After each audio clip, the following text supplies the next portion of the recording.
Well, hello, Peanut. Hello, everybody. Hello, everybody. Hey. Hello. Good Hello. morning. Hello, all you peanuts out there. Have I got the right thing going here? We had a bit of a Oh, technical yeah, I think Bob issue. you says do. hello. We had a bit of a technical issue earlier on, but I seem to have sorted it out. I killed two birds with one stone by getting rid of the upload later, and now we've got another Zoom loaded in, which deleted all the other problems I had. Yes, you're a cashew, Carl. Now, I've only got the one swan barbecued, so I can't spare enough pieces when we're finished. But if you put your name down at the end, I might do a draw, and we'll see who gets what. Seems fair. Now, I've been trying to go back in time to this black swan thing with the flat earthers. I know people have put out videos in the recent past, everyone from Bob the Science, Big Blue, even Professor Phil. But I'd like to go back to the original um, quoting of that to see where they were actually at with it, because I've only been watching the debunking videos about it, and I would like to actually see what they were actually talking about when they brought that up, because I want them to I want to know if they've actually used the right terminology for the black swan theory in the right context. So here we go. I need that. Now this is the Google search of it, obviously. Let's see, here we go.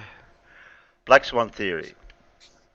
The black swan theory is a theory of black swan events, is a metaphor that describes an event that comes as a surprise, has a major effect, and is often inappropriately rationalized after the fact with the benefit of hindsight. Now that's the basic meaning of it.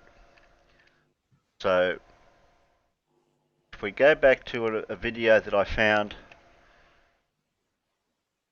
which has been hard because I've been going through a lot of, I've got a lot of tabs open here too, so I'm sorry about that.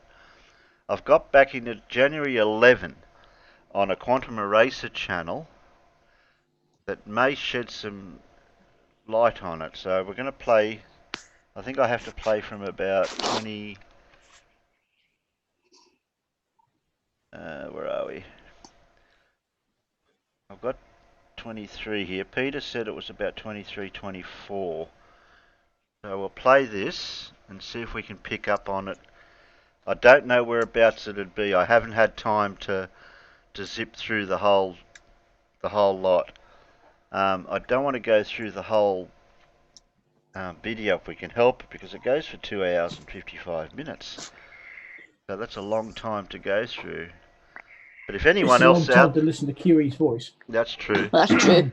But if we can't find it by skipping through it or whatever, somebody else may have watched it and may have remembered something that might shed a clue to it. If we've got the wrong video or not, or we have got the right one, I don't know. So that's what we're going to try to figure out. Well, we'll try to figure out that first, and then we can work from Yeah. there.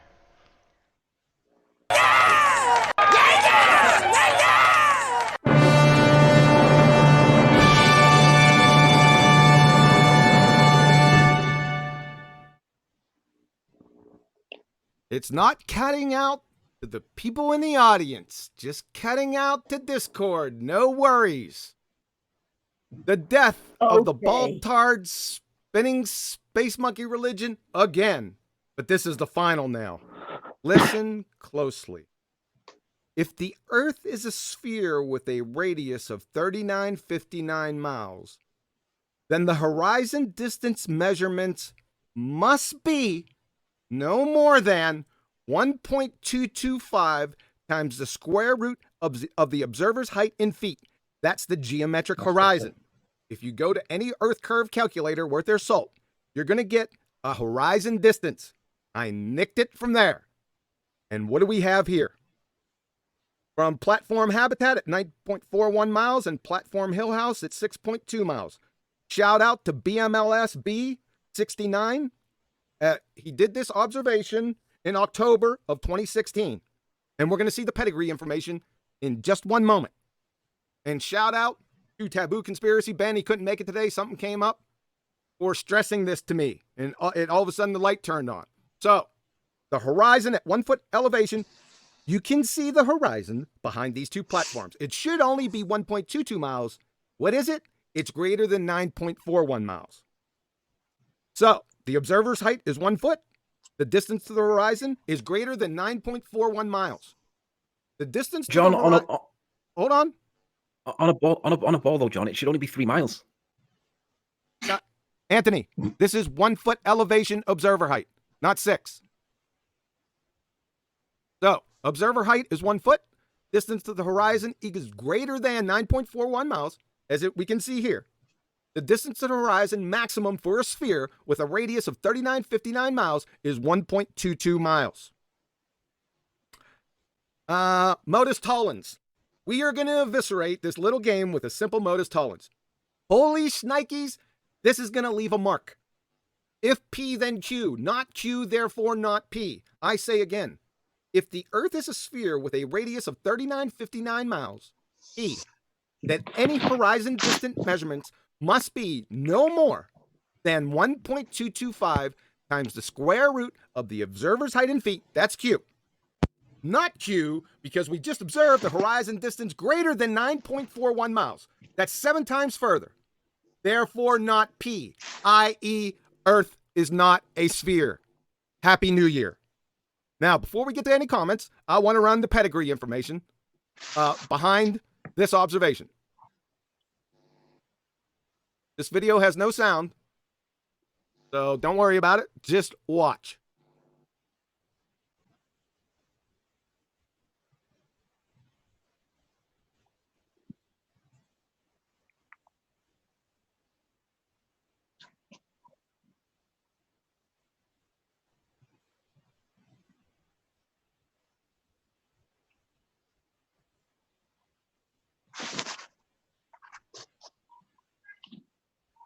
That's platform hill house. Here comes platform habitat here in a minute.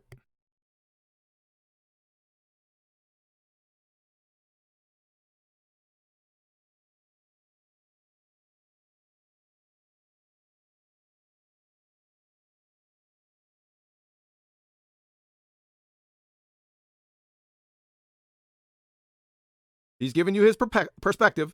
Platform habitat, platform hill house, and his position.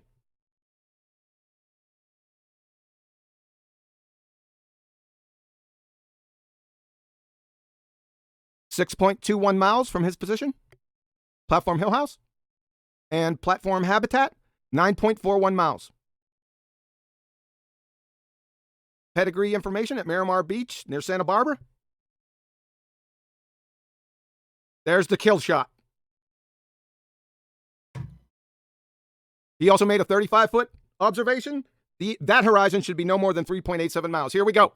Live, 1 foot observation.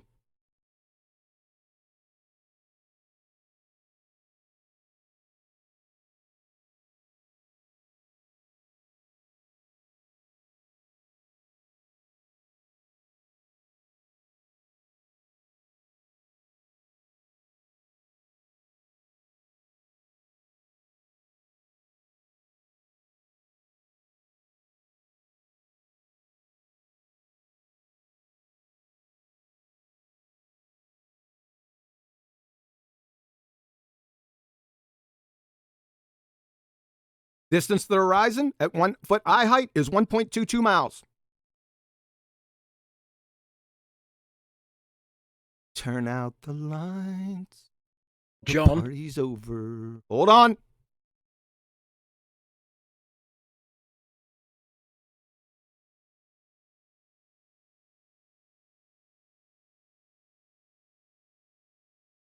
Good night, ballers. Questions, John, comments up till now? Yeah, John, we're on a ball and you can't see more than 1.2 miles on a ball, John. You must have fake evidence. Can we all go home now? You could all go home now. Oh yeah, that's it. Smashed. Yeah. It is like that, Nathan, isn't it? It's like, oh well, yeah, we are done then. But John, I was just looking at the significance of that, and if you can just state the distance of the first platform again, is it 6 point something miles? Platform Hill House is 6.2 miles away, right there. Yeah. Okay. I'm just right. So to get that in, just the first one from the distance to the horizon calculation, you'd have to be 30 feet from their calculations to get it in, and 60 feet to be able to see the bottom of the habitat platform. No, at 35 feet, the observer's height, the horizon should be at 3.87 miles. Even at 35 feet, you should not see the horizon. The horizon should be before 6.21 miles. You got to remember, the observer's height here is 1 foot, not 6 feet, 1 foot. I mean, you shouldn't even be able to see the first oil rig, let alone the second one. And we see the horizon past the second one. So yeah, this is rest in peace to the globe right here. Done. It's just that easy. I told you it was going to be easy. Because when you have a lie, there is always a contingent necessary fact out there that is contradictory. This is it. It's over right here. You can't get out of it. We're going to go over your comebacks here in a few minutes because I put this out to probably a couple thousand people over the past 2 weeks. The reason why I was doing that, I was soliciting responses from the ballers because I wanted to see what they had to say. So, you know, I got a myriad of responses to it, incoherent ones, but I got 3 responses that we're going to go over here in a few minutes. Anything else on this observation? Nah, that's it. Smoke him if you got him. Don't be shy. Adam, you're quiet. Well, no, nothing. I mean, the only thing I would say is it's a little bit different. This, whereas before they've tried to work around it with decent height and claim all of the standard refractions, all super lumens, all these sorts of excuses. This one's very, very different because the major constraint is the geometry of the supposed ball. It's the biggest factor in play that if you were on a ball, you cannot ignore that leading edge. And exactly when you're at such a low observer height, it really does magnify the effect. Because obviously the higher you go, as I think Tony and lots of other people have now done, or it was Tim Osman, wasn't it? Or you've got to get above of that freaky refraction zone. Well, there's a reason for that. And this is the real power of this image, because it is, even with that red line where you're seeing reflection, you know what I mean, a mirage in there. But the power of it being at 1 foot really does mean that the biggest parameter and the most effect on the image, if you were on a ball, would be that leading edge. So, like I say, at 1 foot, you shouldn't be able to see more than a mile. And then you can really start to think about the impact of that. And I say, that's not a false claim by us. It's a consequent of a claim that if you are going to say you live on a ball, this is a geometric consequent of your claim that you live on a ball. Exactly. And right here, it's 7 times further. So it's impossible. The ball's dead, people. Now, ballers, you can go ahead and whistle past the graveyard by it, but I want everyone to hold their feet to the fire just with this. Just with this, it's that quick. It's painless for you, but it's very painful for them. Anyone else? Because I'm going to go over this proof one more time because it's so quick. I'm just going to do it again for clarity. Can I do a super chat maybe? Yes, go ahead. Okay. There's a super chat from Burn Fat till my stomach is fat as the earth. And he says, shout out to Burn Fat and all you globe killer, especially the Terminator. We are whining. You can't reason with him. So that's a super chat. Thanks, Burn Fat. Okay, let's go over it one more time since everyone's a little quiet. Maybe they're just letting this marinate. I got a question. Go ahead. Which calculator did you use? The flat Earth calculator or the Earth curve calculator for these numbers? The flat Earth calculator? Where's that at? Well, then that only leaves Exactly. you use their numbers then, right? I have to use their numbers to defeat their argument. If I put them on the witness stand, I'm not using any other story besides their story to pummel their story. I'm going to put them on the stand, I'm going to make them contradict themselves, and then I'm going to beat them overhead with a nail spike Louisville slugger. So just to make it clear, you're using their numbers for their ball to prove them wrong. Exactly. Okay. Anyone else? I'm going to go over it real quick again, and then we're going to go over their retorts. I've just got one question for you, John. So, what height would the first rig be sat on the horizon? That's a good question. I think it's 50 or 60. I think it's 50 or 60 feet, if I'm not mistaken. Somebody pull up GitHub Earth curve calculator. right? And put in 50 feet observer height and see where the distance to the horizon is real quick for us. The square root of 50 is about 7, isn't it? I'm not doing equations right now. Just somebody do it on GitHub. Right, so 1.2, it's going to be about 8.5 miles, something like that. I got 8.7. I'm doing it in the head. 8.7. So 8.7 miles away at 50 feet. So it would be before platform habitat and past platform hill house. Let me get my spreadsheet, just a sec. You don't want to let these people fall asleep out there, Adam. Okay, yeah, no, I've got it. Right, okay, yeah, so, yeah. I was right before I said before. So, yeah, so to be able to see the Millhouse platform at 6.2 miles, let's just say, see the bottom of it, we need to have it on the horizon. That would mean, on a ball, it would necessitate an observer height of, let's just say 30 feet, because that gives you distance to the horizon, 6.7 miles.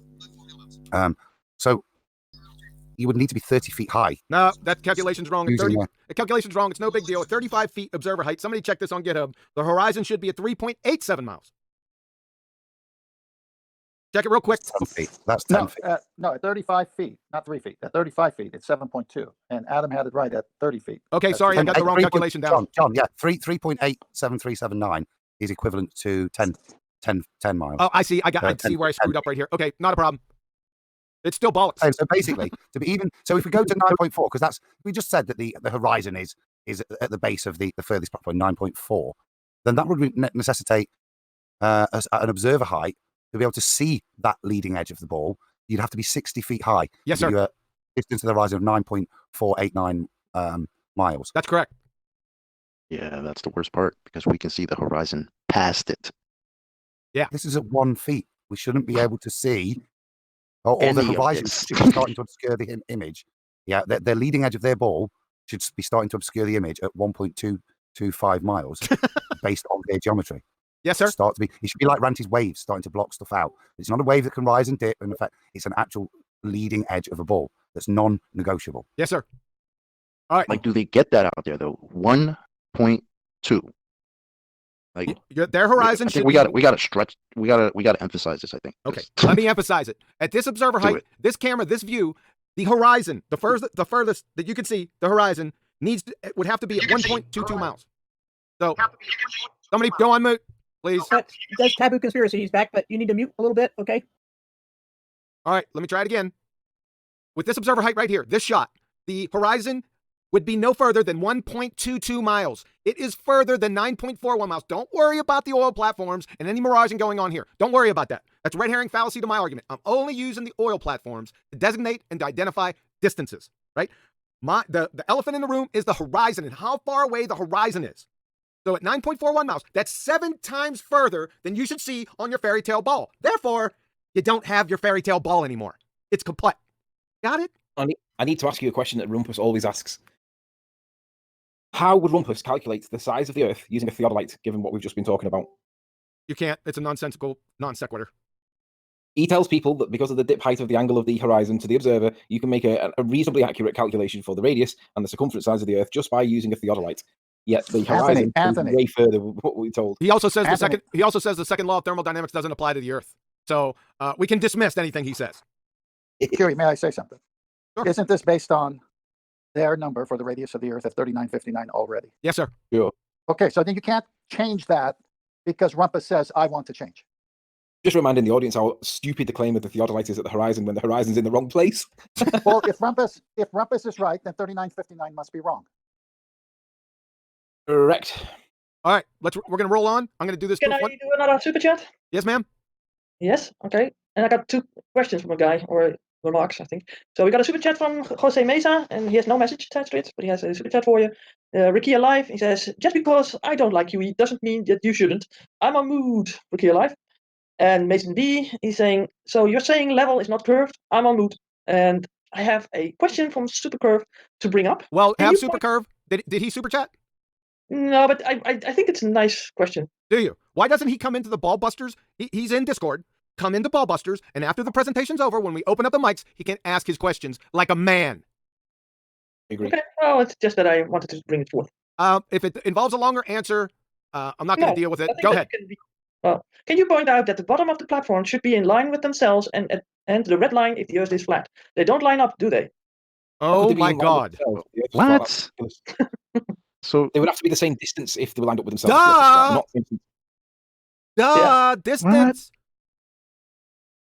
Yep. Okay. It has to do with perspective. Okay. We done? Yes. Okay. Thank you. Let me go through this proof real quick. Again, listen up.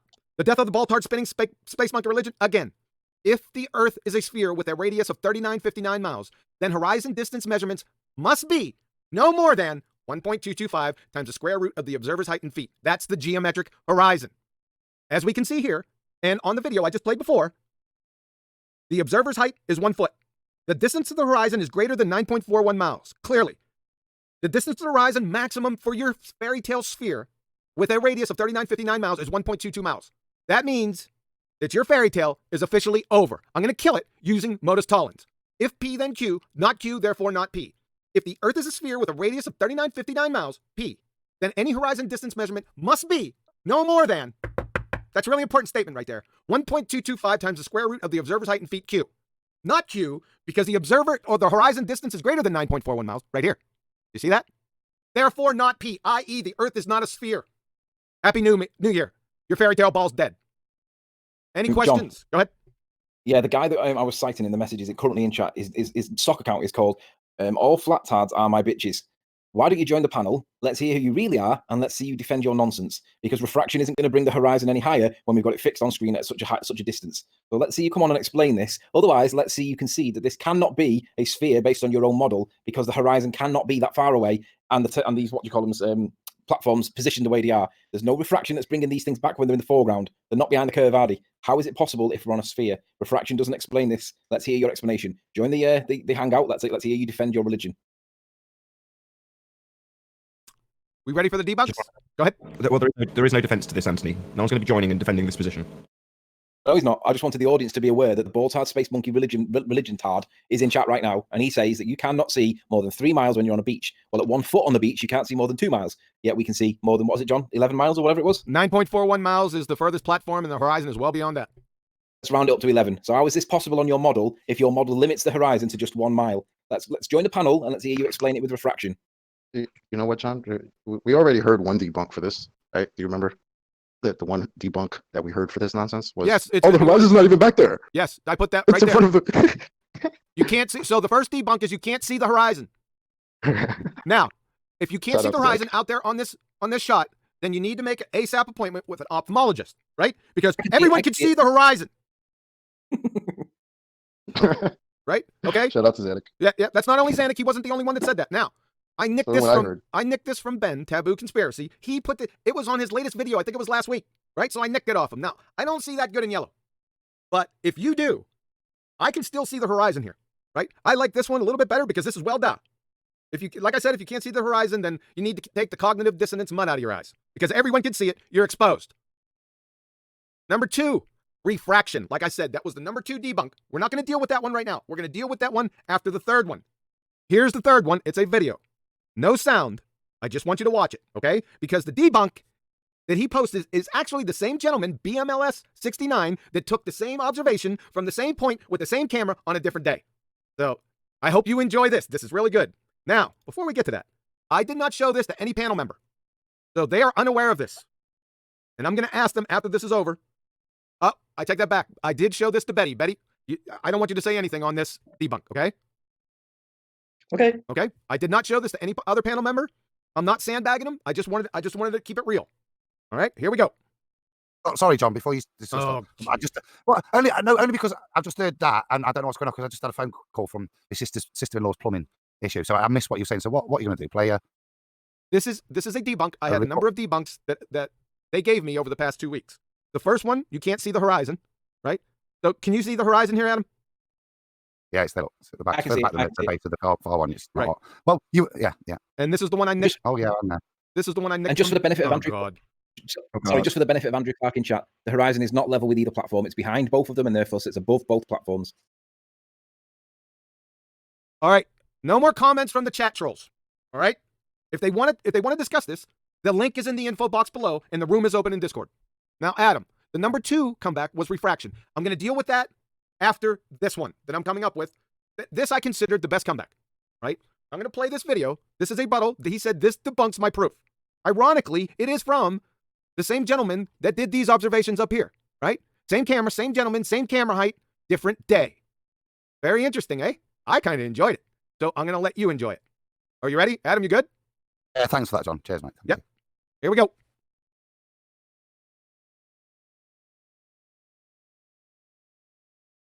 See a whirly well. Be patient. Still just see a whirly well. Be patient. Okay.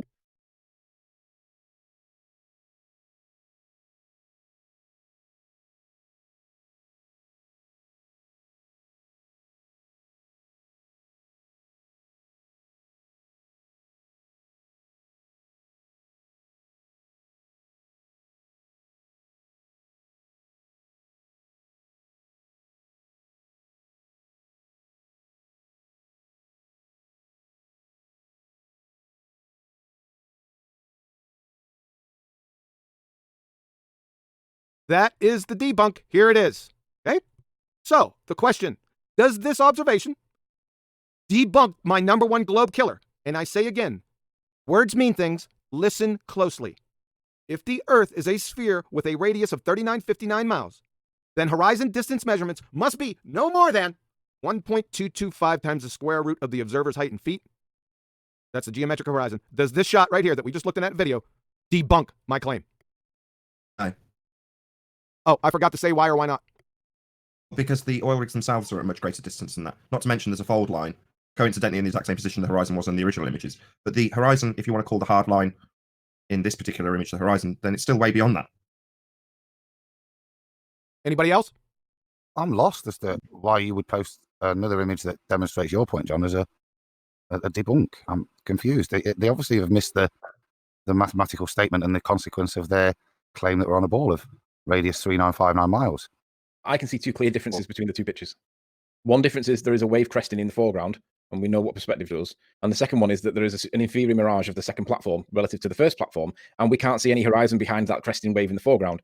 So that tells me that visibility on the day wasn't as good. It tells me that the wave in the foreground is the biggest wave in the line of sight, and it tells me that the inferior mirage is blocking the bottom of the platform, and we can't see where the horizon is because of the leading edge of that wave. That wave is, you can see the detail in it. It's a very close wave, and it's the top of it. Look, you can see, and it's obscuring so much, isn't it? It's clearly a choppy day. The second picture doesn't debunk anything because if their math is correct, the first picture should have never been able to be taken in the first place. Oh, we got a winner. Brilliant. Can you repeat that, Chocolate? The second picture, in which you can't see the horizon at the same distance, doesn't debunk anything because if their math is correct, the first picture would have never been able to be taken in the first place. Thank you, Chocolate. Thinking on your feet. What does my statement say? If the Earth is a sphere with a radius of 3959 miles, then horizon distance measurements, this key part, must be no more than, it can never be more than 1.225 times the square root of the observer's height in feet. So, this is a positive for the Baltards. However, this is what is called a false positive. Are you tracking with me yet? Because you can give me 5 billion pictures, the same observation, showing the horizon anywhere in here. This is bollocks anyway, because it's still further than 1.22 miles from the observer. But anyway, I digress. You can show me 5 billion pictures showing the horizon closer and closer and closer. All I need is this one. And your whole fairy tale implodes. You follow that logic, folks? Questions, comments? Yeah, Taboo Conspiracy is here. He's trying to figure out Discord. It's his first time here, I think. Can anyone hear me? Hey, Ben, we got you. Thanks for coming, man.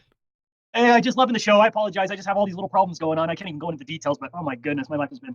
I've been attacked, seriously attacked for my flat Earth beliefs from many sources this week. So just dealing with those problems. But yeah, I love the show. I just wanted to point one little fact out. And that's the idea of how in the world, most common response I get on these proof is that it's refraction. Well, how in the world can refraction remove a bulge, we call a bulge of water that's in front of the first platform, and remove that bulge of water, and then make it reappear miles beyond the second platform, well beyond what the globe dimensions would allow, and then the platforms are not affected by this magical reappearing and disappearing effect.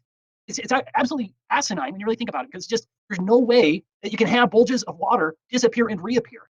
I mean, and another point I'd like to make is that Navy example I've used before, where can anyone point to a manual in the Navy where they're taught not to shoot at the Mirage ships because they're hopping over the curvature?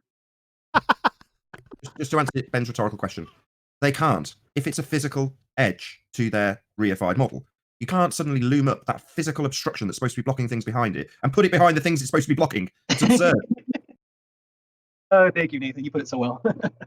And can I just point out, Taboo, you said you've been getting attacked so much this last couple of weeks for your beliefs on flat Earth. We don't do beliefs in flat Earth. We do empirical evidence. So let's retract I that word. apologize. I used the wrong word. It's just Yeah, we don't do beliefs.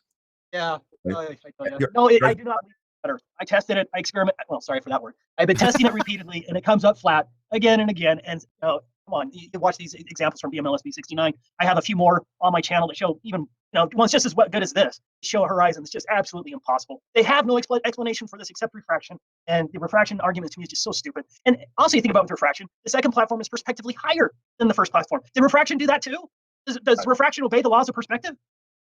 Oh, Ben. That makes sense. Ben, we're going to take atmospheric. The atmospheric refraction is going to be dealt with here in a few minutes after the comments. I just wanted to deal with the first two comebacks.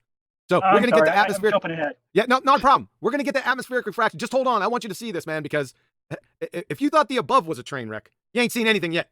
Can I make a quick comment? I know what it's proof of. Who's commenting? Proof that Paul. Oh, what's up, Paul? Go ahead. It's proof that actually we've all got it wrong. The horizon has the ability to morph and transform before our eyes. That's the proof. So we've got it wrong the whole time. No, that's not even a defense either, because it's claimed to be a physical obstruction. So he cannot do that. You can say that. I make up a load of nonsense, but no, it can't. That can't be a defense, unfortunately. I know you're saying it in sarcasm, Paul. He just put out a challenge to what's his name? Where's his name there? Gently's channel. Gently's channel says that he needs to have all the high tide times, low tide times conditions listed, because if you don't, he'd ask who's turning the Nelson's eye. Gently's channel, join the chat, join the Discord, and let's have that presented to the panel, and let's see how long it lasts before it gets destroyed. Give him the high tide. Give him the low tide. It's about to get destroyed now. When these fundies start detailing effects of atmospheric refraction, they aren't applying that. So their defense to us is, have you got the atmospheric conditions pegged and all the details? No. You will be arbitrarily applying terrestrial refraction. Sod all to do with atmospheric refraction. That's going to get pummeled here in a moment.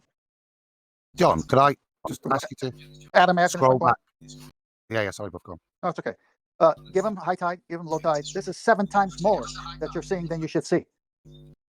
Exactly. I'm with that. Give them more numbers that help destroy their fantasy globe. Doesn't matter how many numbers you have. The horizon is clearly past the second platform. So, I mean, I'm sorry, guys. It's just done for you guys. Well, the only thing they could say is the horizon is loomed. That's the only thing they can say. It's the only thing you can do. No. Wait. Let me correct that. Let's just get clear. Them saying the horizon is loomed is, again, preposterous. You can't move a physical obstruction that's supposed to be in the way of something that is behind it and also apparently loomed up above the horizon with the horizon behind it. You can't say the horizon's loomed. That was freaking stupid. But so then they have to go back to the first argument. The horizon's not even back there. You can't even see it. Yeah, you better stick with that argument. And hope that works. Yeah. Hope that works. Don't shit at the wall and hope it sticks. I'm really keen to jump down because I'm keen to get onto this atmospheric refraction bit, because there's a convolution between what they use and actual atmospheric conditions, and they're never being applied, they're never being measured, they're never being documented. They're arbitrarily applying their own models version, which happens to have the word refraction in it, but has absolutely nothing to do. So when you say give them high tide, I'm not nitpicking here, 10th man, but no, you can't, because that's not what they're going to be applying. They're not going to suddenly massage in high and low tides into 7/6R. It's arbitrary. It's based in their model, and it's based on R. Nothing to do with atmosphere. Sorry, it might have the word refraction in there, but it's not refraction. It's terrestrial refraction, an arbitrary application of 7/6R. We're ready to roll. Listen, I want to give a shout out to the absolute blizzard I got going on outside my window, and I got to make a drive here later this afternoon. So shout out, thanks, big guy. All right, let's get on to atmospheric refraction. So I think this is the first time that it has been defined. So flat earthers, listen up. Baltards, you better turn away because it's going to get ugly. So atmospheric refraction from their alma mater wiki. Atmospheric refraction near the ground produces mirages. Such refraction can also raise or lower or stretch or shorten the images of distant objects without involving mirages. That is atmospheric refraction defined. So as you can see, there are 5 effects of refraction. I'm telling you, for 3 years, no baller could give them to me. It's right here. It's part of your religion. From Wikipedia again. Also, you see this number 2 right here? That's our good friend Andrew Thomas Young at San Diego State University. Listen closely. While mirages are the best-known atmospheric refraction phenomena, looming and similar refraction phenomena do not produce mirages. Mirages show an extra image or images of the mirage object. Wow. Looming, towering, stooping, and sinking do not. No inverted image is present in those phenomena either. Depending on atmospheric conditions, the objects can appear to be elevated or lowered, stretched or stooped. These phenomena can occur together, changing the appearance of different parts of the objects in different ways. Sometimes these phenomena can occur together with a true mirage. A quick aside. How many times have you heard baltards challenge flat earthers with, can you explain how things can disappear bottom up? Could you explain that to us? Listen closely. From your own fairy tale.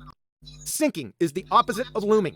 In sinking, stationary objects that are normally seen above the horizon appear to be lowered, or they even disappear below the horizon. In looming, the curvature of the rays is increasing. Yeah, right. While sinking produces the opposite effect. I got a question. When things are lowered below the horizon or disappear below the horizon, are they lowered or disappeared from the top down or from the bottom up? Bottom up. Unbelievable. Okay, we're on to looming.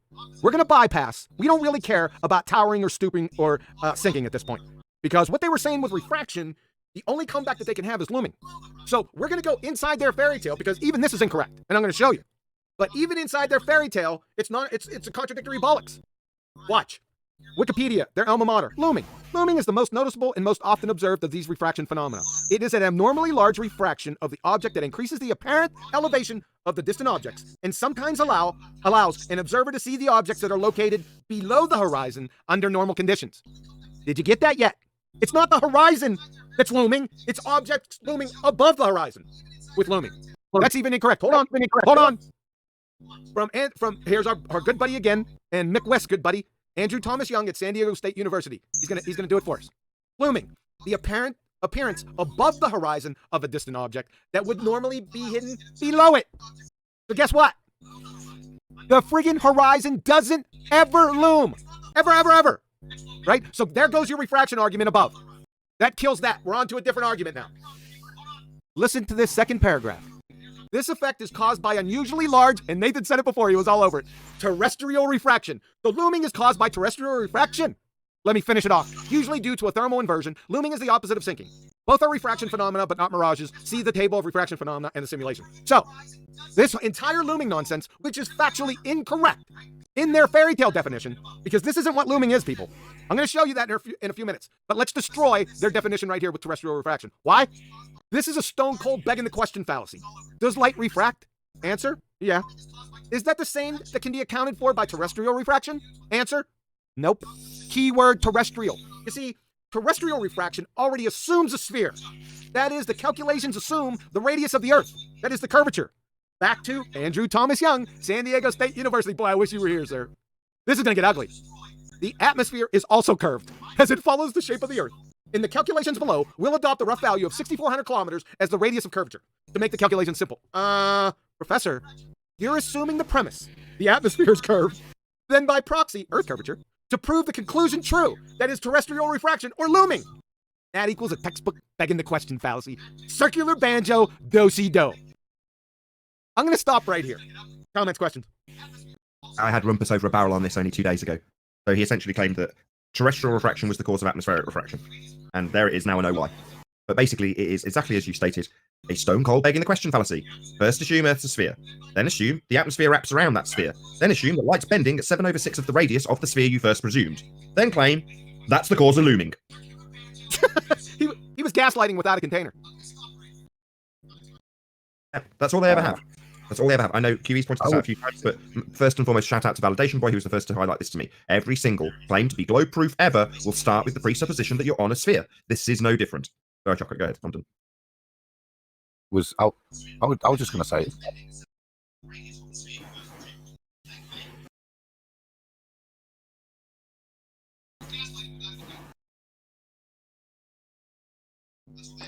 So, I'll go see what I can find.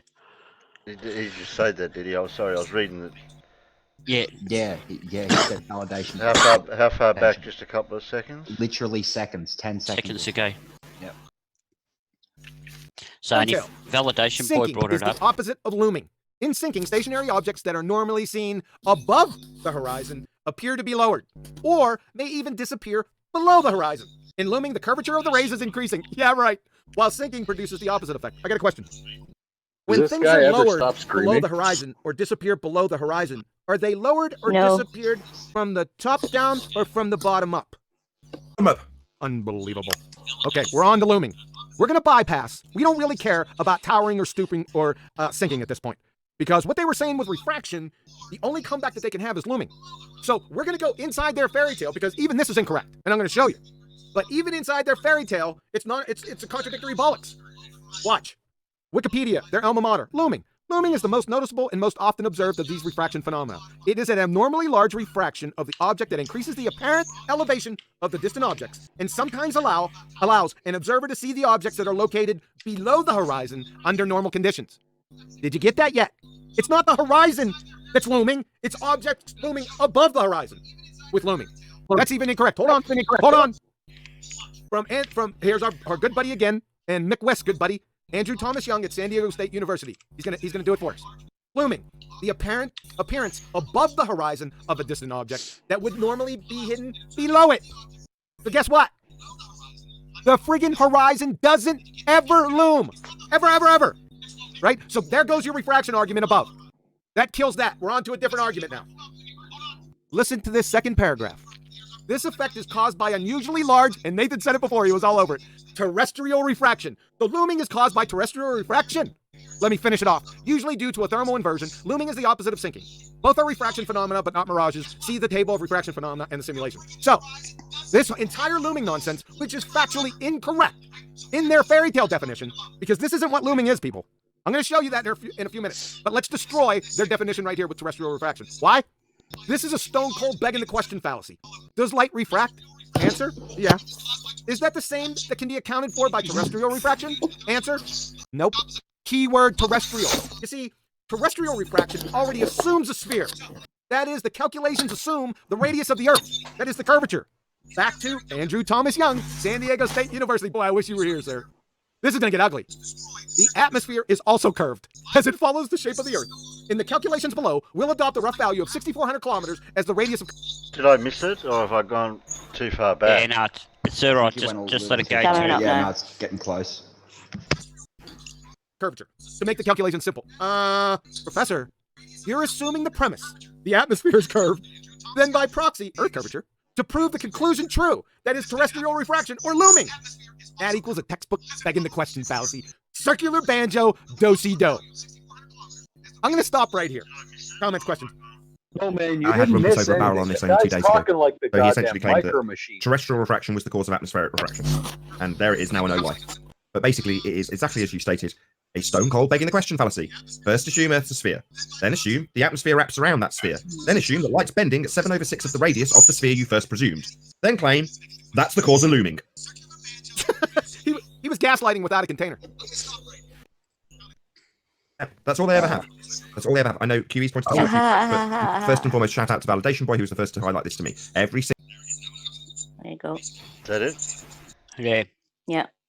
And I'm going through his channel right now, and there's absolutely nothing in here about it. So you must have done it somewhere else. This makes it interesting. Well, what I really find interesting, Terry, so Validation Boy is somewhat of a deceptive individual anyway. And I find it funny that the way that this whole thing has got into the community of the flat earth is it's gone from one proven liar that's had his YouTube channel closed down so many times it's not funny to the next person who's, cited it and used it, and then it's been gone on to the next person, and then it's gone on to the next person, then it's gone on to Sleeping Warrior and Nathan Oakley, and it's slowly gone up the chain of liars until it's got to the top. Each of them supporting it stronger and stronger because the last person was so confident about the whole information that's being passed over. The thing is you don't know where it starts and stops from the individual that knew that it was a load of crap to the person that thinks, oh, well, here it is. We've got the evidence now.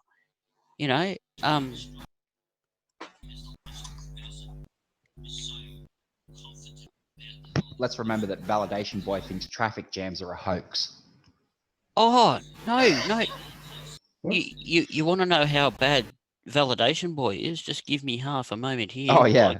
While I go back. So I'm just going through some of his channels right now, and it's is fibromyalgia real? You know, is Asperger's real? Yes. Yes. Yeah. You know, I don't Yes really to want both. debunking gravity debunk triggers Google. Hmm. Yeah. The ladies of the chills actually did the Oh, uncalled and they did a brilliant teardown of him Yep. on Sunday. I highly recommend everyone go and watch it. Oh, the uncalled for. Oh, The the uncalled shill for, yep. ladies. The Yeah. shill ladies are wonderful. The ladies Yeah. of the shills, yeah. I haven't had a chance to watch it yet, but I Global will. Mom and Amy Hogan. Sorry, the names escape me. My brain's only just started functioning. But the thing is if you go through his channel, you know, all it is, it's video after video of either belittling, berating, and or saying that stuff isn't real. You know, he obviously has a complete hate boner for Greater Sapien. I think that's probably because Greater Sapiens debunked him so many times. Well, You know, yeah, keep going. Go, Sorry. Terry. No, you can finish your sentence. Oh, I was just going to say, you know, the stuff that he's said on his YouTube channel is obviously nothing but that clickbait style things to incite exactly the word. more traffic on his channel. You know, he hasn't specifically stayed with Flat Earth or anything in particular. It's just whatever's trending at the time. I'll just yes, and surprise, surprise, 2 weeks ago he touched on the coronavirus. Yes. You know, so he's nothing more than his whole channel's derived for clickbait. That's all it is. Reminds me of someone else we know. I'm not going to mention. Yeah, Not worth but mentioning. he doesn't. Oh, you're talking about Incel Boy? Oh, yeah. The ladies of the Shields have demolished him. Yeah, but the thing is this is where this Black Swan started, or this whole evidence that they're presenting for their, you know, flat Earth belief. This is where it's come from. So it's come from someone that's a known fabricator of truths. They've grabbed hold of it, and it's gone to one. It's then gone to GE. It's then gone to Sleeping Warrior. It's then gone to Nathan Oakley. And because it's gone up the chain of command, so to speak, they've all gone, oh, we've got proof, we've got proof, we've got nothing. You've got a lie that you've picked up from someone that makes up lies so that he gets more clicks on his channel.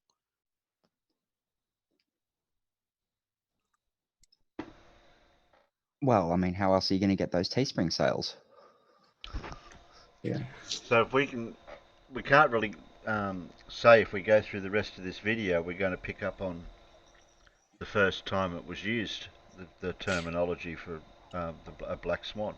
The event. black swan, the actual saying. Yeah. I don't think it was said here. This was the first time it was officially made, shall we say, somewhat more notarized. Yeah, see, it wasn't mentioned in this episode, the word black swan. No. Yeah, this was the episode just before New Year's, wasn't it? No, it's after. This one we found was January 11. So it's we're after. We're trying to trace the origins of the black swan. Where it got named from? Yes. Yeah, and it was actually said on the Who gave it the name incorrectly? Yeah, that's a good question. I've been wondering that myself, actually. Well, that's what we're trying to do. Any peanuts know? Help us out. Yeah, I know. We went through a lot of videos and we. When I first heard it, I thought it was in reference to the oil rig platform that had the bendy crane because it looked like a swan. Well, that's where I'm thinking it was. That's where it was. That's what Planet Walk said it was. Planet I Walk don't know if he was actually- joking or not. Yeah, and I don't know if he was joking. But But it's Planet snowballed. Kiwis. It's snowballed up until now because the last video I've got. Where is it? Bob the Science Guy just brought out February 11. That's the most recent. It's got Black Swan in the title, so I can't find it. And then, what's that one? February 11. I'm not going back far. I'm not going back far enough, and I'm not finding the right. Who else have I got here? Even if you go back to Blue Marble, he did it in January 14. Now that had already been mentioned by then. Going by, The name of it had. I don't know if I've got anything before Oh, that. so what about when you did your stream, Terry? Guys, I found something. Oh God. Look up someone called Hell and Degenerates. Oh, yes. HELLN Degenerates, published on September 12th, 2019. Nathan Oakley, Quantum Eraser, Black Swan number 2. This is prior to the oil rigs. Ah. Hang on a second here. How do we spell that person's name again? HELL space capital N space capital D Generates. Yeah, I see him. So we may be finding 2 Black Swan mentions that somebody's repeated for the oil rigs.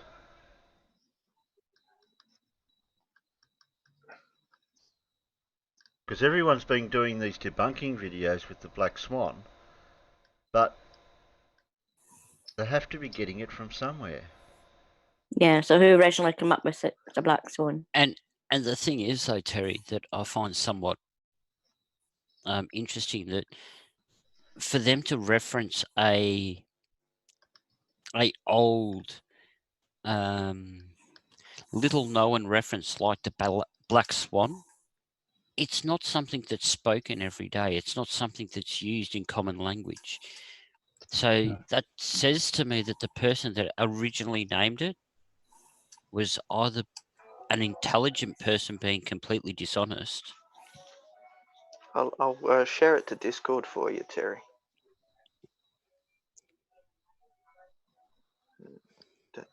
Where's my button? Over here. Over there. Because I went through all the videos I could find with the word Black Swan written in the title. I'll stick it in stream homework. Stream homework? Yep. What is Aaron on about?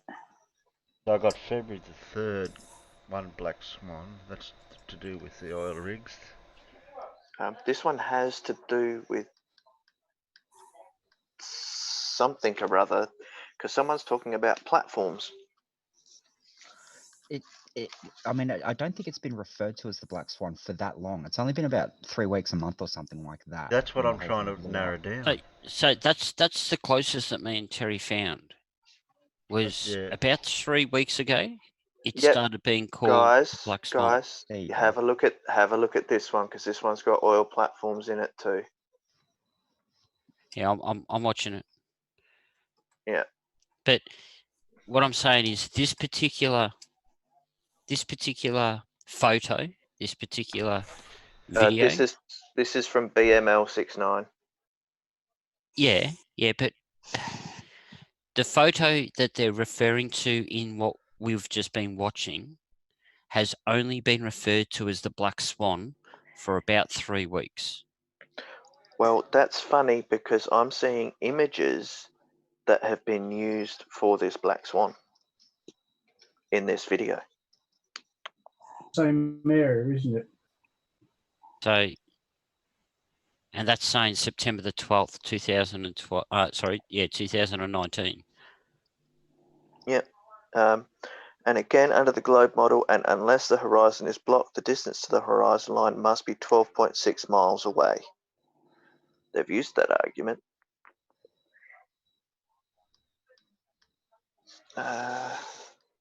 Monkey Sage said he's found it on a key video titled QE Live, #1 globe killer, 21st of January, just after the one we're watching. 21st of January. That tracks. Yeah, that tracks. Yeah. Yeah, but you guys are looking at the 11th of January. So this one that the demonic dropped in Discord, it's only had 264 views, and it was dropped on September the 12th, 2019. So this is months before anything else was come out about the Black Swan.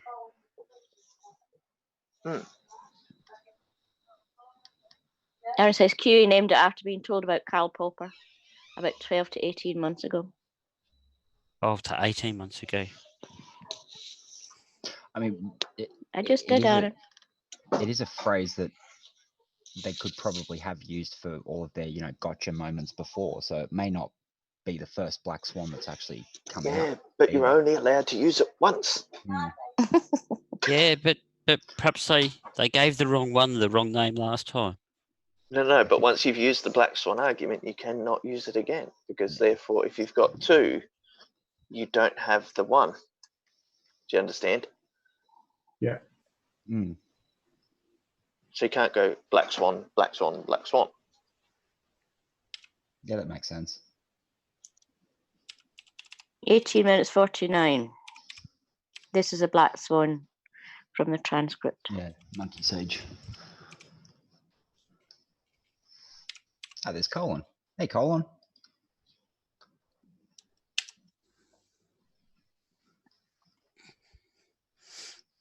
He's just said, Terry, check out Bob the Science Guy, 6 January 2018, Flat Earth Current Science number 11.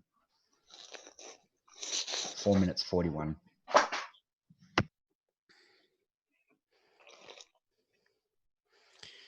Sixth of January.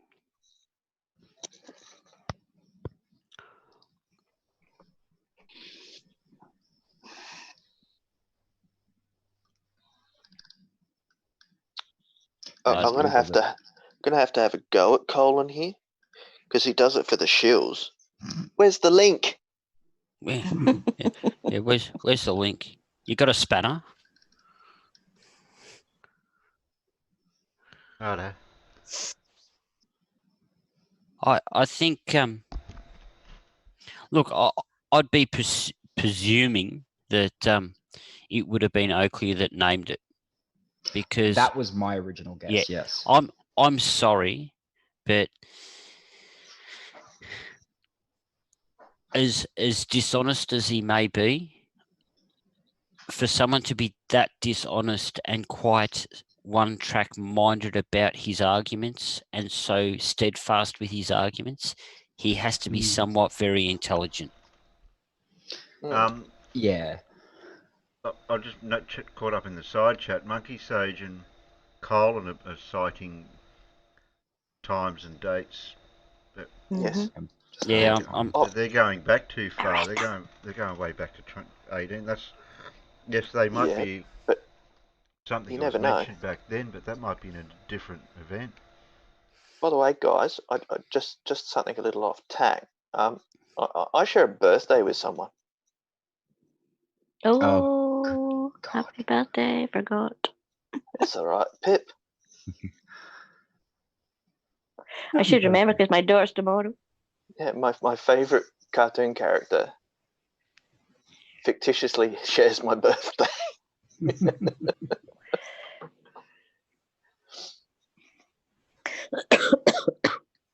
I reckon that's pretty groovy. Yeah. Aaron says QE got told by a very bright round earther that before he should start talking about physics, etc., he should learn about Karl Popper. Guessing he did name it. Yeah, maybe he forgot to learn the physics. Because he keeps going on about the geometric horizon. But also the other problem is, how does he know that the radius at that point on Earth is the same as the radius for 3,500 miles. It could be slightly more level. It could be slightly more convex. It could be slightly concave. It could be different. Because that geometric radius is not exact to the topography of your position. Well, let's be honest. It's an average. You know, Yeah, it's that magical word, average. Mm-hmm. You know, although Neil deGrasse Tyson absolutely oversimplified it to the point of giving the flat earthers somewhat more ammunition to argue, it's it's larger at the bottom than it is at the top. You know, it's not a perfect sphere. Mm. Then you've got mountains, hills, and other crap in the way as well. Actually, what you could do is you could turn around and say, no, he's not talking about a regular pair. He's talking about a Nashi pair. And does anyone know what a Nashi pair is? It's a round pair. Yeah, it's a crossbred apple and a pear. Yep. Well done, Peter. You win the internet. It's woohoo! I take it home. Get off my internet, everyone. But hang on, I have the internet. I have the box with the red dot. You just gave it to me. But I have the box with the red dot. Gave it to me. That's a classic. This gen is the internet. It has been passed down by the keepers of the internet. By the internet elders. Yeah. Did we have another video, Terry, or did you want to keep going with that one, or? I think we should check out that Bob the Science Guy video, because I think if Colin's being Mr. Investigator, because he's never a semi. I'm going through it at the moment, but it's going to take some time because it was a Bob doesn't do things by halves. It's hard enough to listen to Bob and to the stream at the same time. But Colin is normally good when it comes to finding dirt that is of relevance. So we're saying Colin posted a video that could have been the first one it was mentioned. Possible. Or that it may be when the oil rigs were first used. Yeah, well, it's more the Black Swan was first mentioned as. Yeah, we need those magical words when the magical words were first used. Like, I think it was people. I don't know. I think it may have been. I'll have to scroll up because I don't want to say the wrong one. Monkey Sage at 1849. This is the Black Swan from the transcript. So they actually say it there in the one that Monkey Sage was referencing. But that's a QE video live one Globe Killer collection from January the 21st. Yeah. So it's the one after this one that we're watching now, Terry. Oh. That it's in the transcript that he actually says that this is the Black Swan. Oh. Which we didn't get time to do this afternoon. Oh, well. We ran out of time. We did all right, though.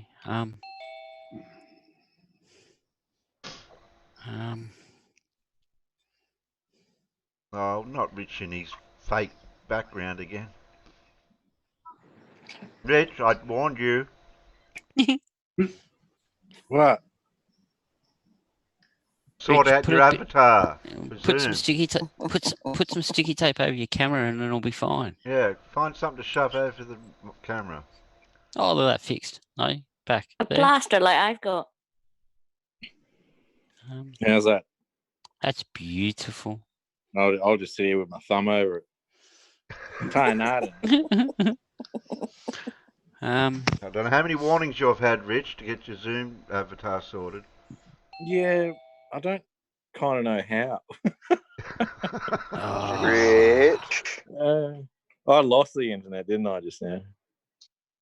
You more than lost the internet, mate. You Down, just you lost download, credibility. you download Zoom, and then you copy and paste the link into Zoom, and it'll get your avatar from Google or YouTube or wherever you've got your. Yeah, I managed to do it once on my PC. Nice avatar she posts. On in on my phone. It can be done on a phone because I've heard that many people in here able to do it. Yes, it can. I'm on a tablet. It can be. Yeah. Can be done on the phone. That's how I've done mine. I've changed on mine. an iPad. I've changed mine regularly. Now I've been told. Yep. Stand by one. I'll go and try and fix it. Stand by one. Well, you got to log out yourself. You can't. I can't kick you out. Oh, so you have to log out to do it. Yeah, you have to jump out. And Yeah, then just jump leave back in. meeting. Okay. Okay. Stand by one. One moment, please. Yeah. Wait over. No, we're not. Yeah, wait over. Wow, a year ago, Big Think put out 3 proofs that debunk flat Earth theory. That's all right. I might have to save that one. Come on. John says, has anyone called the black swan bullshit a dead duck yet?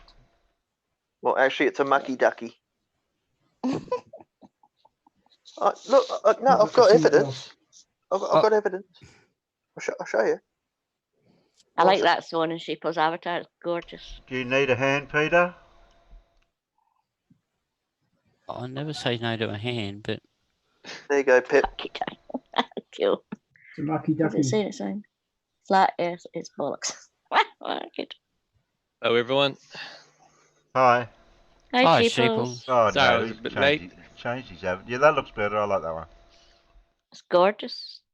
Yeah, this came from Black Swans Matter, and so I Oh, Mustard, I have a phobia about dead birds. Thanks very much. made a It little might be bit of a dead, but change to it. we're trying to find out when it was born. We're doing This Is Your Life. I can't The look Black at dead Swan. birds. This is your life. Sorry, Pip. Well, you just have to go to Blue Marble's video, and it would have been his first video about it would have been probably 2 days after it was brought up on Ranty. The 3 No. days. Is that better, Pip? no, but that's just it. That's just his sheeples. That was not the first time it was brought up, because Blue Marvel Science did it on the 13th or 14th in Australia. Mm-hmm. It was spoken about on our the stream here on the 13th or the 12th. It was spoken about on Ranties on the 10th. However, then we've found stuff about it being spoken in Nathan Oakley's a month before that. Oh. So that's just it. This didn't erupt like people think overnight. It actually has been one of those things that's been floating around in the background for quite a while. Like mold, spores, and fungus. You start Yeah. with a little when they slowly grow. But it's like I said, it started off, and if it did start off with Validation Boy, and then it got handed to Nathan, and then it got handed to whomever, and it went around the traps until enough people had heard it so that they could sell it to more people. Along the way somewhere, it got named the Black Swan. So, Monkey Sage, where are you? Well, then I have to change my name to Only Dead Swans Can't Be.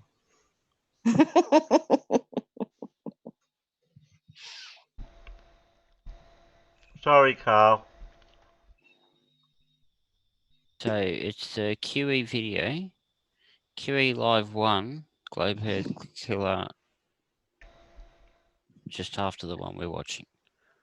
Mm-hmm. So are we thinking, going by what you're saying, this has dragged on for a little while, but somehow it picked up steam at a certain point, and then people started debunking it on the Globe side, like Blue or Nathan. Well, or Oh, Anthony Riley. Unfortunately, Terry, and this is one of those things that happens all the time.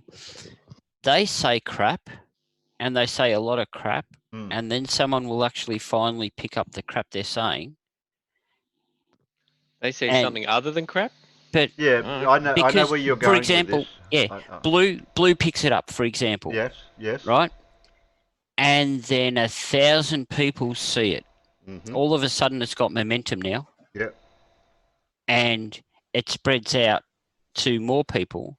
You've got other divisions of the flat Earth community that pick it up then, because Blue Marble Science is watched by a lot of the flat Earth community, and then the rhetoric becomes used by even more of the different factions of the flat Earth community. So, in essence, by debunking it, we actually bring light to the claim of crap, and they'll say, "Oh, yeah, no, it's got to be true." Yeah, but it's almost like a tar baby. So everybody knows the story of the tar baby? Oh, I think so. So it was pretty much basically based on Brer Rabbit and the tar baby. And the more it fought, the more he got stuck. But then he realized if he stopped, he would be able to get out. Now, this is the thing. If the other one is putting all the eggs in one basket, yet there's certain flat earthers that have turned around to Oakley and crew and said, don't put all your eggs in one basket. Even Gleam has said that this is not enough, that this is not enough to make positive assertions that it's flat. Right.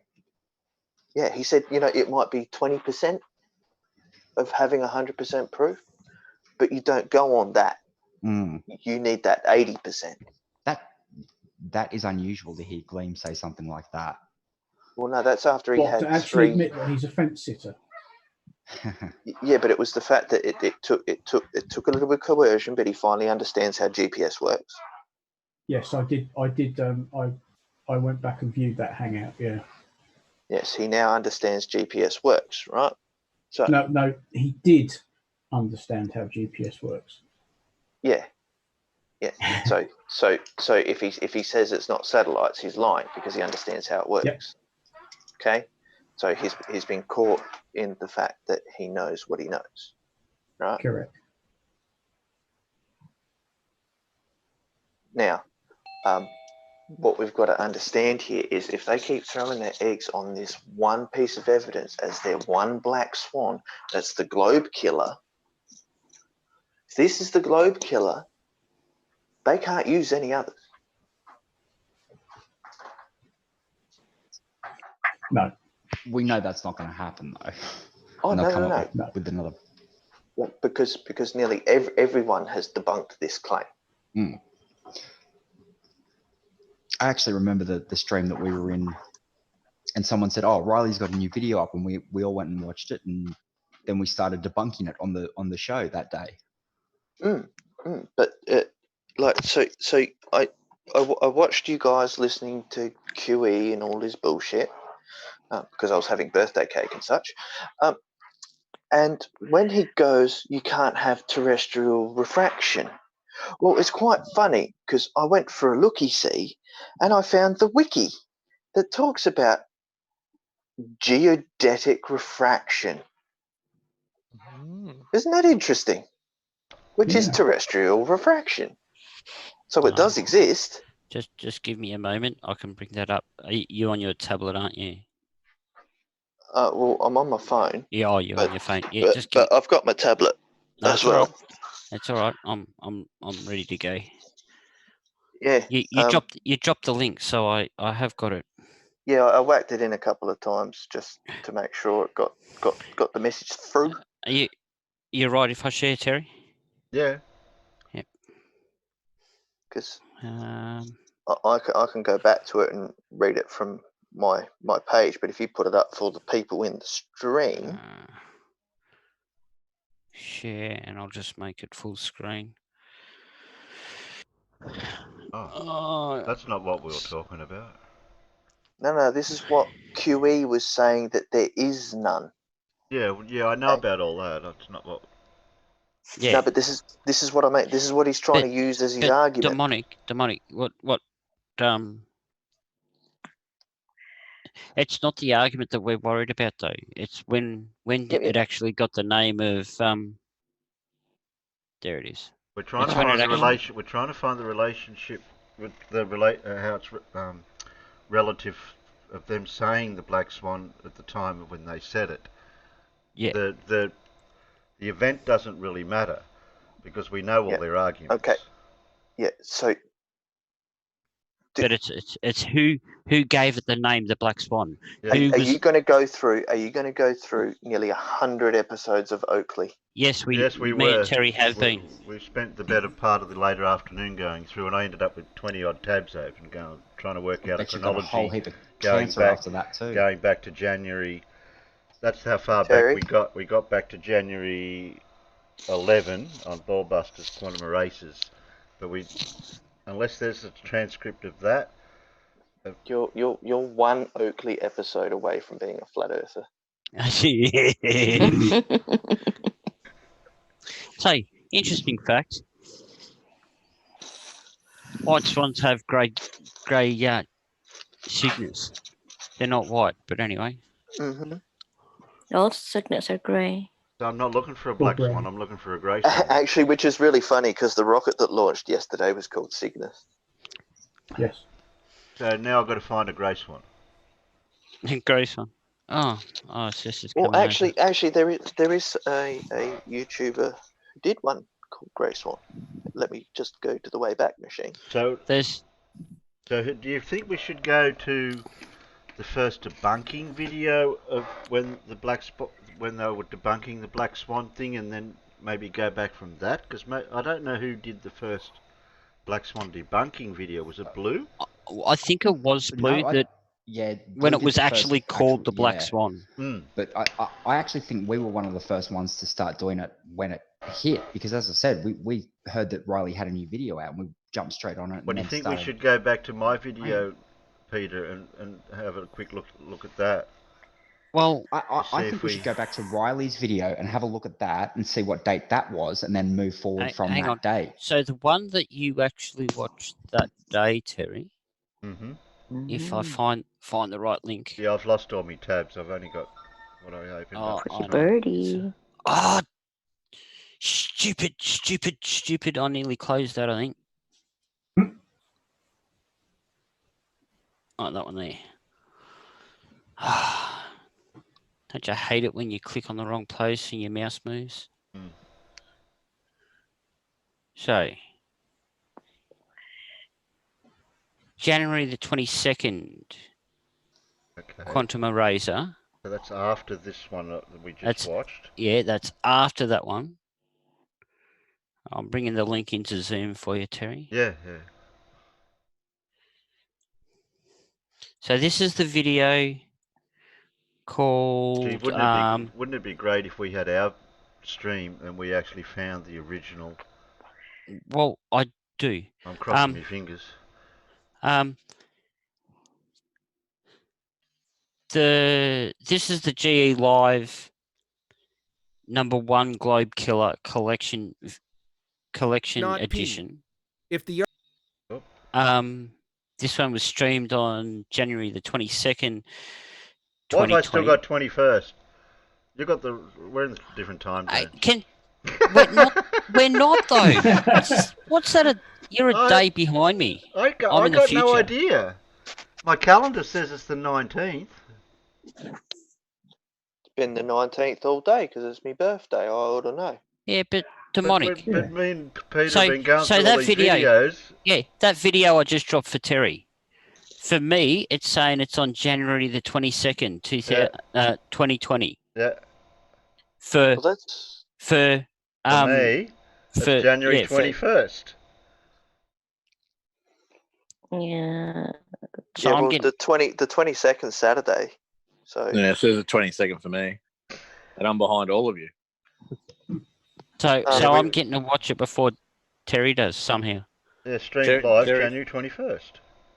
Jerry's manually set his calendar on his computer. I don't think so, because Quasar did it all, I think. No, it just came up automatically. I've found a certain someone by the name of Heath Carmody. Sounds like a New Zealander. Why have I already got this video going? Davros. The Earth is a sphere with a radius. Oh, God. Colours put a link in. Bloody voice again. Yeah, if we knew where about... Yeah, I know. I don't want to go through the whole video trying to find it mentioned. 1849, Terry.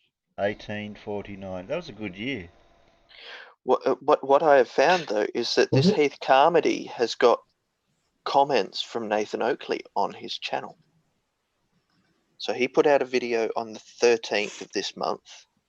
He's got 2 comments from Nathan Oakley. We don't live on a model.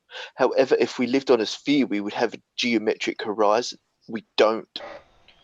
And then we have Nathan Oakley, 9 minutes 14. What model? Hello.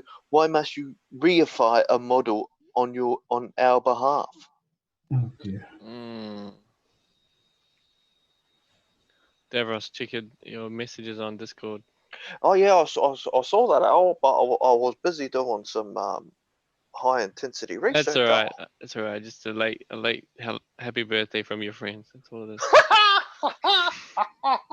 We're not crazy. Dear.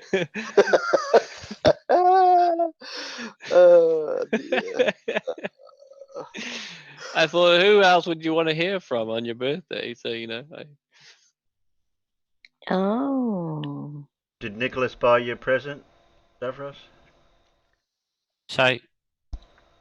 Yeah, they did. The family got me a little gifty.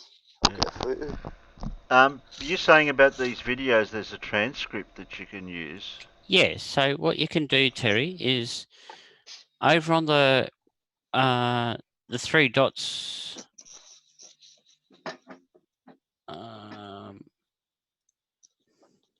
Have you got it in full screen, mate?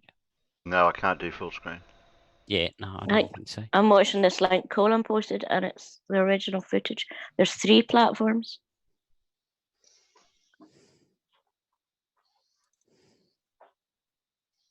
Well, I've got it set to 1843, so we can set it. We can listen to it a little bit there. And what are we hoping to hear when it was first coined, the phrase, or used? Oh, he said this is the Black Swan. So this might be the original. This might have been where he actually said it. Just push the button. Yes, I will. You can't see the horizon, you're a horse's ass. Because I don't care. If you're legally blind, I still think you can see this horizon. You tell me. This is the kill shot. This is the Black Swan. There it is. There it is. Oh, number 4, That's it. the White Swans.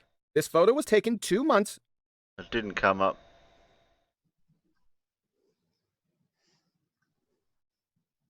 No, yeah, I saw it. Oh, number 4, the White Swans. No. This photo was taken back 2 further, months. Terry. Think you can see this horizon. 18... Cognitive dissonance. I've got to get a screenshot of it. Mud from your eyes. Yeah, but the only reason Rich saw it is because he's black. And or number 2, make an ASAP appointment with the ophthalmologist because you're dead blind. Everyone can see, just to let you know, if you look at this photo and you say you can't see the horizon, you're a horse's ass. Because I don't care. If you're legally blind, I still think you can see this horizon. There it is.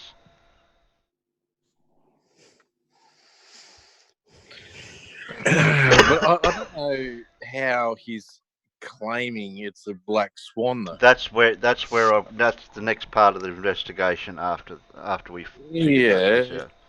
Because we accept refraction. Is a thing. Yeah. For this to be the kill shot, for this to be the Black Swan, we'd have to, or they have to argue refraction. they have to prove that refraction does not exist.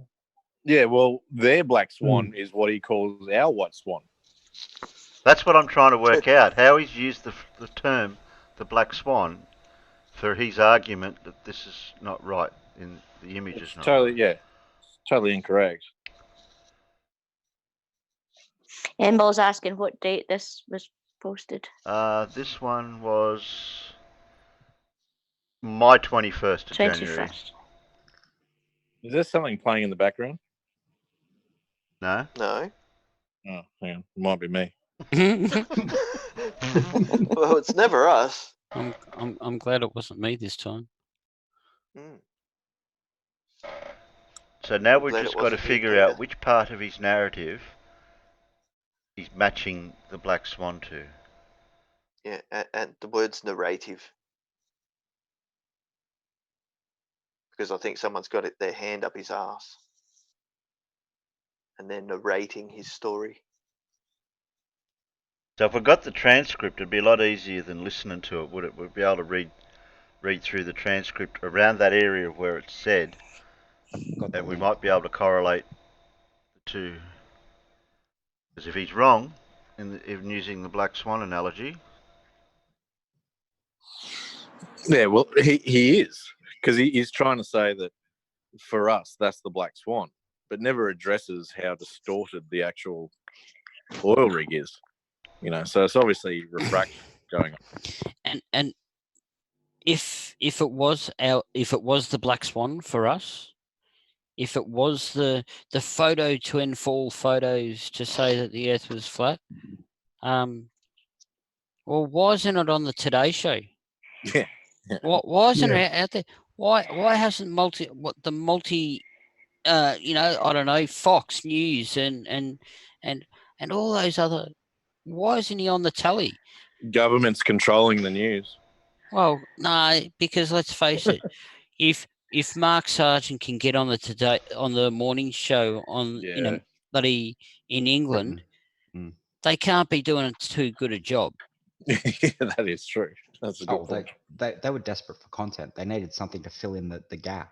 Oh, well, obviously they couldn't find a homeless bloke with a cardboard box that lives on the street and pets cats. They could have After what Phil did last week, they're not desperate for content, I can tell you.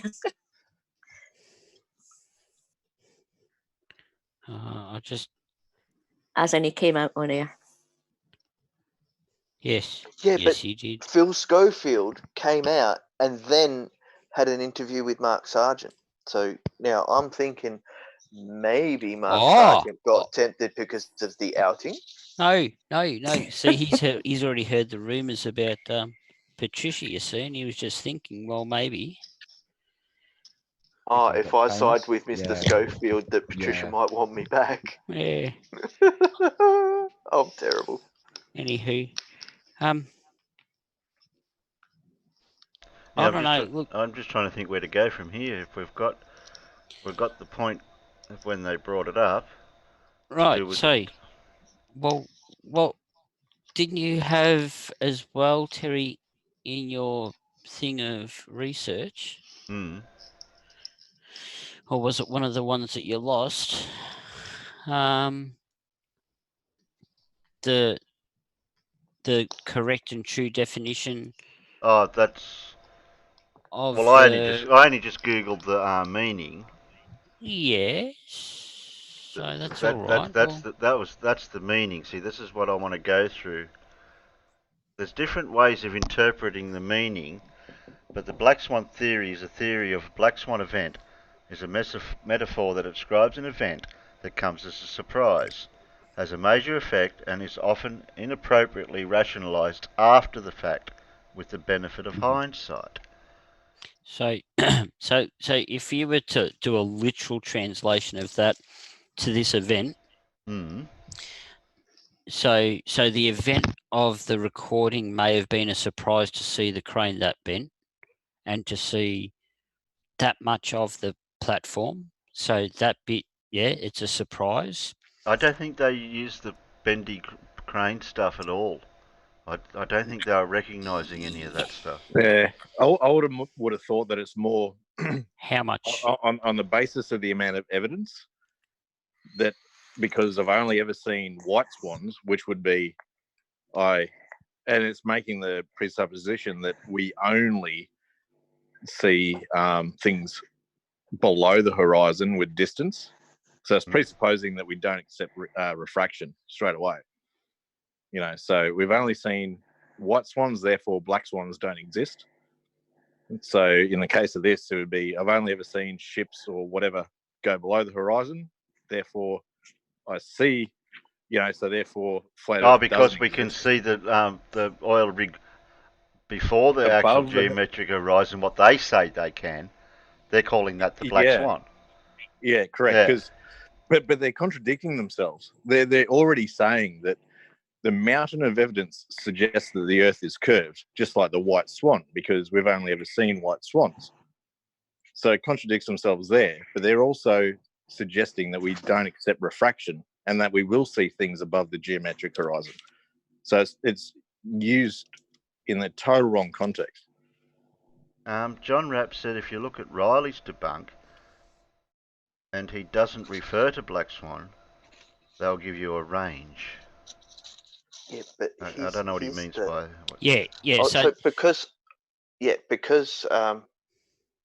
Riley did his backwards video of this thing. Yeah. Remember? Did he say black swan then? Yes. Yes, he did. Right. So anyway, as I was alluding to that video I found from September of last year, I think it's using the same footage. Yeah, but I've been watching it and listening to it, and I think this video's been renamed. Right? Because there's no talking all the way through it. And I think he's gone back into YouTube and renamed this. Possible. Yeah. Well, I mean, QE just likes to just spout out fallacies, right? Yeah. And Well, I put a link in the chat and it shows three platforms. One's at 26 mile. Yeah. They wouldn't show that. They won't address that though. Well, the thing is, they won't even address the land masses that are seen on the other side of the bay. On the right-hand side. Yep. Yep. That the amount that's cut off Mm. works out perfectly with the Earth curve calculator for that distance. That was one of the first things we were looking at, wasn't it? The land masses to the left of those platforms, to the right of the platforms, I should say. Yeah. Yep. The thing is, well, the way I see it, and this is just me, I believe that they're missing the last section of as far as the theory is written here, that we've got on the screen, I think they're missing the last section of the theory. Oh, where it can be explained after the fact. Yes, you mean they cherry pick something? Where it can be often inappropriately rationalized after the fact with the benefit of hindsight. So they're not using hindsight and they're not allowing anyone to rationally explain it properly afterwards. So they're missing all of that section. Yeah, they're missing the rational explanation of what they're actually seeing. Yeah, they aren't explaining it. They're just, their explanation is, we can see this, therefore it's flat. Yeah, but that's their rationalization. But that's just it. There isn't a rationalization though, Terry. Not on that side, no. Not on that there side. isn't a... Right, so the easiest explanation for any situation is most likely the obvious explanation.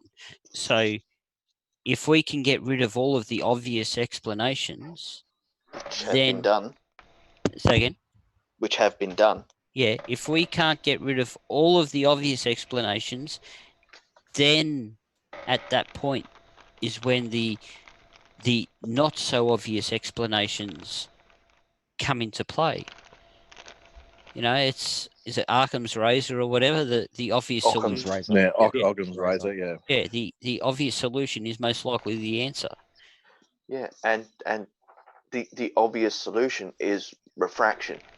Yep, and the And cranes. you can see it. You can see it on the rig. Yeah, the cranes. The The cranes. The Yeah. deck of the helicopter deck. Yeah, the All swan of neck. these.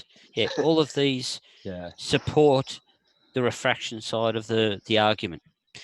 Well, because when you show the other ones that haven't got anywhere Mm. near as much refraction, well, surprise, surprise, Mm. half of the bloody platforms disappeared underneath the water. So it's Yeah, sinking. I call it the wibbly wobbly argument. Yeah, yeah. Right. They've also used the black and white fallacy, which is the P and Q argument. If it's not this, it's therefore this. That's the black and white fallacy that they've used here. Yeah. But the other one is they are begging the question, which they blame us for. Yeah. And another thing with that too, how many times has QE had to go back and change the source of the information that he's got? Because if you read further on through the explanations that he's brought up, for example, there was an article that he brought up, he had to change it. You read further on. Yeah, that's true. And yeah, then he went to the Nat Geo article, which he then I think also changed because it also said he cherry picked it again because there's a paragraph underneath that in a big grey box. I'm gonna have to go and find that now to show you, but it says, you know, the refractive horizon is due to the globe and the thermal conditions at the time. He's had to change a couple of his sources and sort of go, well, hang on, let's change this because it doesn't suit my narrative, the cherry pick. Because when people look, there's an Everett Anderson video on it actually. Yeah, but here's the stupid thing.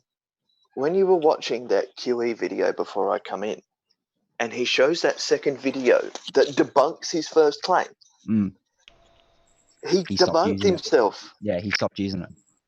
Yeah. But I mean, they even use the if not P then Q argument. Oh, I hate incorrectly that one. all the time. Yeah, the Modus Tollens argument. And it you know, and depending on what you're trying to use it for, it doesn't work. You know, in this context. So let's just play this game for a second. I've got a drink bottle and I've got a straw in the drink bottle. I'm sucking on the straw and no drink's coming up. Using their fallacy of if not P then Q, my bottle of drink's empty. Would you agree with that? No. No, well, if not P then Q. I'm sucking on the straw, no drink's coming up. Yeah. So if not P then Q. The straw's empty. I mean the drink's empty. No. Yeah. But I haven't heard it put in that context, but yeah. But that's what they're doing in essence. But what about the straw? Could the straw be blocked? No, it could be too short. Could the straw be too short? Gravity might be too strong. Yeah, but the thing is, it's never A or B. Peter can't suck. I can't. No, I can't. I don't. Yeah, but this image. Yeah, that's what Demonic was saying before. That black and white fallacy. Yep. You know, they've turned around and said, "Well, we can see this, therefore flat." That's it. It's either round or flat, and that's why. Yep. It doesn't work like that. It's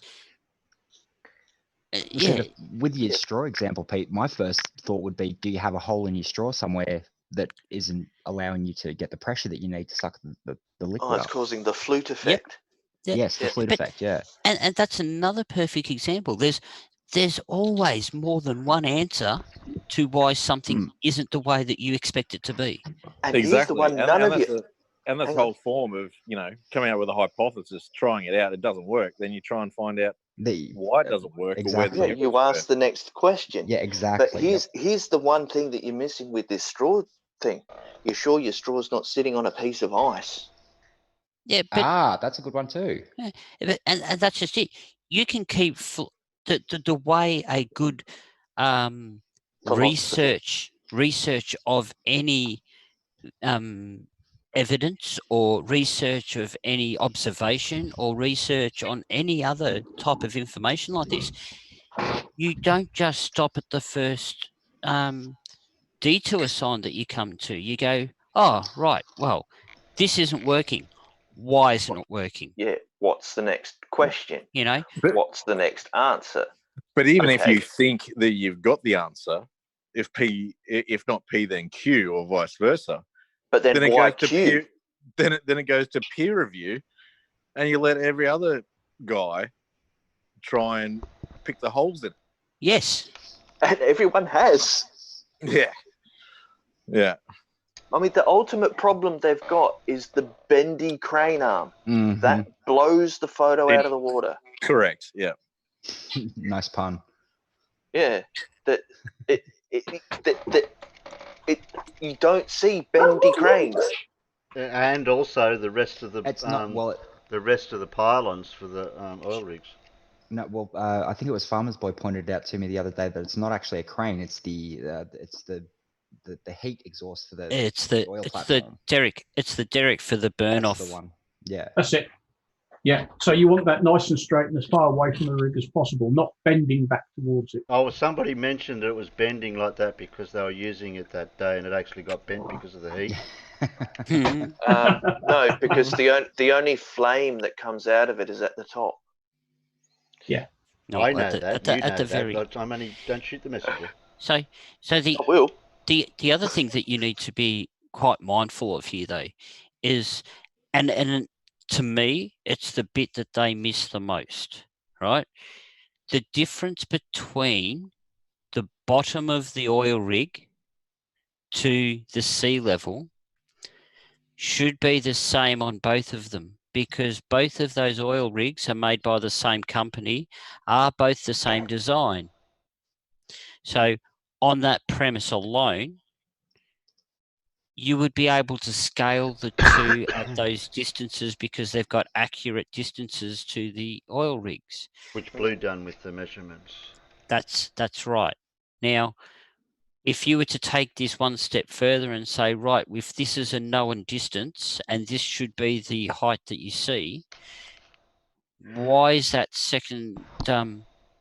Why can't you still see enough of the legs on the further oil rig that you would see if the Earth was flat? And here's the other bit that they miss. Both those platforms are actually sitting almost at the same spot at under the ocean. So they have to be difference between they have to be a set height from the lower deck to the level of the to water level, whatever you call it. Yeah, it's supposed to be something like 30 feet or something to allow for waves, so that they don't get up on the platform. So, Can you bring the picture back up, please, Terry? Yes, I could. I've just had a thought, but I just want to double I'll have check. to use my feet because my hands are Tied. Rolling another smoke.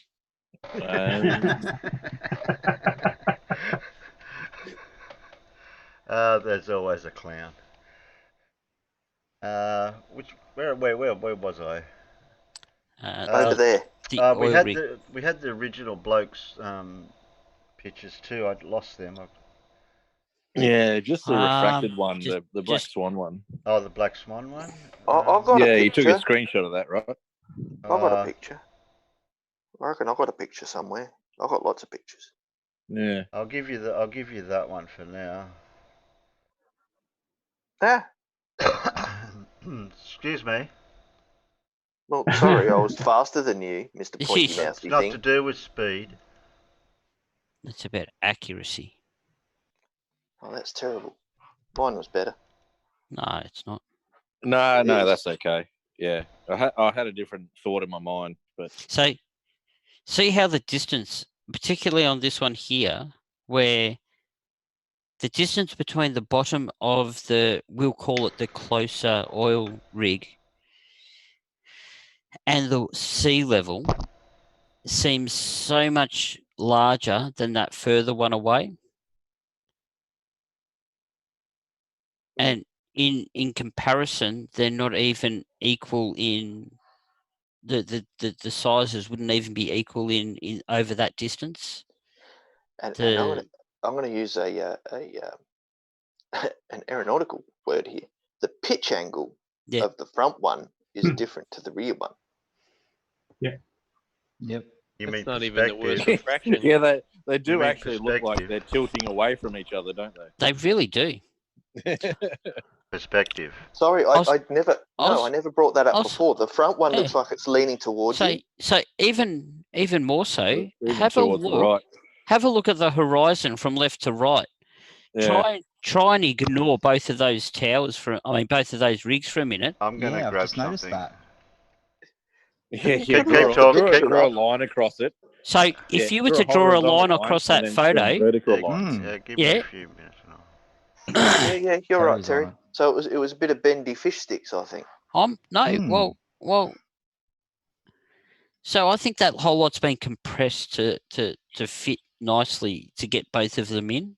Yeah. But when they've compressed Quantum the both, Disgrace's screen. when they've compressed the photo in to fit them nicely in the screen, Inadvertently shown curve. so they've shown the curve. Whoopsie. Oh, someone was doing that earlier with some compressed photos, and I think you picked it up, Dav, over at Jam Panda's server. Oh, earlier today. Yeah, earlier today. Oh, how I kept picking on him. Yep. On poor old Kevin. Kevin. It was Kevin, yeah. Kevin. Oh God. Kevin the twat. Yeah, Farmer's Boy was impressed with my my putting him down. He Terry basically comes in. didn't believe anything was put before him, did he? Yeah, and then Terry comes in going, Davros, you showing your CGI footage again? Yeah, my globe destroying evidence. None of them can. That. Every time they see it, and I go, which horizon's at my eye level? Which one? I get nothing. What Oh, I'm trying, Spurs would say, what I'm well, trying to you find know, is Blue's none of them are the real video horizon. That's So. got that bloke's link to the channel. Yeah, here it is. I found it. Hang on, can I just show something to Yeah, you better be quick. to Rich first? Check this out, Rich. Dun dun dun. Bendy crane? Yeah. Not a bendy crane. Bendy crane? Not a bendy crane. That that oil platform looks like it's underwater. What's going on That's there? just high tide. It's all right. Oh, it's high tide. Or Oh is it no, it's just a tsunami? wave. Yeah. A 50-foot wave. I heard Pip say it was a tsunami earlier. That bird is about to get taken out. Yeah. But this is where the whole thing comes into it. Is this bendy boom is not bendy boom, except down the bottom, just above the water. You can see that bit of refraction. Yeah, you can see it refracting into the water. Yep. Is that a black swan flying by?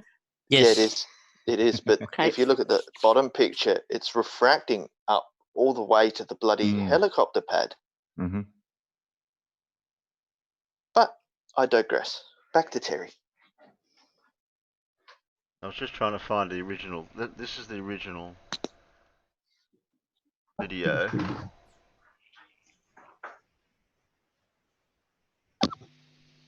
You know what annoys me about calling this the kill shot is that this would have to fix all the other problems that have not been answered. You know what I mean? It's not just like, oh, and now this explains everything else.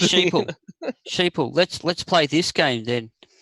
So how does this explain to me why my moon's upside down to Pip's? Yep, exactly. Yeah. How does this explain it? It doesn't. Exactly. And how does this explain why we can't see Polaris? Yep. And if we keep heading towards the equator, eventually we will. Why do the southern celestial stars turn in the opposite direction to the northern stars? Oh, that reminds me, Pete. I'd like to get a copy of that video you made of your time lapse photo. Yeah, just steal it off me YouTube channel, mate. Yep, cool. Just The help yourself. What's being played at the moment? Have they actually addressed how they just appear to be floating, like there's some kind of mirage there? Rich. That's anti-gravity, I think, Rich. No, it doesn't. Does Oh no, anyone no, know? that's just refraction. Looks But bloody curvy to me there. We'll ignore that refraction, but Yeah, you know the fact that the tower that the rig that's further away is not bendy. Well, we'll ignore that as well. Oh, so what were you going to say, Terry? I was going to say the colouring looks like it's been changed, unless I've got the different. It's different days, I think, Terry. Yeah, I'd say so. That one that you were playing looks like it's probably early morning. Oh, no, that one's the one that's closer down to the beach. Where's the other one? I keep losing which one it is.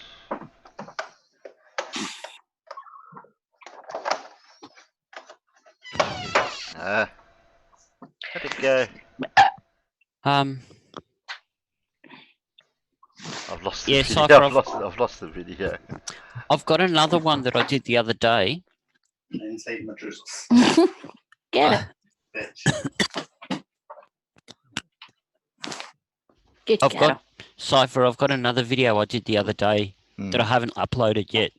Oh, yeah. I think it's got, I think I'm up to 6 satellites and 3 planes going through it.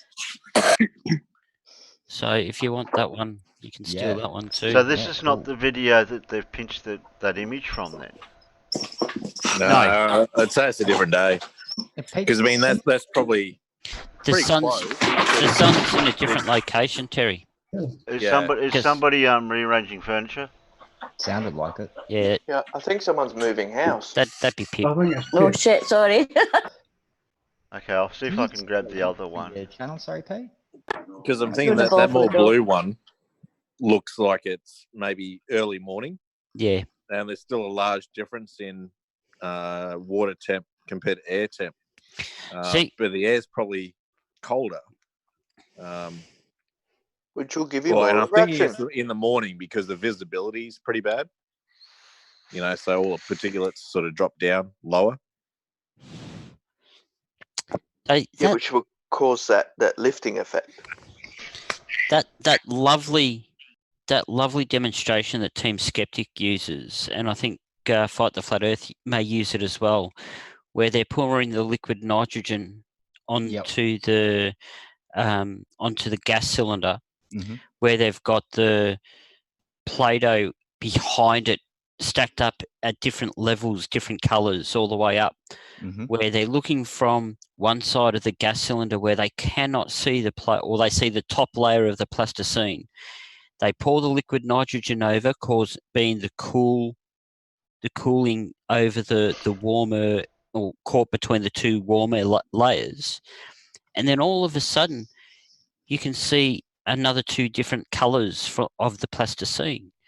You know, it's the same thing. The water will be at one temperature. You've got a layer of air at one temperature, and then another layer of air at a different temperature again on top of each other, and it's causing that refraction. It's not as if it's not understood. It's not as if it's not it's something that happens all the time, repeatable. We know about it, and they're just ignoring it. Yeah. Because, I mean, and the thing is, the fact that they appear to be floating is, because the atmosphere, for whatever reason, whether it's fog, smoke, smog, whatever, there is no real defined horizon except for the wave, which is really close, which isn't actually the horizon, but hence why they look like they're floating. There's the refraction and also, poor air quality for that time of the day.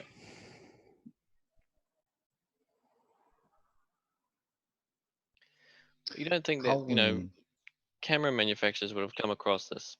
You mentioned that. You know what I mean? Photographers know about it, because this is similar to, the world record shot. Yeah. And the photographer that took that, which they were banging on, was flat Earth proof for ages. Mm-hmm. Well, they knew, they were looking at forecasts, and they thought, oh shit, we might be able to get this shot due to refraction. Yeah, we might be able to see further than we should be able to normally. And that's it's exactly the same. Yep.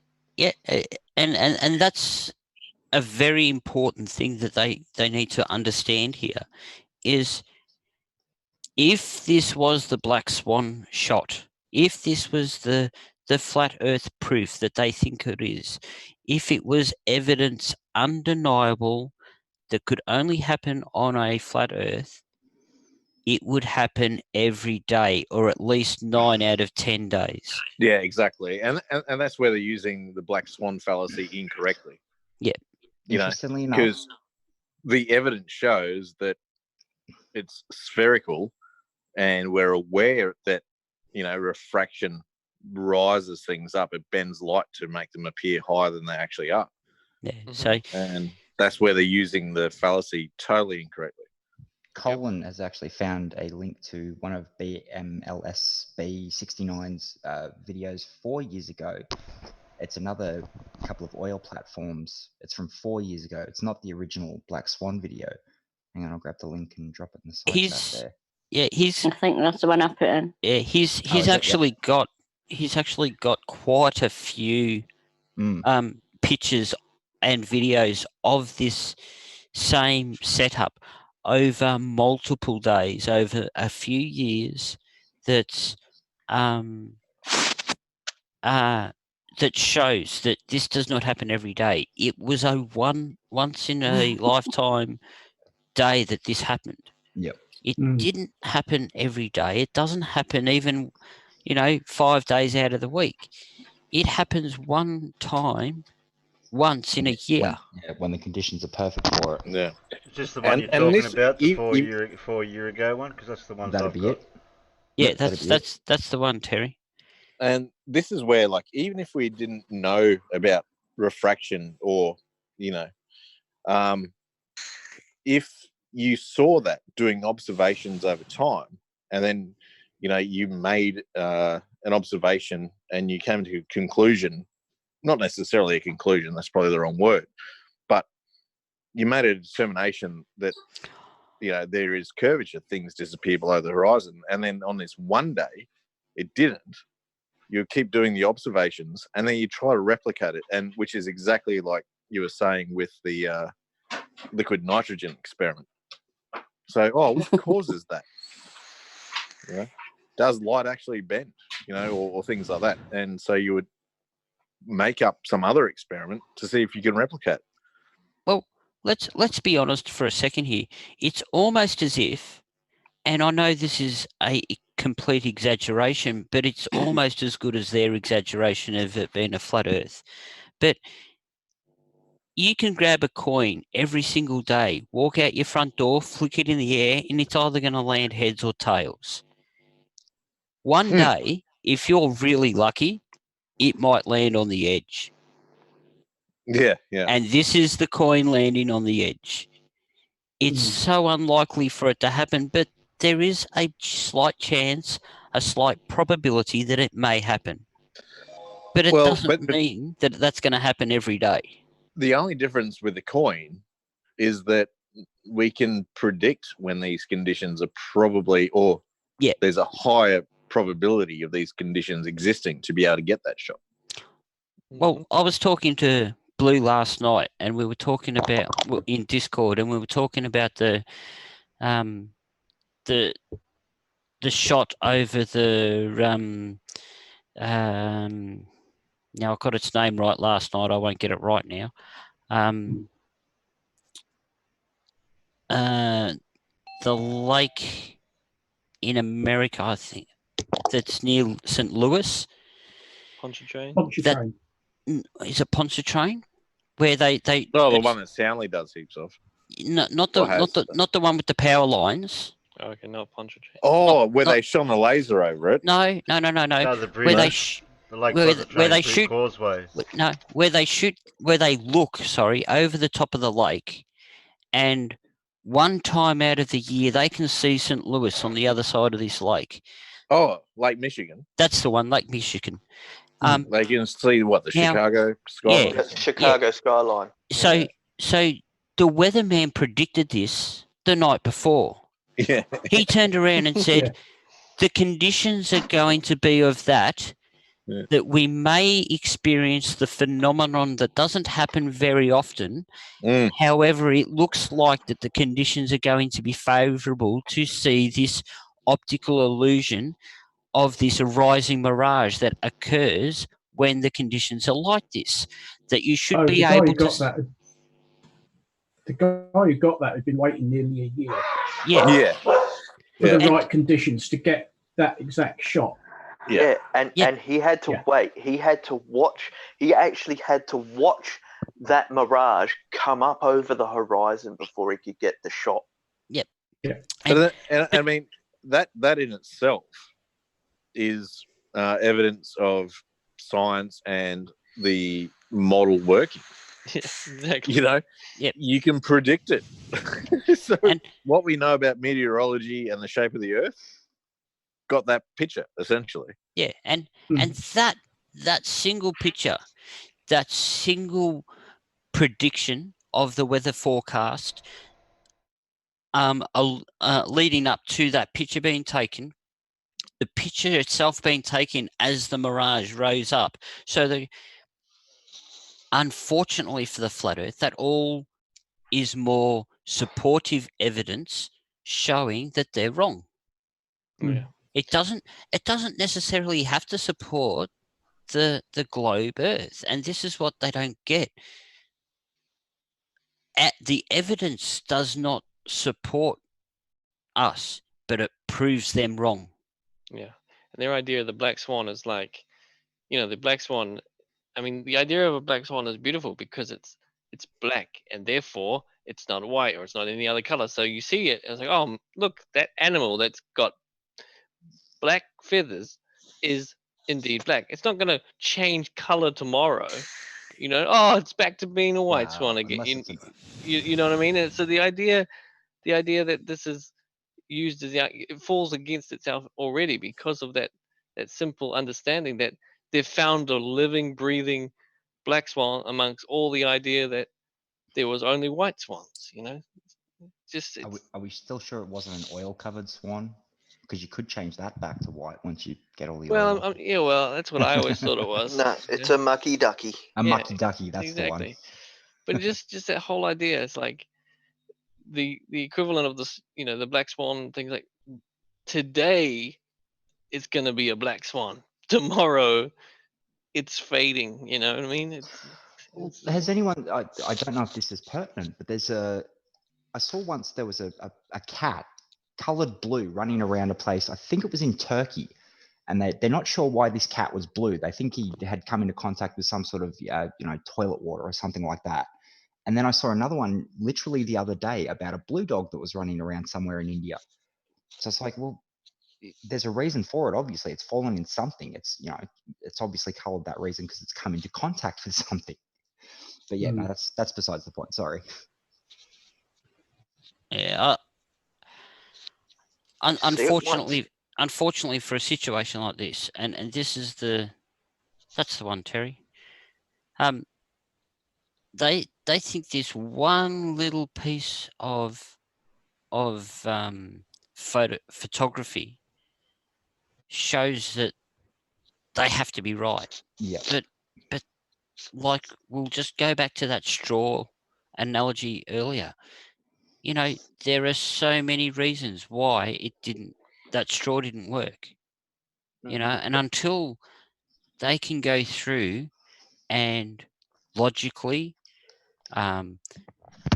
with all of their research and all of their techniques to show evidence one way or the other, show that nothing else was involved, that for that to be an accurate photo, they have to remove every single piece of other things that are affecting that photo, including the atmosphere, including any refraction, looming, or whatever you want to call it. And I'll say ether band right now just to keep Travis happy. You have to remove all of that and make that photo happen again for it to be a valid piece of evidence for them. But what I find interesting too is that they'll latch onto that one piece, right? But any evidence that we give them is CGI. That goes. That's a very good point. Yes, I actually brought that up to someone the other day. The hypocrisy is just out of control. Yeah. Well, I actually got cranky at an idiot today, and I turned around to him. I said, "All these photos you've been saying are freaking fisheye lenses, and all of a sudden you turn around to CGI, make your fucking mind up. Kevin, Yeah. again? Yeah. Yeah. No, that image is fisheye lens. That image is fish lens. That image is fish lens, fish lens, fish lens, fish lens, fish lens. Then it's CGI. Yep. Yeah. Particularly the part where he was saying, "Oh, well, you can see the fisheye lens there, but you couldn't see it in the wing of that plane that we were looking at the image of." Yeah. It's like, hang on, why is it doing on that side, but it's not doing it in the middle of the, where Also, it should fisheye be lensy, and everything. fisheye lensy, bendy, uppy, not downy. Warpity, Yeah. droppity. And I mean, the thing is too, like Globers would never, that's a picture. Yep, that comports to what we understand with reality and refraction. Well, no, it's barrel distortion, mate. What You know, barrel? we wouldn't, or we would, you don't hear them say that's CGI, that's this, that's that. No, that comports with reality. Also, And our barrel understanding distortion. Yeah, We barrel can predict distortion it. has to do with length of barrel, the curve of the lenses, distance from the mirror, focal capabilities, and all that has to be. You can't just go barrel distortion on every photo unless you know the distortion index on every single barrel that was taking those photos.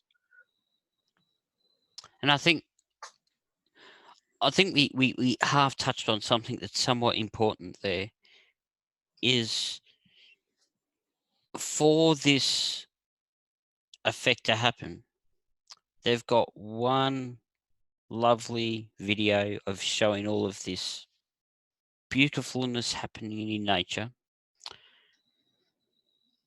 Since they can do it with every single photo from every single satellite, can we just dismiss it by saying CGI? Yeah, we could, but we don't. But you know what I mean? Like, Yeah. they say that it's evidence and all of that. Well, we give evidence of a single shot taken from a 35mm camera out of a window of a floating tin can that's on its way out to do a loop around the moon, and they call that CGI. Yeah. So you a film camera. It's definitely not an equal playing field. They can pull all these cards like CGI or various types of distortion and make up, like, reinvent definitions for certain lensing effects, and but then they show something and we try and explain it to them. Yes, no, that's expected. It's this or it's that. Yeah, we're expected to take them at their words, but when we go presenting evidence, just to let you know, I have the capability of finding the list of the 92 different reasons for things disappearing bottom up. Yeah. I think Everett's done a good one of that. We have one. The horizon. Goes over the horizon, you say bye-bye. I put that refraction test with the butane gas that Team Skeptic used against Thompson in the chat there when Terry gets back. And that sort of thing goes back to who were we talking to the other day? Jin, and the 1948, what was it, the Viking rockets that were launched, took pictures of the first picture of the Earth from space. That would be October 1946. Thank you very much. That would be the V2 rocket with the first black and white camera ever put into orbit. That had to be composited with 4 different pictures in order to see the curve. Base comma. Jin still claimed that it was CGI. It was the 4 separate. Curve. Yeah, 4 separate pictures laid side to side. So it's not real. I mean, it's sort of compositing, but not really. It's just the pictures. Yeah, but just one of those pictures shows curve. But when it's called flat layering. earthers say it doesn't, they crop it. Yeah, it's layering. Layering, that's Well, the one. Jin provided a photo the other day, and he was convinced that it was,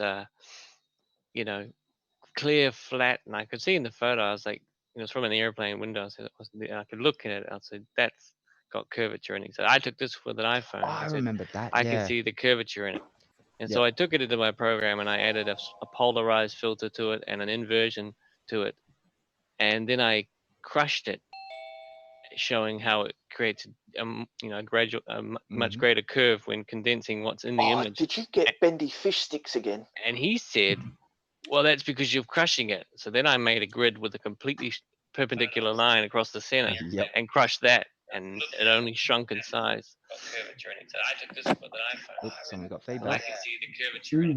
And so I took it into my program and I added a polarized filter to it and an inversion. Who's playing that back? Professor. That sounds like Sheeple's voice. No, that's Phil. That's Professor Phil again watching YouTube while we're talking. I just seen that Nathan Oakley posted some. I agree. I agree with the guy talking. That swan song. He's making good points right now. Hi, Professor Phil. How are you? Professor, could you just mute yourself in the Zoom? Is that me again? Yes, it is. Or YouTube.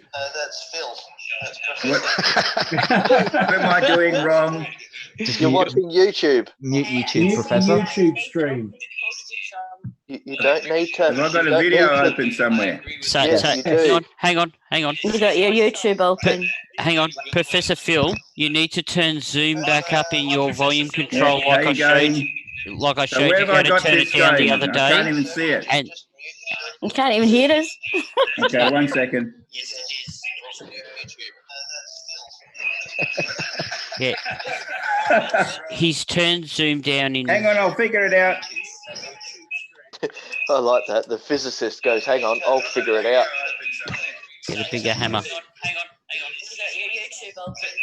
on, Professor Phil. Yeah. Just turn YouTube off. Shush. Not just me. I can't even hear us. Okay, 1 second. Where's Terry? There we go. He's muted. Oh, so he's actually got I'm Zoom here. turned down in his volume control settings. So if Professor Phil, if you can hear me now and you can't work it out, you need to click on the speaker down in the bottom right hand corner and click on the in the bottom right hand corner on your taskbar. You need to click on that, open your volume mixer, and then turn Zoom back up and turn your YouTube stream off.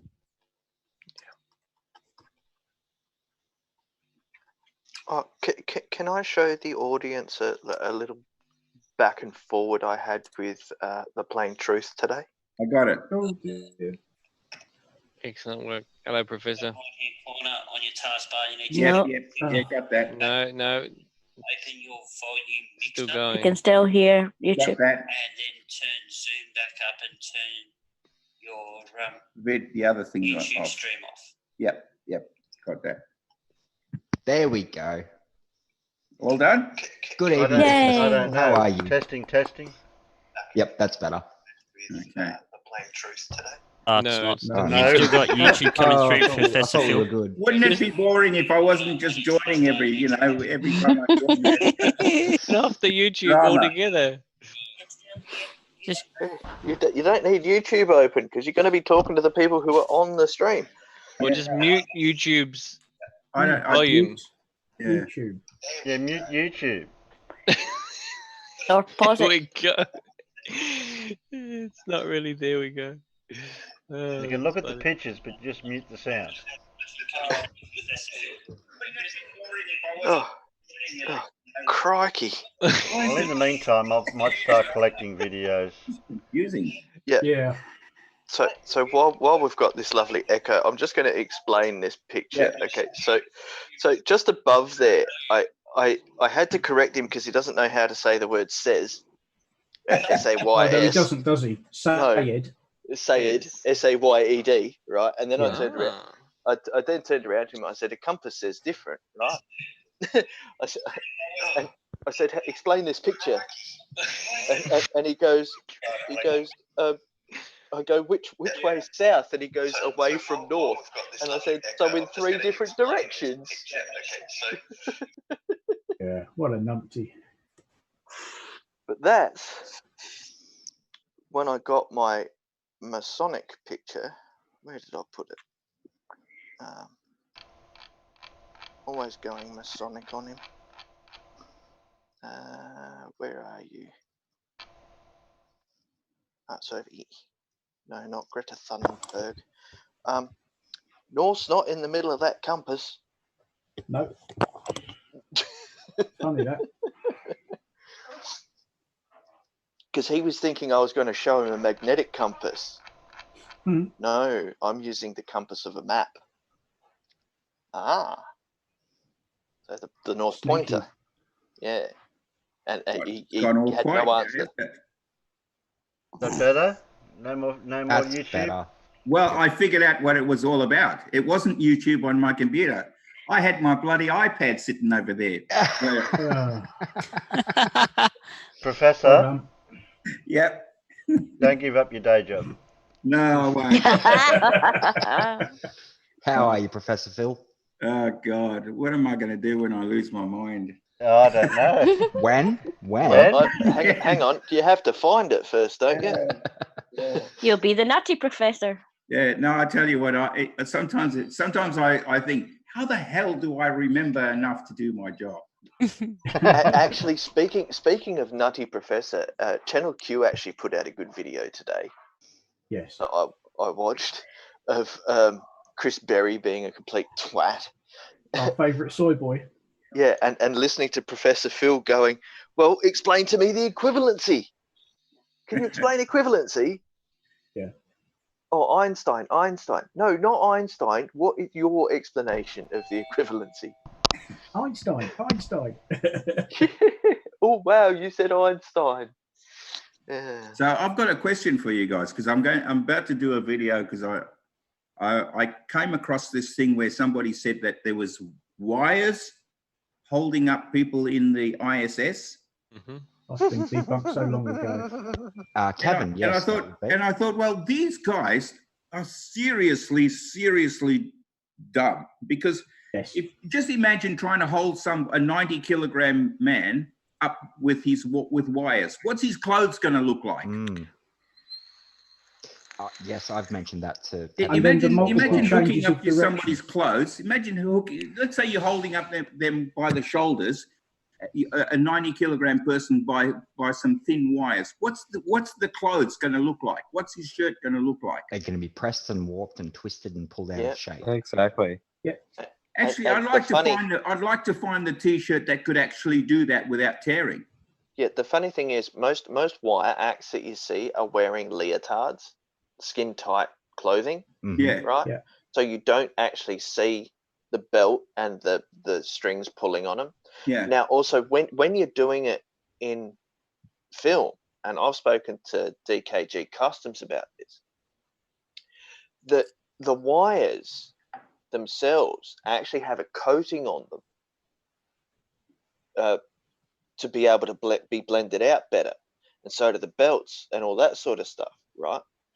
But the actors are actually wearing markers so that they can CGI the clothes over the top of the belts. Yeah. Right? Now, you never see any clips of the footage prior to CGI, which anyone who's got a DVD will see a making of. Yeah. Why is there not a making of the ISS footage? Yeah. I mean, surely there would be a whistleblower. Well, but it just doesn't make sense. How can the cable hold? There's obviously no cable, if you like, on his right hand side. How is the cable just holding him on the left, and then he's managing to do a somersault? How does that happen? What about the ones where they've got a microphone in their hand, Professor Phil, with a cable coming off the microphone?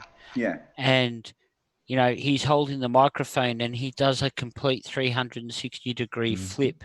That's the one I'm thinking about. There's a blue one. He's wearing a blue. Yeah, and So how did that wonderful wire just magically go through the cable?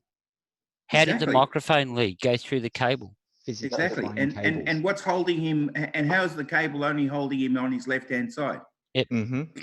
Yeah. The best is how do they do a half-an-hour feed directly live, going through bulkheads, right? Yeah. Going into his sleeping quarters, jumping into his sleeping hammock, yeah, zipping himself up without taking the wires off.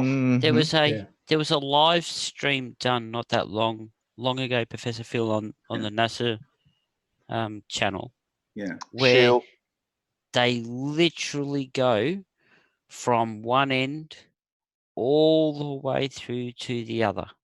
Every inch, every part that they could go into, within reason, they went into to show the whole size of the internals of the ISS that they operate within. And very cleverly, they showed two camera views simultaneously, front and behind. Yep. Wow. Yep. And it's a beauty. It really is a wonderful video to watch. We'll look out for it. And it debunks every single claim that they have ever made about it. Yep. You Well, just why have to are type they in still making ISS this tour. claim then? You just type in ISS tour, Professor. Yeah. And it gets so bad that the astronaut passes through a tunnel barely enough to fit themselves through, and they move gear out the way. And another part, they go underneath the multiple hook, clothesline-looking things and go between them. I mean, if there was any harness on, I mean, just ridiculous. I think those cables are made out of the same material that the dome is. It's not touchable, it's not seeable, but it does all these magical physical things. Unatonium.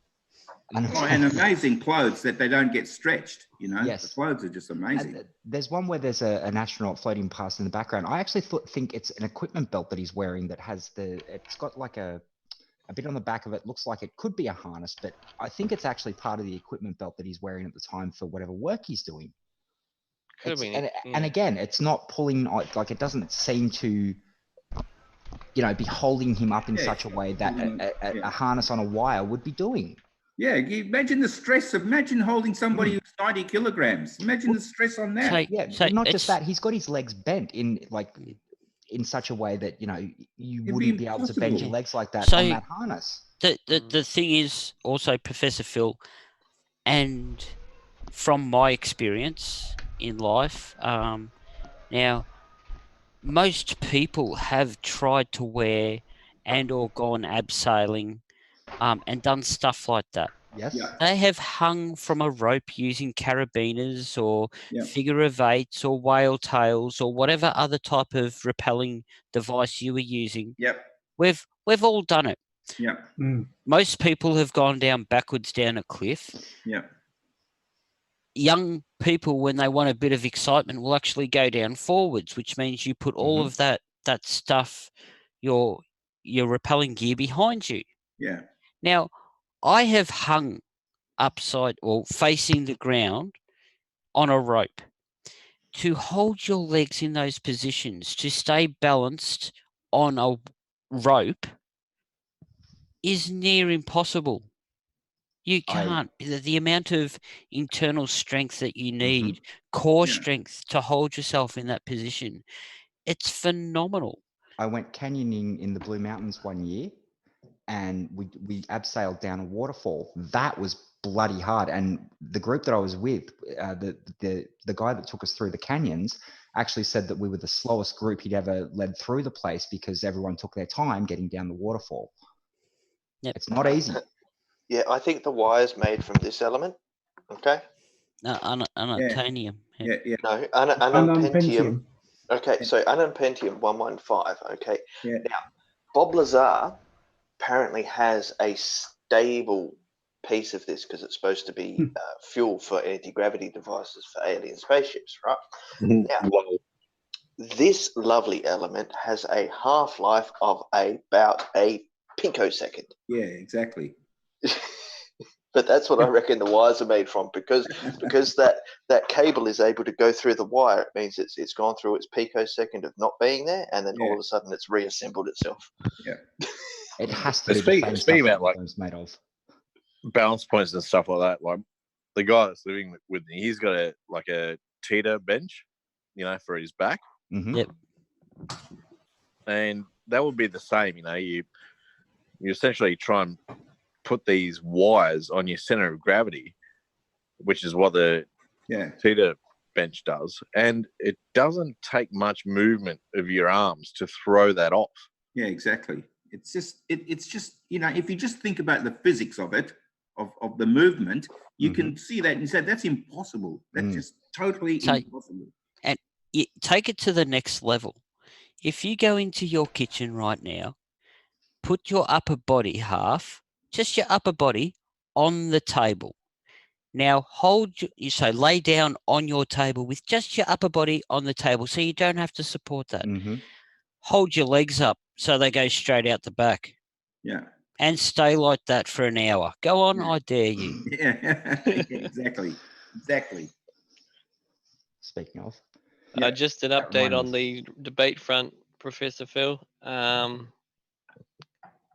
you ever heard the sound of a cricket? Yes, of course. Yeah, I've got them outside. Yeah, well, that's what's happened. Once they realized that it was a real possibility that they would actually have to put their claims to the test, I've stopped all communication seems to have stopped. Yeah. So the search continues. Yeah. So to speak. Yeah. Yeah. Peter, I can't do your experiment, mate. Why, if you got... I weigh more than 80 kilos. I don't. Not my problem. That sounds like a personal problem. No, it's not my problem. It's the table's problem. Oh, it would be if you laid on it. Maximum load 80 kilos. Oh. But you know what I'm getting at. I understand what you're saying. But the physics of your body holding itself in that position. No. Of a piece of wire, or even two bits of wire coming from the center of your center of gravity of your body, your body's not designed to float like that. Put it this way: the thought makes me tired, Peter. Yeah. You'd have to. I mean, even you'd be working for Cirque du Soleil. They would have legs the size of the biggest bodybuilders because the amount of muscle they'd need to keep their legs there. Yeah, but even you look at the Guinness Book of World Records for planking. Yep. So it's core strength support, but you've still got support for your structure. Now we're on wires, and the only support is through the wires around your hips somewhere. Yeah. That's not as difficult. Sorry. Yeah, but I mean, the thing is, well, what about there's a belt around, and that is their center of gravity. Well, what if someone's got more body mass in their shoulders? Like a man. Yeah. Is going to have more weight in his upper body than a female who will have more weight in their lower body normally. Yep. They have special wires for women and special wires for men. Yeah. Like, why isn't the see belt? my Why bum's doesn't the fat. belt move? No, Pip. But that's not as difficult to understand where they're attaching these wires to. But let's be honest though, Rich. Even if they had the best ergonomically designed bracing support harness in the midsection of most people, just those leg muscles, their leg muscles aren't designed to hold the legs up like that. So that means they'd also have to have cuffs around both of your knees. Yeah. Which also go up to the wire frame. Yeah. Well, I mean, that's an experiment that they could do. If I'm being supported by here, I could sit on a chair even on my ass and see how long I can just hold my legs out for. Yep. Yeah. And that's another lean good over one. A bench and see how long I can support my upper body weight for. If it's the harness. Experiments they can do, which they don't. Yeah, sitting on a chair and holding your two legs fair out straight without any support from the chair, and just sit there for give it 5 minutes. Yeah. You know, just 5 minutes and feel the burn. You know, Not even. I mean, even just stand with your arm out. See how long it takes you until your arm fatigues. So have you got a video by the looks of it there, Terry? Yeah, I'm just working away here behind the scenes. Yeah. Yeah, and you're doing a good job too, by the way. I can see from the chat that there's a winner number 3.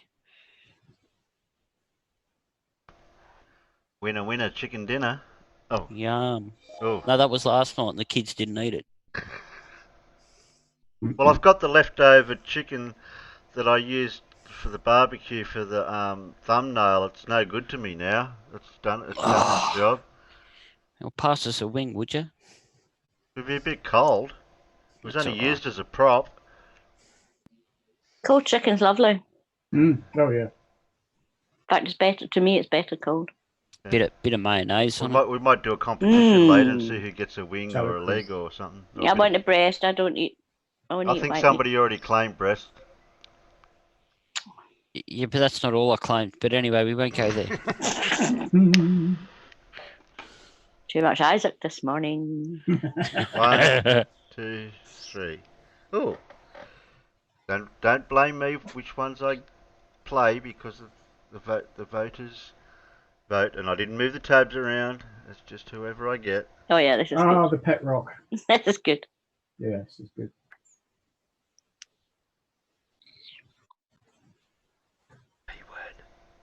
Play. Muppet says play, please. Well, hi, everyone, and greetings from Northern Michigan. This is Bob the Science Guy. Hi, Bob. You know, last week I had the misfortune of being involved in a debate with a flat earther about the function of a gyrocompass. As he began to describe the function of the gyrocompass as running an electric charge through a ring of mercury, my mind began to wander.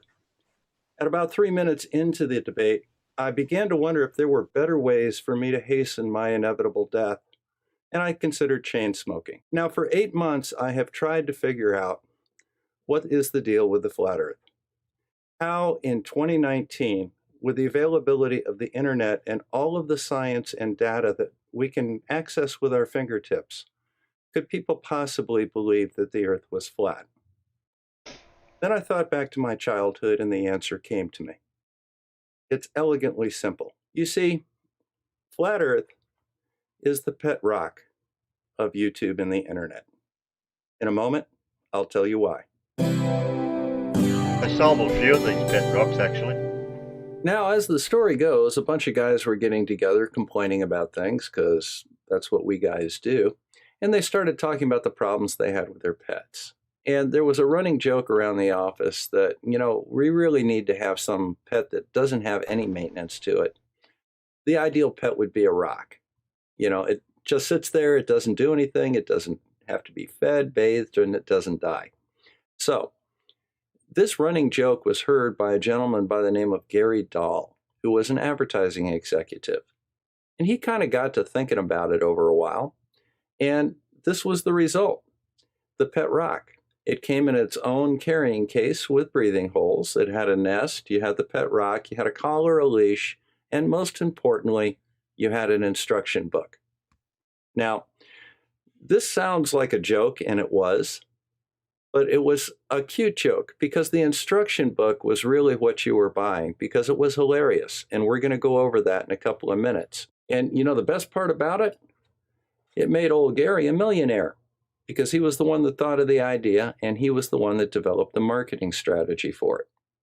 But what does this all have to do with the flat earth? Well, funny you should ask. Let's have a look. Folks, let me introduce you to Matt Powerland. He's one of the earliest proponents of the flat earth and has been targeted by Eric Dubay as somebody that quote-unquote stole his idea. My friend and fellow creator Rory has done an 18-minute video of Matt Powerland claiming that he started flat earth as a joke as part of his comedy routine. Now, I've spoken to a woman who claims to have written this material for this routine, but I'm going to let Mr. Powerland say a little bit for himself. Via these fakes who are all infringing and violating my copyright, That's Rob Skiba. You use my talking points, Rob Skiba. I will get at your address. I will serve you. That's Mark Sargent. You use my talking points, twist it so you can get around it, but you still use flat Earth. You still say that all the images of Earth are paintings. This is all my routine. This is all photo or painting. You've repackaged. Okay, so back to business here. The pet rock movement was started pretty much as an inside joke, and then a marketer got a hold of it. According to Mr. Math Powerland, Flat Earth was started as part of his comedy routine, and then marketers got a hold of it. Now, in order to really make this an interesting thing, you've got to have a good backstory. And with the pet rock, it came with this little booklet that was shipped with every pet rock. Let's go through it. Now, the first thing that you need to do with a good story is you need to make your audience feel special. Now, with a pet rock, you are now the owner of a genuine pedigree pet rock, not just any old wild rock on the side of the road. This is a special rock. This is found by specially trained dogs on a remote beach in Mexico, kind of like truffle pigs, and probably as valuable as truffles. At least that's the implication. And you know, not everyone is the right kind of person to be able to own a pet rock such as this one. You're special. Now, despite being sold as very low-maintenance pets, apparently there's a lot to know in order to be the proper owner of a pet rock. For example, you have to leave it in the box for 3 days to let it get used to the environment and, wait for it, wake up. Then you need to give it its own special place that it can call home. Someplace that it feels safe, kind of like YouTube and the Flat Earth movement. Now, the beauty of a pet rock is that it's perfect for people that don't like animals, or that don't want to have to care for an animal or learn much about them. Kind of like the Flat Earth looks at physics. Now, like the Flat Earth and Robotham, your pet rock comes from a long and illustrious line. The pyramids of Egypt, the Great Wall of China, the streets of ancient Rome, all had your rock's ancestors in them. Yes, that's right. In addition to being descendant of rock royalty. Oh, hang on a second. There, that's better. They've played an important role in history. Like the Flat Earth, rocks even played an important role in the Bible. Now, one of the first things that you should do as the owner of a new pet rock is try and teach it a few commands. The one that they recommend you try first is come, and it has very specific instructions on how to train your pet rock to come. It says that you should use the pet's name and speak with authority and command it to come using hand signals. So, like this. Come, Brutus, come. And it says that the pet rock probably won't do anything at first, but it offers advice for that. Here, let's see. So, repeat the command. Come, Brutus. Come on, fella. Here, boy. Now start walking slowly towards your rock. Incredibly, as you walk towards your rock, it'll appear to be coming towards you. Make sure to give it a good pat of approval, though. This is very similar to what we see in the Flat Earth, except they call it perspective. Well, the next trick's a little easier to teach a rock, and that is the command to stay. It says here all you really need to do is put the rock on the ground and tell it to stay. It generally picks it up on the first try. Now, it recommends that you go back and check it once in a while. But like the horizon being flat and rising to eye level, there's no need to check it. Now, another important thing to do with your pet rock is teach it the difference between stay and sit. Now, if you tell the rock to sit and you sneak out of the room and then come back and you find that it's actually laying down and staying, you need to scold the rock, kind of like this. Bad, horizon. Bad. Get back up to eye level. Now, you would think that the next command would be stand, but you're presupposing the rock has feet. It doesn't. Now, the next trick is probably one of my favorites, and that's roll over. Rollover is kind of an interesting trick to teach your pet rock because in the wild, it's a natural phenomenon for rocks to roll over, especially during landslides. But when you have a domesticated pet rock, you need to help it out a little bit. So the first thing you do is you go up to the top of a mountain and then you command the rock to roll down the mountain and let it go. And it'll keep doing that until it's tired, generally at the bottom of the mountain. Now, this is really cool because, obviously you're not changing the mountain yourself. You can't wiggle it. And gravity, well, what's gravity? What you are changing is your independent variable, and that is you telling the rock to roll down the hill. You wiggle the independent variable, you tell it to go roll down the hill, and it rolls down the hill. You have your cause and your effect. Now, the independent variable, of course, is the presumed cause of the rock rolling down the hill. Sound familiar? Now, the final trick that I want to teach my pet rock is play dead. Now, fortunately, this is pretty easy for them to do, and they seem to enjoy it. It's just kind of like their go-to trick. Even when you're not around, they'll just play dead all on their own. They seem to enjoy it. It's kind of like mountains disappearing into the inferior mirage. That's just what it does, right? Here's where the flat earth and a pet rock owner are very, very similar. Many of us say that we can see curve on the horizon, but you can see the truth. You know that it's flat and you can see it. Just like these rocks right here. I don't own a pet rock, so they both look fine to me. But if you were a pet rock owner, you would know that rock on the right is really sick. Now, finally, a word of caution. You should only get domesticated pet rocks. A wild rock will always be wild. You can only get your pet rocks from authorized distributors, much like Flat Earth gets their information from authorized websites. So never go outside your authorized websites and never get a pet rock from the wild.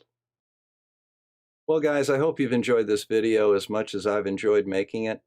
I remember Christmas in 1975. Everybody wanted a pet rock, and our parents all wanted mood rings. But there was one difference between the pet rock movement back then and the flat earth movement now. Pet rocks are a real thing, and we knew they were a joke. So, this is Bob the Science Guy, signing out from Northern Michigan. Thank you very much for stopping by, and if you have a moment, hit that little like and subscribe button down there in the lower right. I'd really appreciate having you follow us along and see my videos coming out in the future. That's what I make them for. So, take care, guys. That was brilliant.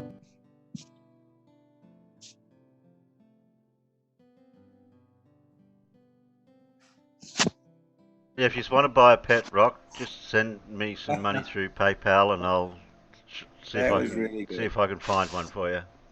That was pretty much what a flatty is, a pet rock. I love that. Yeah, but teaching a flat earth is probably harder than teaching a pet rock. Oh yeah. The rock at least has some intelligence.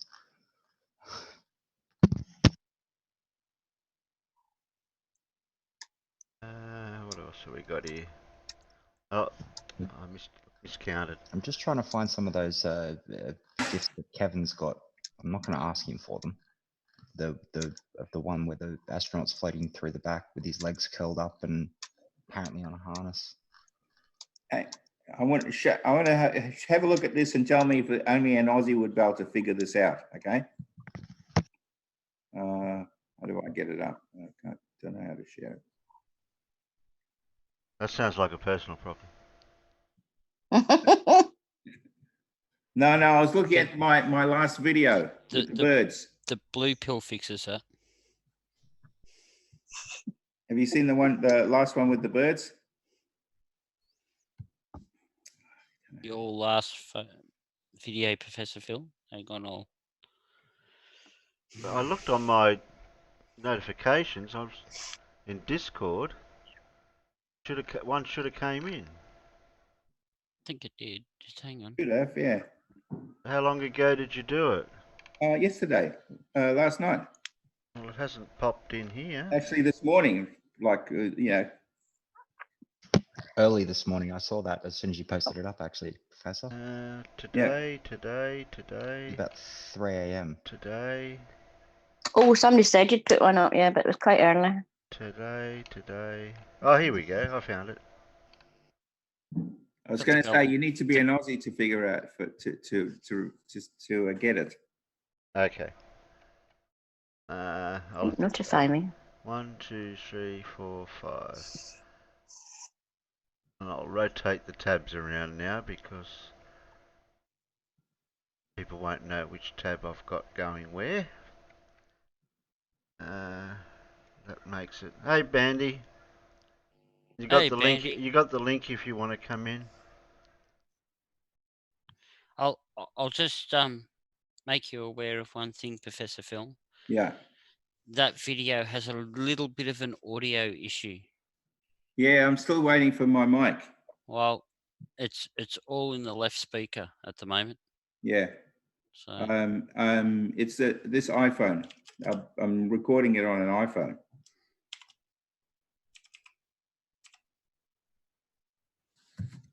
This should have came out in stereo.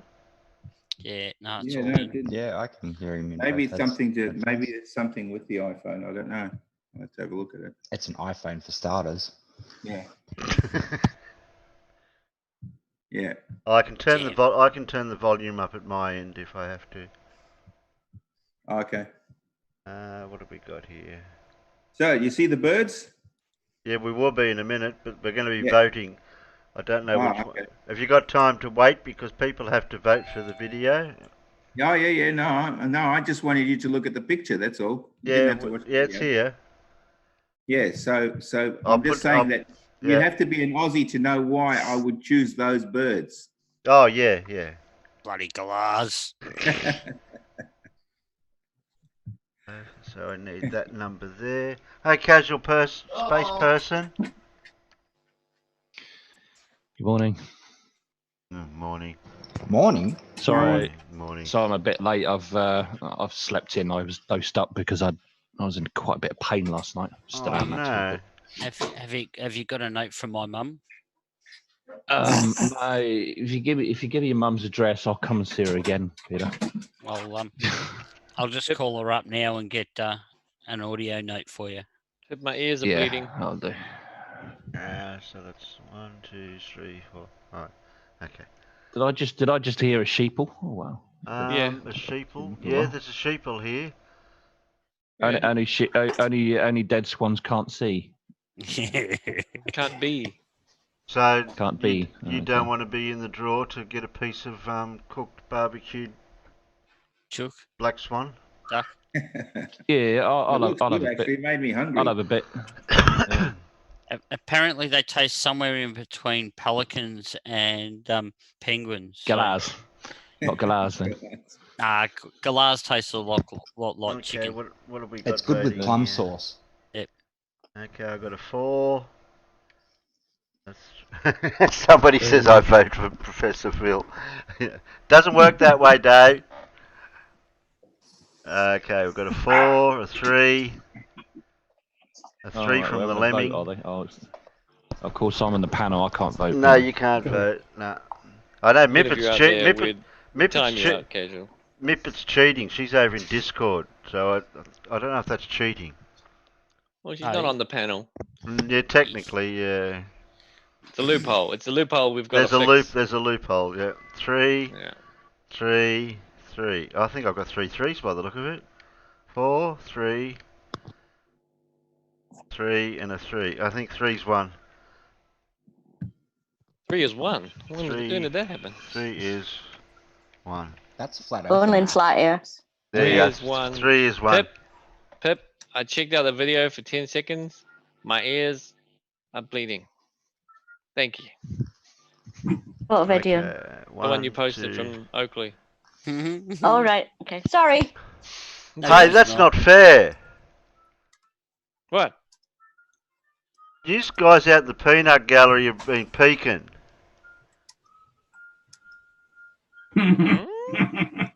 Use peek. That's Black cheating. glass. How'd they cheat? You probably. Don't know. This psychic theory, I knew it all along. So these are galahs, are they? That's a Who's a galah. galah? They're quite pretty little birds, aren't they? Rose-breasted cockatoos. That's Now I galahs. won't know how much to tweak the volume yet until it plays, but I'll get the banana out. I'll pull me banana out and we'll. Time is it? And I'll. Oh no, just don't pull your banana out. Just leave it as it is, Terry. It's really Well, not something we want to see. I was gonna slide this one up and make it bigger there. Yeah. No, Terry. Don't just leave your banana alone and don't slide it in nothing. Yeah, exactly. But I can make it bigger by just moving Don't that. make it bigger. No, Don't make it. Please don't. Last time you did that, we. Excuse me. Yeah. Last time we did that, Pip had a heart attack. No, that was Hobby.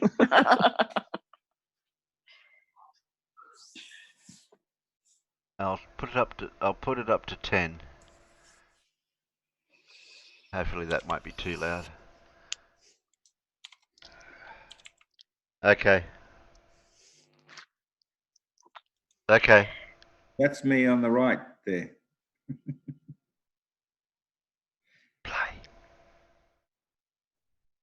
It's You're the Professor Galah, are you? yeah. Yeah, you looks like you're telling your students off there or something. I am. Yeah. There's Riley. Press play. Riley, Oakley, and Thompson. Yeah, that's Press play. Press play. Press play. Press play. Did I hear somebody say press play? Terry. Hello, Stop shouting. Well, last night I was on a channel of a flat earther named Arwijn, and we were discussing light. In particular, he was interested in what causes redshift, and because of the limitations of making any adequate kind of description in the live chat, I promised him that I would make a short video explaining what it is. So what I'm about to show you is quite a busy board because I've sort of tried to fit everything on it, but we'll see how we go. Okay, back in a sec. Okay folks, we're back again. As you can see, this board is very, very busy. However, I'll try to help you make some sense of it. So first, let's start off with what is light. And light is essentially packets of energy, and these packets of energy can act as waves, wavelets if you like, and also as particles. So consider them to be a packet of wavelets if you like. That helps. Now, the visible light is a small portion of the electromagnetic spectrum. In fact, a very, very small slither of it, and that starts from very, very long wavelengths such as radio, and goes into microwave, infrared, and then you've got the visible light portion of it. This is highly exaggerated because this is such a very, very small slither of the electromagnetic spectrum. And then beyond that you have UV, X-rays and gamma rays and so on, which are very, very high frequency, very, very short wavelengths. These get longer and longer and longer all the way till they're quite long over here. Now, what do we mean by a wavelength? A wavelength is from one peak of a wave to the other peak. So here we have, this is one complete one, so from here to here is one wavelength. Okay, so now color is a function of the wavelength. So that's one of the questions that Arwijn wanted to know. In other words, what what was responsible for color. And I think Arwijn thought that it was speed. So no, Arwijn, it's wavelength that's responsible for the color. So as you can see, the wave, long wavelengths, and here in the visible light part of it, red are longer wavelengths, and violet very short wavelengths. And it's this wavelength, that determines what color it is.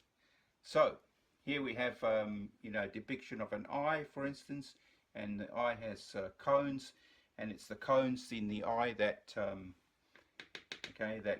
recognizes colors and is able to discern wavelengths from one another. So these basically only has 3 colors, red, green and blue, and from all of that is able to discern millions of colors. And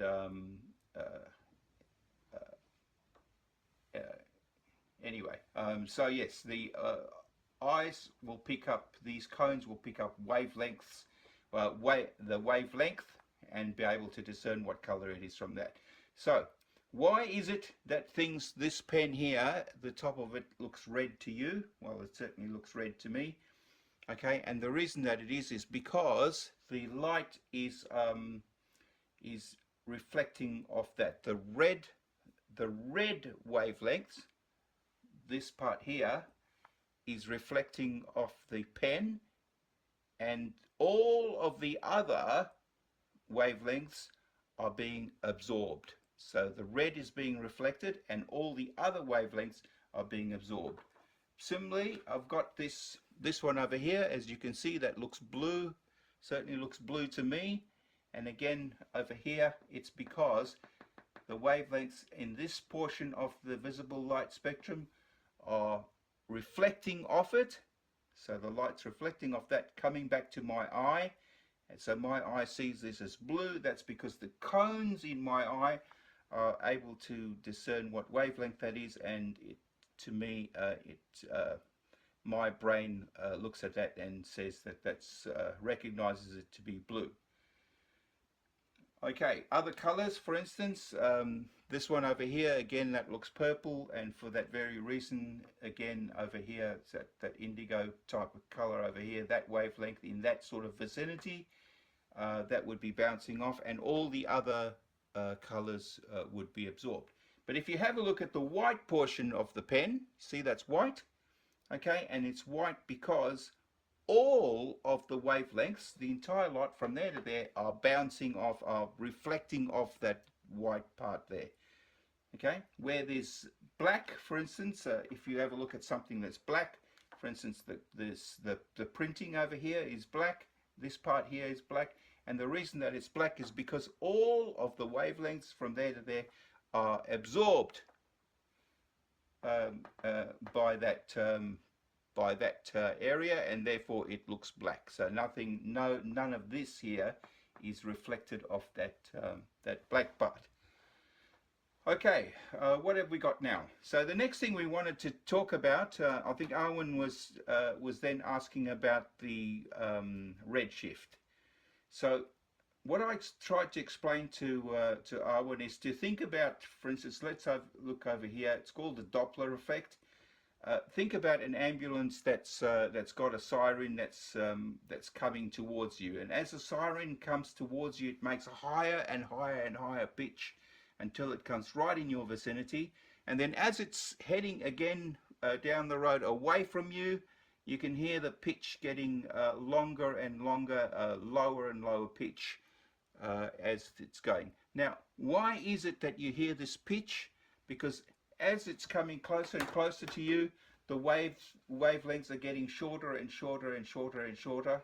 This is what you perceive that is, okay? Obviously, the person who's on the ambulance is hearing a particular wavelength, but you, as you are an observer, as this is coming towards you, you are listening to the sound, and you can hear that pitch getting more and more and more high pitched. And then as the ambulance heads away from you, it gets more and more and more low pitched. Okay, so the wavelengths get larger and larger as it heads away from you. So that's pretty easy to understand from the perspective of sound. Well, it's actually not much different for light. So as things are coming towards you, the wavelengths get smaller and smaller, and because it's getting smaller and smaller, as you see, it's getting smaller and smaller in this part of the magnetic spectrum. It's blue, so it shifts towards blue. Now, I could go into this into more detail, but we're actually looking at the spectral lines in this. When we're looking at, for instance, looking at a star, we have a spectrometer, and this spectrometer will show us the spectral lines that are applicable to the elements that that star is made of, and typically that will be just like our sun, that will be hydrogen and helium, and these spectral lines will shift, and they'll shift either one way or another depending on which way the stars are going. So if the stars are heading away from us, then they're heading towards red, because the wavelength's getting longer and longer, just like it did over here. Okay, remember? Over here, as we're moving away, the wavelengths are getting longer. So as the wavelengths are getting longer, in other words, from here getting longer, they're shifting towards red. Okay, so longer and longer means shifting towards red. So hence shifting, it's to the red, and that's what's called redshift.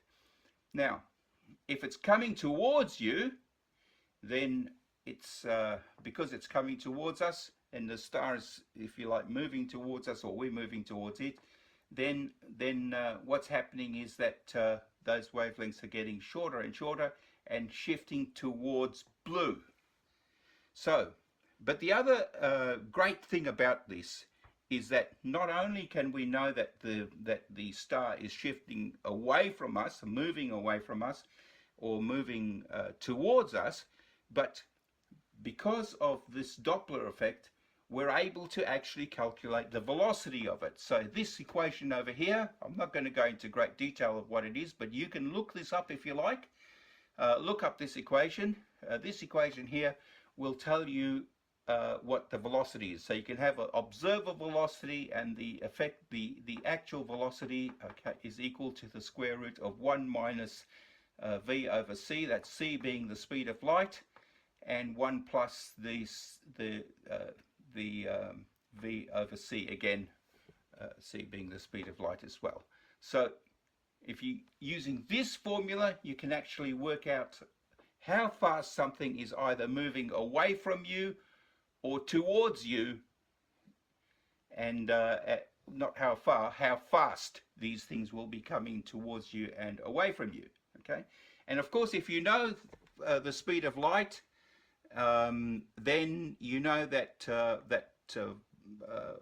velocity is distance over time, so you can actually work out how far the stars are. So not only do we know how fast they're moving away from us or towards us, but we also know how far they are.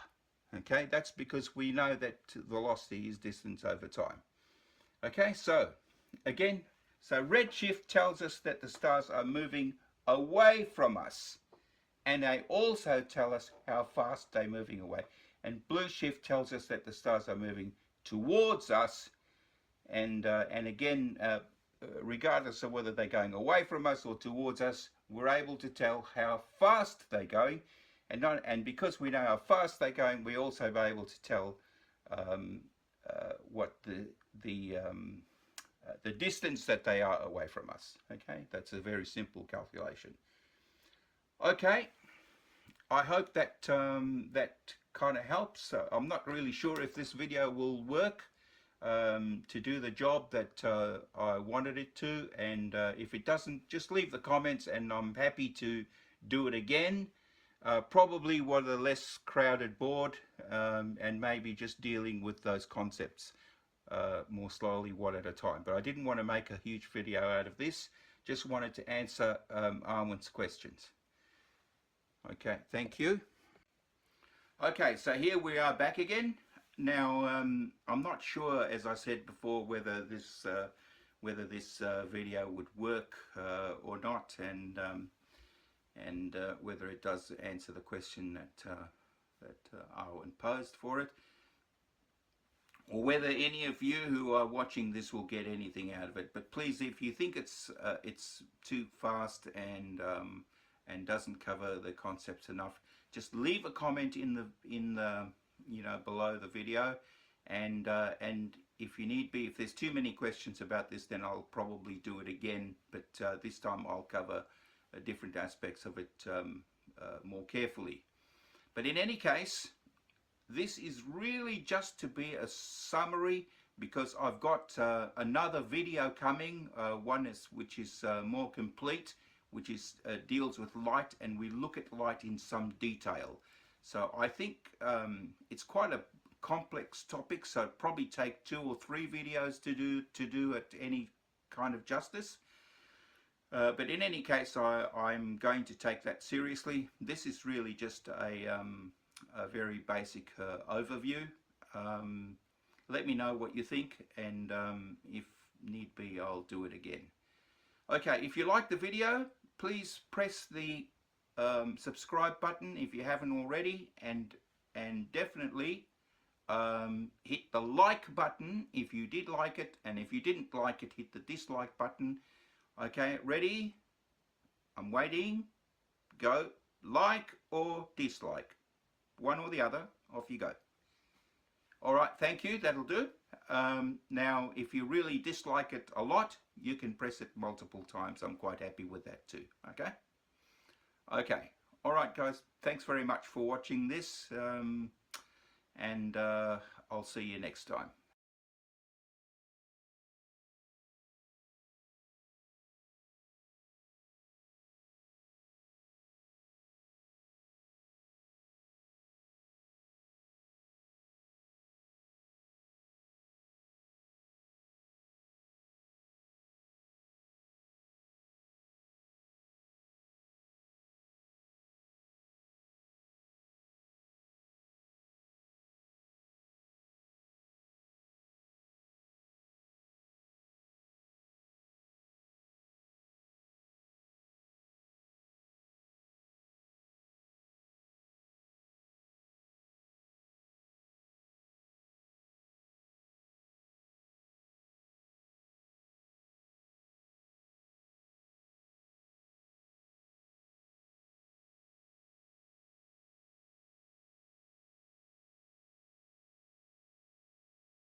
So yes, and not only that, as I said in the video, the beaut thing about this, and this is what the flat earthers don't understand, they say, how come you know how far the star is? This is precisely how we know how far the star is, because I've got a formula that I can use to work out velocity. Terry, no sound on YouTube. The Doppler effect. No, it's fixed.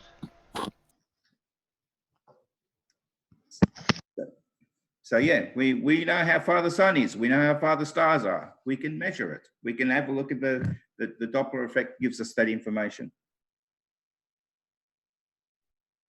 And also, as I was watching something a little while ago, actually, about they discovered, I think it was a planet system somewhere that they hadn't realised there was actually there near around a star. And they did use that exact same sort of system, because as the planet was revolving round, it was shifting from red to blue to red to blue. So it was moving one of that's why they knew that it had to be orbiting. Yeah, exactly. Because of that very thing. Yeah, precisely. I know where the planet is. It's in space. Yeah, there you go. Nah, it can't be. That's fake. Space is fake. It's not real. Space is fake. Get out. I tell you what, these Nathan Oakley and them are every night, all they can talk about is this black swan thing, and with their nervous laugh, which is yeah. really what it really is. Hang on, they got us, and they have this little laugh, but they still managed to con some of the really dumb ones into believing this business about hang on, we've lost the horizon or something, as if it's like a football that's been shagged. You know, it's just and they continue to get super chats and Teespring sales and all that sort of junk. Yeah. And there's still what gets me is they're still using it as like the gotcha thing, you know, for the flat Earth. But it's kind of that's right. Yeah, but the thing is, like, I find that really strange. if you look among all the main creators, you know, the debunkers, all those kind of people, they'd all done it all within a week, all been completely busted and roasted, done, finished. But they're still using it. Makes me laugh. Riley dropped his video. Yeah, pretty much. Yeah.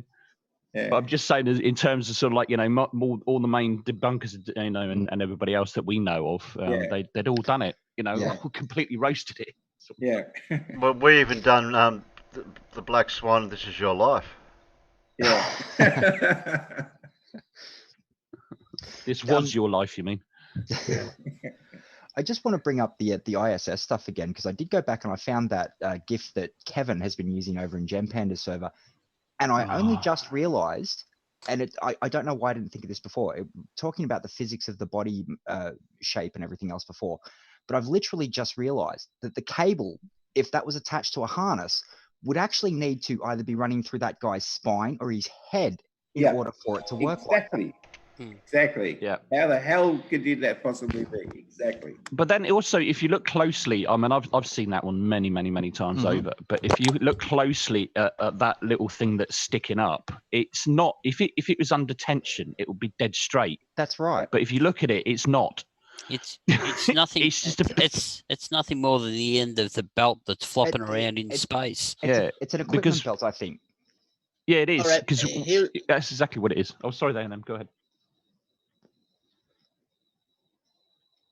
Dane, then you muted, breathed. Dan. Go ahead. Sorry. You breathed. Is that better now? Yes. Hey. Right. So maybe the ISS is real, and it's just the astronauts that are the CGI. Okay. Yeah, but I mean, like, they all sort of say that. But the thing is about CGI, okay, it is great and it can look really good. But if you look at CGI when they're trying to create a human being, they're pretty good at all different aspects. But if you look at a person's face, especially when they're talking, there's lots of little tiny muscle movements, like raising the eyebrows and little twitches here and there that CGI just never really works for. There is no, and that's why it never really looks quite right. So you can quite easily tell. And there is no real-time CGI program that would be able to do what, like, I keep bringing this example up, and I think Davros brought it up to me.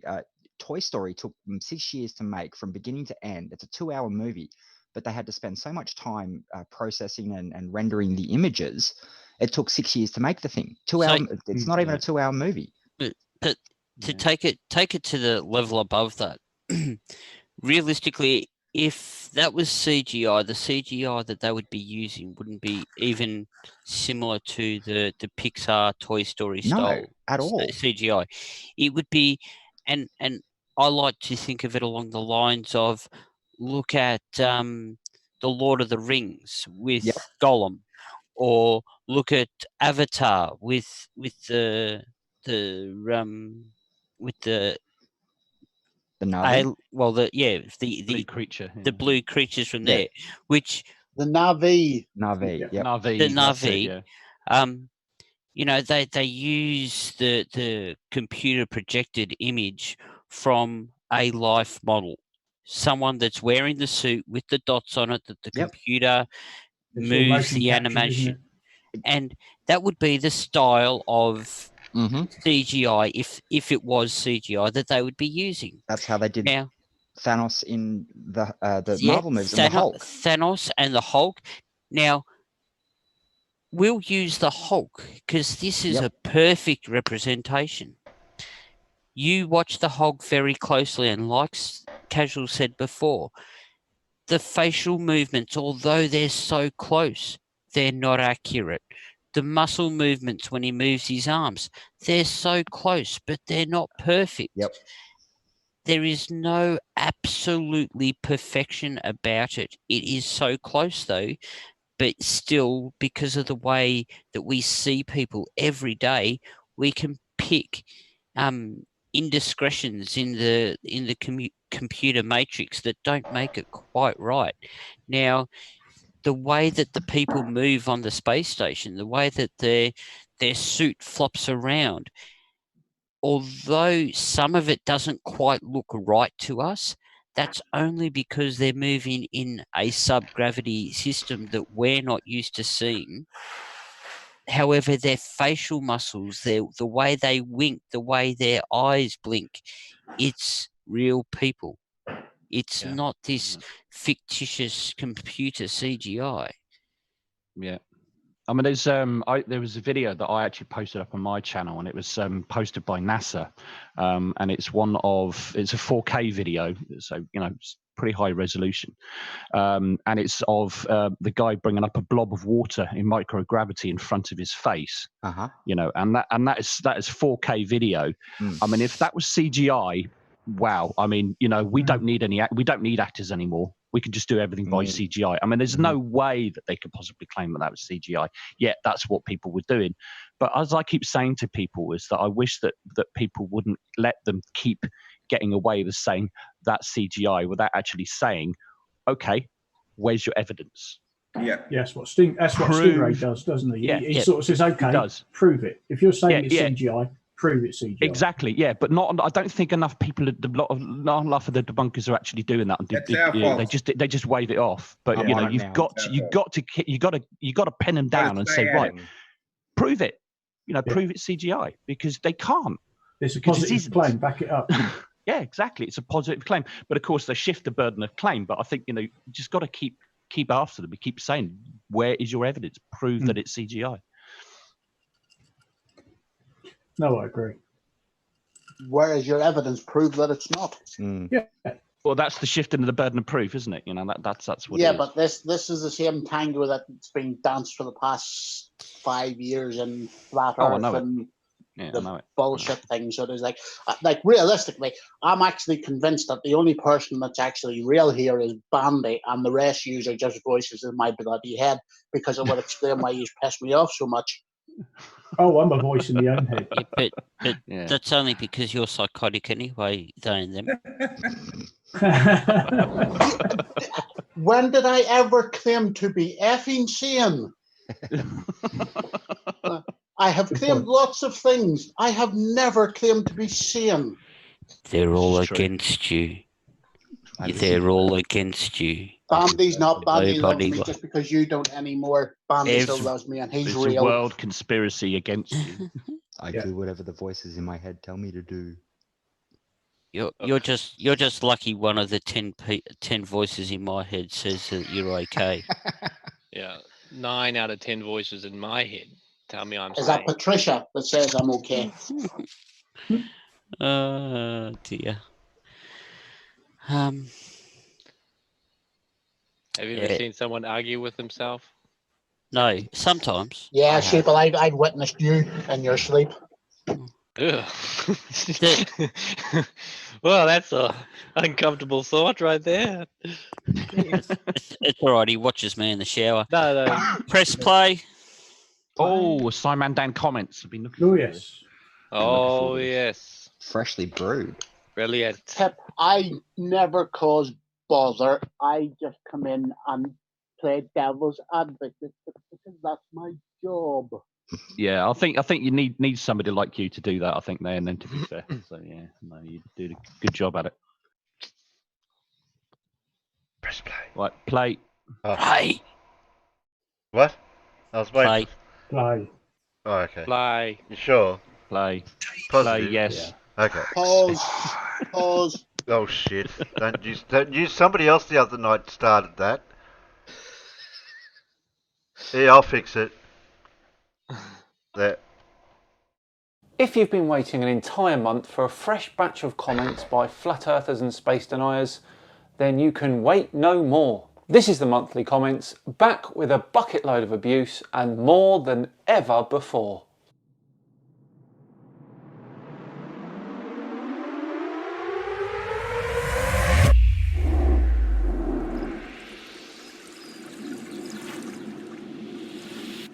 Hello all and welcome along to another comments video. My name is SciManDan, thank you very much for joining me. Yes, it's that time of the month where we yet again shoot our football of debate into the goal of opinion that is the SciManDan's comments section. We have a bunch of fresh comments just for you, as well as a brand new little section. So let's kick this off with the first comment from Saber307. Hey big crybaby SciManDan, you just hate truth in your live stream comments because I only wrote how many horizontal lines are in a ball, lol. Just hate that question, don't you loser SciManDan. I thought you were crying to there a few times. No matter, I'll write in that want to be debate after it's done. I'm not sure if you know how this works, Saber307, but you need to actually see something before you can start mouthing off about it. I can't say that I've seen the comment in question, but if I had, I certainly wouldn't have cried about it. Next up is Abcern A, who says, "You're not much cleverer than the people you mock, mate. This channel is not serious and is based on common 7-year-old sense. Can you disprove the Earth is flat or prove it is not?" Common 7-year-old sense? What's that then? Sense from common 7-year-olds? Or do you mean 7-year-old common sense? Maybe you should get your own grammatical house in order before you start throwing the insults around. Just saying. Al L up next. What say you, good sir? Moron, it is the mark of a loser to make content based on other people's work. Since it's obvious you are a mentally deficient individual, you need to piggyback on the work of others because you actually cannot create any original content of your own. I can imagine the waste of life you have lived, and don't worry, it will eventually catch up with you because you know you are a marked person. Right. Okay. Marked person, hey? Well, I don't know about all that, but in terms of the original content comment, watch this space. Up next we have Stephen Gleave. Maybe he can be a bit nicer than the first few comments. SciManDan, you suck. Guess not. Perhaps Gaming Tyke can be. F me, you're cringy. Nope. Rob M, you have no penis. What the? Right, freak off. Surely you can buck the trend here. SciManDan has butt implants. I mean, where do they even... What? I don't know where to go next. Mark Buzjoli, maybe? He's got a freaking point, Dan. Stop acting like an English wart. An English wart? Right. This is getting silly now. Perhaps Sekai 22nd Century can come up with something a little bit more civilised. They couldn't find a more aesthetically friendly face for this bullshit ass channel. I mean, f***. Look at it. Failed T-virus experiment, beat a fucking redcoat. Well, sorry about that, Sekai 22nd Century. I'm all there is. Next up is GC, who says, SciManDan, you're a closed-minded, sarcastic, unfunny and extremely annoying person. Maybe, rather than make videos ridiculing other people, you should spend more time opening your mind to other theories and other opinions. What proof do you have to the contrary? Let me guess. Fake pictures? You don't have an open mind, you are just threatened by people with an opinion that goes against the grain. I'm guessing you were bullied as a child and probably an adult too. People can have an opinion that goes against the grain. I've got no problem with that. But if you try and teach that opinion on YouTube as established fact, then I've got an issue. Simple as that, really. Up next is Stephen Bosward. What say you, sir? You are the most uneducated twat that I have ever had the misfortune to come across. Although you are also the source of my having the most fun with my clothes on ever, I'm still laughing at you, you absolute Bristolian wanker. Now, either he's done some excellent research and found out that I was born in Bristol, or he thinks I've got a Bristol accent, which I don't, by the way. This is a Bristol accent. Hey guys, I'm FTFE from the channel that takes stupidity on a long drive into the countryside and comes back alone. I suspect he knows nothing about anything, which means we've got nothing to worry about. Next. Ah yes, it's Becky Does It. Let's see what they have to say. You globers take the cake. I saw a globehead once turn his globe into a fleshlight type of device and passed it around for his friends to f***. This was in a mall food court. They took turns smelling it after. No, thank you. I'll stick to flat. Please grow up, guys. Becky does it. You've got some serious issues. Please get help. Yeah. Right, next up is Tony Camps, who must have his caps lock stuck on. Away you go. SciManDan, if the flat earth is so absurd and ridiculous and preposterous, why the f*** do you keep doing videos debunking it? Could you please waste your time and effort doing videos telling people there are no abominable snowmen running around in a desert in Africa? Thanks, I will be waiting. You're a goddamn f***ing moron. This is how I know there is something to the flat earth. All this debunking, I'm a flat earther now. Thanks, SciManDan. Sure. Hi there, my name's SciManDan. Welcome to Tinfoil Tuesday, where we're talking about the fact that there are no abominable snowmen running around deserts in Africa. I hope you're happy now, and we'll get back to flat earth if that's okay. Up next is Jackie Chan. Let's see what they have to say. Pseudo-sci woman Dan. Can't debate. Can't do a scientific experiment based on an observed natural phenomena. Deletes all comments that totally humiliate him. Has no balls. Can only tell lies using pseudoscience. Loves to watch his subscribers get destroyed while he ignores actual science and works on his new video proof of nothing to fool clown. Kids, bless. Jackie Chan. Can't construct sentences, can't use full stops, seems to make up words, has no coherent thought. Ah, bless. Up next is Curtis Newton, who says, "You are the most pointless channel I've ever seen. You know you don't have to watch, right? Let's see if Manaconda Muff Mangler can be any nicer. Your videos genuinely piss me off. Again, they're not compulsory." A positive one up next from Dave Sanders. Let's see what he had to say. Hey SciManDan, I am a long-time subscriber, over a year now, and I wanted to say I appreciate your videos.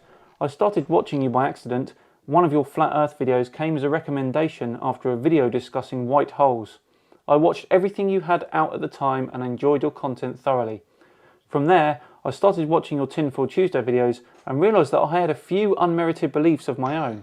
That led me to re-evaluate my beliefs, dig deeper into my own reasoning and brought me to where I am today. Thanks to you, I now believe more true things and less false things, and that is a win for anyone. Thank you again. Oh, yeah. What an absolute excellent result, and a pleasure, David. Thank you for watching. White Man is up next. Away you go. I'm not a flat earther, I just don't like you. The saying, "You've one of those faces I could just smack," is yours, rat-looking prick. Lovely. Well, I'm glad you're on our side, I think. Jason Henry up next, who says, "Having a normally adequate testosterone is your kryptonite." Does that make sense, Jason? Having what you perceive to be a higher than normal testosterone level makes me weaker. You've not thought that through, have you? Maybe Scott Hill can make more sense.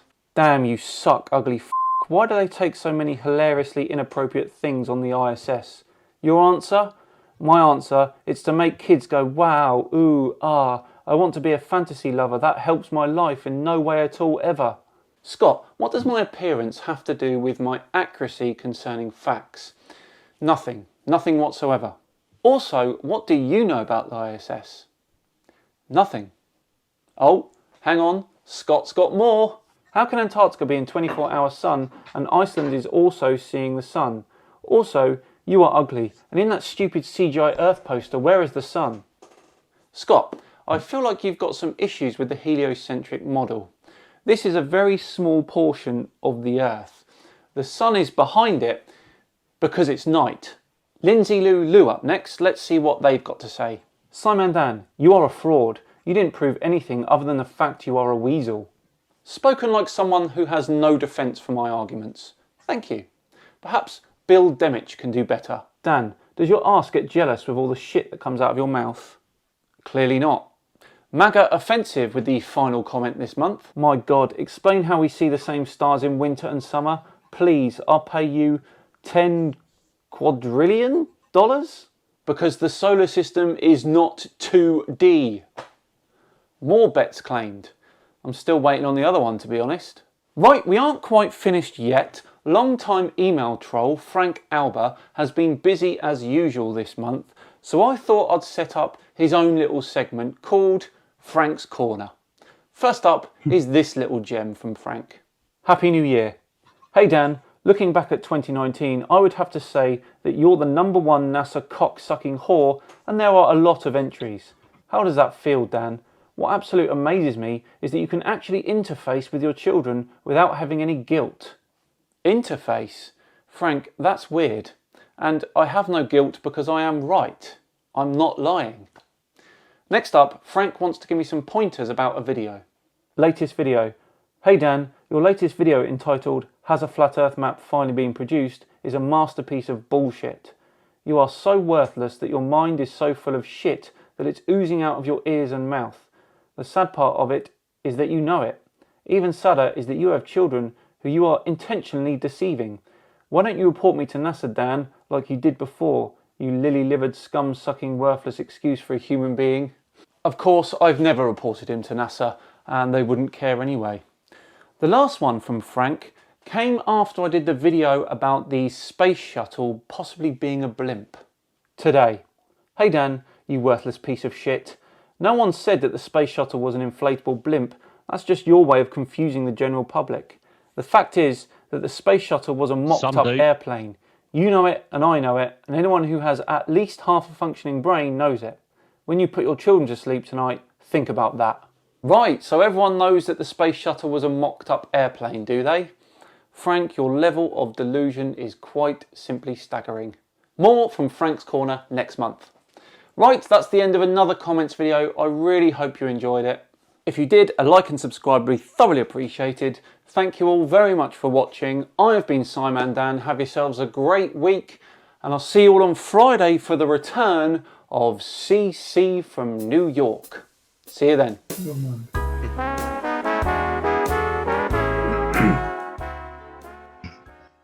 What, getting told off by his wife again?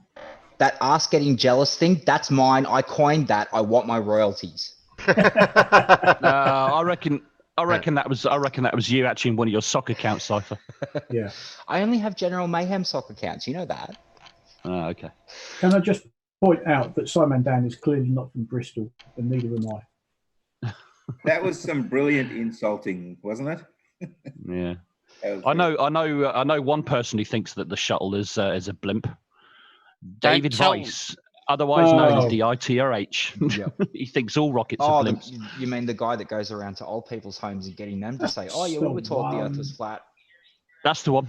Yeah, that's the one. David, the sun just goes away twice. Yeah, daytime, nighttime. That guy is disgusting. Yeah, my comment's missing from his video. Go figure. Yeah. I've posted lots of comments on his videos, especially about the rockets being blimps. You know, with one of my latest videos about the helium and things like that. I've gone back and they've all been deleted. Oh dear. Well, there's a thing. Yeah. I'm gonna have to go back and find that comment and figure out who's stolen my thing and then charge them for it. Not happy. You want to hear a joke I heard today? I'm not buying it. I'm not buying it. Sock account. I'm not buying it. Cypher. No. Look, you put it out there for free, it's gonna get ripped. You know? Well, it could very well be General Mayhem. He is half flat earther, half cybernetic squirrel, half something else. Well, apparently, according to Kevin, it's not that it is. It's not that it might be. It's that it must be that the ISS is a drone. Oh yes, that's right. Oh yeah, I've heard that one before. Yeah. Yeah. A drone the size of a football field. It doesn't really look like a very aerodynamic drone either. I mean, that thing drops like a stone. I would like him to actually point out exactly where the propellers are that are keeping the drone flying. Listen, because I haven't seen them yet. That's approaching logic. No, that's the bits that everyone keeps calling solar panels. Oh right, okay, yeah. What the solar panels that are not spinning? They're not ones. solar panels. They're propellers. It's just they're not turning when they take pictures. They're moving so fast that you can't actually see them. Is the thing, Pete? Oh, well, that's what it is. Oh, there you go. Know how it can go so fast. They're phasing. No, you see what it is. Casual. When they're taking video of it, they just get the frame rate at the same speed as the propellers spinning, so it looks like they're not moving. Oh, so they've disappeared course. altogether. So obvious. Okay. Peter, you're getting almost as good as they and them as playing devil's advocate. Well done, you're getting pretty good at this. Oh, Nice one. well, being taught by the master and all. Yeah. The best number one answer for the ISS is from MG42 Pillbox. It says, I said, what is the ISS? So, well, clearly it's German technology. Oh, I like that Well, one. That's good. Well, he's not far wrong from that. He's like, and I'm like, okay, so how does it get around? Well, you've heard of the V2 rocket. It's like, yeah, but for 20 years, who's refilling it? Wow. Well, he's actually partially right, because there's a lot of Siemens electronic switching devices up there. So on that specific alone, it is German technology up there making it fly around the Earth. A little bit, maybe a little tiny bit of German technology. Slightly. Oh, but he inferred that it was German technology that we haven't been told about. So, it's beyond Siemens switching. But mostly American, Russian, Japanese, and a bit of international. Italian, bit of Canadian thrown in there. A bit of Canadian thrown in there. So you're saying it was like internationally built? Oh. Yeah, funny that. Of course, it space has to station, be isn't it? international. It's operated by the one world government that you just don't want to accept. Oh, the NASA world government. No. No. Them's playing devil's advocate again. Man. NASA is just a tool that the one world government used to confuse people like you. Oh, all right, okay. This then, is so much bigger than everything else. Gotcha. It's in preparation for the geoengineering that's going to be started next month. Oh shit! I wasn't supposed to say that. It's okay. We'll edit that bit out. There you go, Peter. That's how you do it. No, that's always. It's like always. He just takes it that one step too far and tells everyone the secrets. Yeah. It's all right. We'll send the ELF It's wave called to the plausible deniability. If there's enough idiots going on and saying that this is the truth, then when we release the truth, people won't know because I've done my job well. You've confused them all. It's in the garden. Terry? It's not how you spell Siemens. Terry, can you push play? Oh, that'd be good. Yeah, if you wouldn't mind, dear Or chap, pause. please press Play away. Oh, no, he'll be right back. Oh, My okay. mistake. Well, just carry on talking bollocks then. He must be making coffee. And there's us being so polite to him. Yeah. Oh, jeez. Missed it. That's He's wasted, missed isn't his it? chance to listen to it. Well, now. it's recorded, though. He can watch it later. He'll edit it out. Yeah. Kirsten Frost Laser Beams is out there. Yes, but she's not an agent, so she is. And yous have fallen for her as well. Ha ha ha ha. Don't we have to vote first? I believe, Mippet, we're getting pretty down low on all of the videos Terry's got left, so I don't know if as he's there's got a it post queued left. up. Yeah. Well, I've just noticed Amy in the chat. Hello, Amy. Hi, Just Amy. noticed her as well. There's Amy, Irish there's Stew. Kirsten. Irish Stew. Irish Stew dropped Hello another to all the video. lovely ladies in the chat. Yeah, We'll have to go and have a look at Irish Stew. Irish Stew dropped another video the other day. It's quite impressive. Once again, he's doing some fantastic finger work on his guitar. That just sounds so wrong when you say it like that. He just knows how to play those strings. Yeah. Astro Rex. Hello to the What's that then? Stand by for entertainment. Bad memories from what Peter was just saying about people pulling each other's strings and stuff. It's a horrible thing to happen. All right. Phrasing. Yeah. Phrasing. Well, you have to go through the CIA interrogation camp. Okay. We all need to be trained and. Links, please. Hang on. I'll get Irish cheese links for you. Give me a moment. Yeah, well done on the other night, Amy. That was a good hangout. Yeah, my word, it was. I do like the name. Oh, the ladies' night. Yeah. It was absolutely awesome to watch them pull the piss out of him, honestly.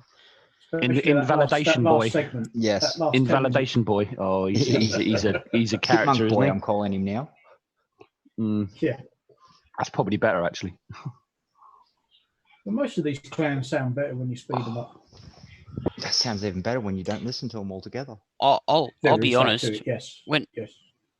When I turned around and said, we can't stop now, we've got to slow down first, and then Bull went from, what was it, 400 speed down to 0.2 speed, and he sounded like some type of a crossbred devil. Yeah. I was sitting in a wet patch. I was gone. It was bad enough that Peter. It was you bad. liar, Peter. That was when we were on the phone. You said I had that effect, didn't you? You don't love me anymore. Oh dear. It was bad enough when he sounded like Alvin from the Chipmunks, but when he sounded like some type of devil. Okay.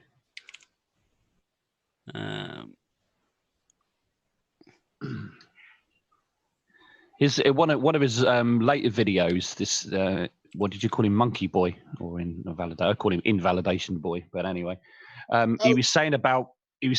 Sorry, then go ahead. I know. I was just going to say Terry's back, so Terry, hit play. You usually say pause. I can't hit play. Yes, I have to mix things up to confuse you all. Yeah, you can't play something that we haven't got to play. Exactly, Terry. This is my job to confuse everybody. But you've got Isaac lined up there. You're not supposed to tell anyone. Yeah, but you've got it in the screen. We can see it. Oh shit. You don't know what I'm going to do next. Now it's gone again. You don't know what I'm going to do next. You don't know what I'm going to do next.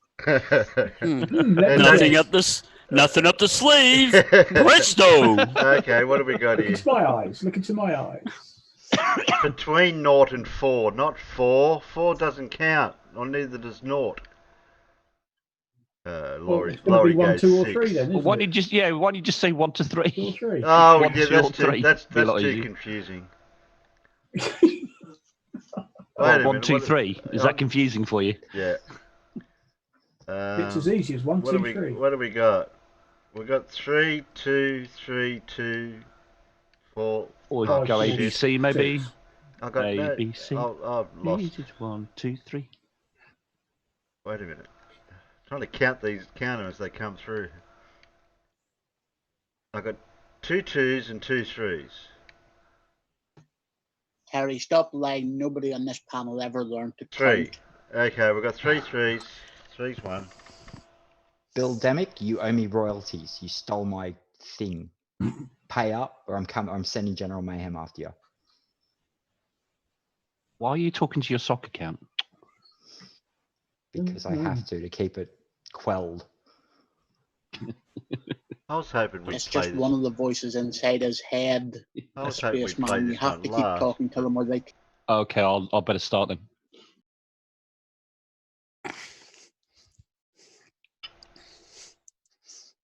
Like pie. Oh, surprise, surprise. We're having this video then. That was already up. I know. Never saw it coming, did you? Not that Never it could saw have it coming. possibly been fixed. That's why the panel's not allowed to vote, because they might get to see what they're going to play. They're not going to play. Because you left it up for 5 minutes. No. Yeah, while you're making it a coffee.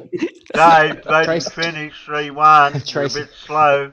In that shot, Tracy looks like she's trying to snap Oakley off. Some of these peanuts are a bit slow out there.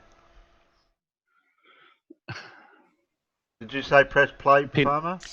Crack on, Yeah, Terry. Play. How would you feel if your child was receiving sexually explicit messages from an adult and police didn't seem too concerned?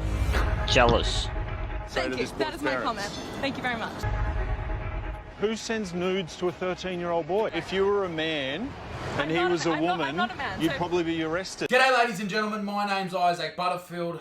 Head down below and press like, because we're going deep on this episode. What would you expect would happen to a man who was 20 years old, who was messaging and trying to elicit sexual images and perhaps even sex from a young person? I'm talking 13 years old. What would you expect would happen? You would expect them to be locked up and the key to be thrown the fuck away, because that's disgusting shit. Well, something very similar allegedly happened just recently, and the person is still walking the streets, and as of yet, the police have not done a thing. It's pretty fucked up. There is an Instagram thought, and if you don't know what thought means, it's basically one of those Instagram whores who just post every single photo. And this is what I've never understood about Instagram models and all. Could you imagine just as a bloke taking a photo of your ass and going, yeah, that's what I want to put out there into the world. I want everyone to fucking check out me big hairy fucking dirt box. And it never happened. So she's gone out there and she's met this young boy, this 13-year-old child on Instagram, allegedly. I'm saying allegedly because I think that I probably should for legal reasons, even though I doubt that she has enough money in her OnlyFans account to pay for legal counsel. But you always should say allegedly, kids. Hot tip. Anyway, so she sent this young kid's nudes. She's trying to get nudes sent back and then take this young kid's virginity. It's all fucked up, and we need to get stuck into that. But before we do, ladies and gentlemen, I need to show you the second creepiest Instagram thought, and she's only a new thought to the game, and that is old friend of the show and my former alleged wife, Clementine Ford. You see, recently Clem put up a photo on the old Instagrams that made me go, ugh! This one. Holy fucking shit, Clem. Listen, did you want everyone in Australia to suddenly become bulimic, you dirty old bitch? But then I noticed it wasn't just that, and she was trying to look all sexy and all that type of shit with her curves, and who gives a fuck. She was also promoting sex toys. That's how bad this author's career has become. She's now selling sex toys on her Instagram, clitoris stimulators and all this bullshit. Listen, the last thing I want to think about is Clementine Ford flicking her dirty old bean. That's fucking, that mouldy old clitoris of hers, that's fucking disgusting, Clem. Pull your fucking head in. Anyway, fuck Clementine Ford. Back to the original story. This story was brought to you by the incredible people, the most amazing journalists in the world. And if you're not from Australia and you don't know who A Current Affair is, I'm talking absolute bullshit. They're usually well, they're terrible journalists. It's fucking hilarious. But this time they fucking nailed it. Most parents would be horrified to find messages like this on a child's phone. And you don't seem to care about that. I don't care. This is the huge issue I have with this whole story, and this is the overarching theme throughout it, is that everything that this young woman says, everything that this young woman has done, she admits to, or it is alleged that she has done. If it was a man that had done that, and I want you to have that in the back of your mind. If it was a man that did any of these things, he would be locked up, they would have thrown away the key, and their lives would have been over.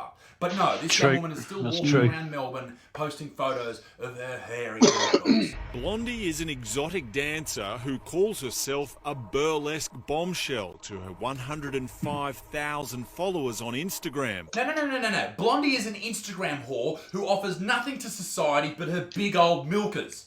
She's not a dancer, she's a fucking slut. Suck a dick, bitch. No, you'd enjoy that. Eat your veggies, bitch. 105,000 followers on Instagram. Many of them are young teenage boys. I bet they fucking are. Young blokes ripping the skin off of the Instagram chicks. That's the only reason they have fucking followers. Follow my Instagram. And me now. Hot pics. My big old head. Thanks, Isaac. She started messaging a 13-year-old follower after he mentioned her account in one of his posts. Yo, I have a hot model following me now. Damn, called out perving on the 12s again. Perving on 12s, even saying that should raise all the fucking alarm bells. Truth, bro. Are you a virgin? Yes, of course. Hashtag virginity rocks. I call dibs on that virginity.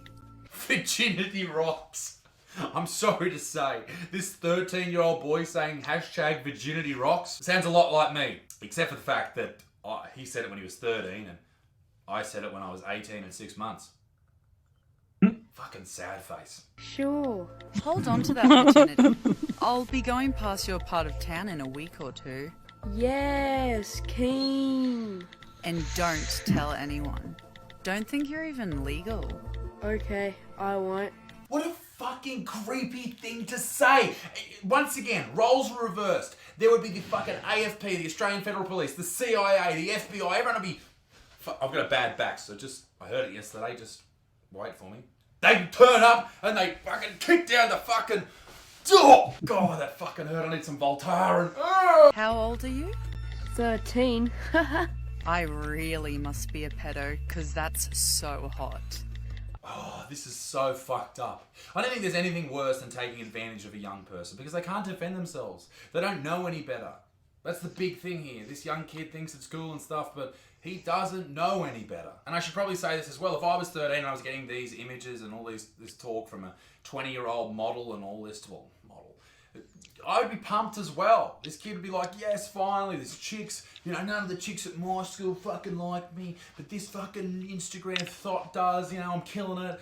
But in reality, he doesn't know what's going on. You're too young at 13 years old to make any decisions about anything ever, right? You can't even make the decision to brush your teeth twice a day, let alone fucking read some big old biddy, all right? You can't do that shit.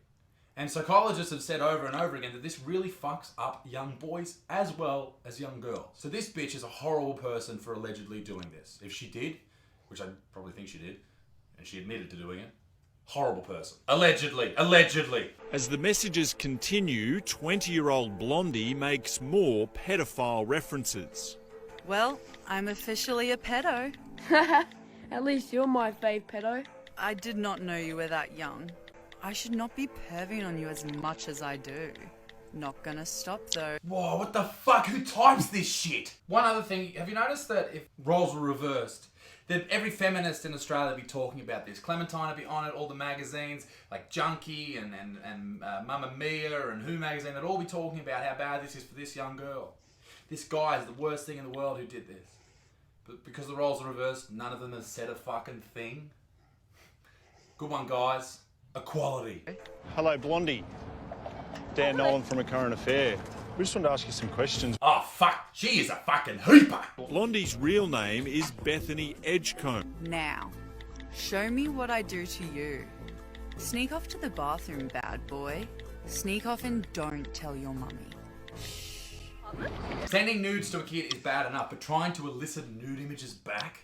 That's fucking so much jail time, it's not funny. These messages right here didn't make the report from A Current Affair, but to say to this young man on Instagram, the things I'm gonna do to you, and he responds with, teach me all the moves. Blondie, you should be in jail for the rest of your life. That is so fucked up. This is a child. This is a little kid in year 7 who walks into high school with a big backpack. This is fucked up, mate. So what have you got to say to this boy's parents about your contact that you've been having with him? Okay. Wow. What? Show us your tits! Okay, she was definitely touched by her uncle. She's not without even... a doubt. Nor is requesting naked pictures from a 13-year-old. I'll teach you everything Wow. you need to know, boy. Haha, I'm proud. So show me this of yours. How the fuck is Chris Hansen from To Catch a Predator not in her kitchen right now? Now admitted it was her sending the messages. How many other underage boys have you been sending nude photos to? It actually only was this one boy. Have I ever seen the boy, or is it silly, This is classed. harmless chatting? This is not silly, harmless chatting. Well, that's how I see it. That's how you see it? That's how fucking thick you are. You think this is okay.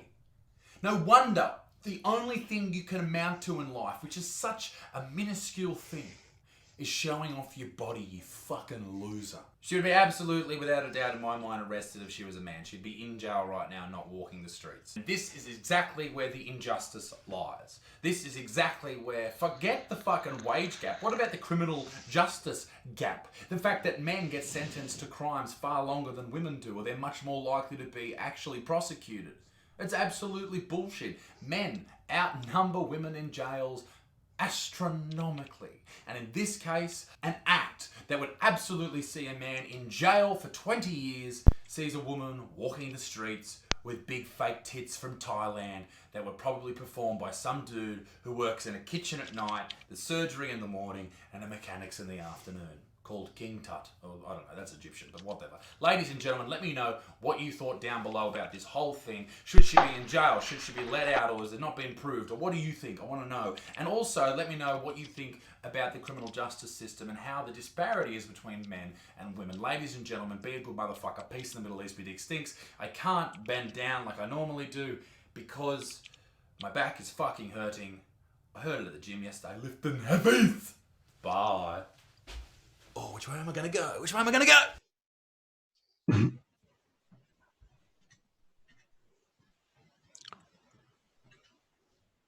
Oh dear. Wow. Yeah. 35 minutes from my house is where she lives. Where did you find that? That's Isaac.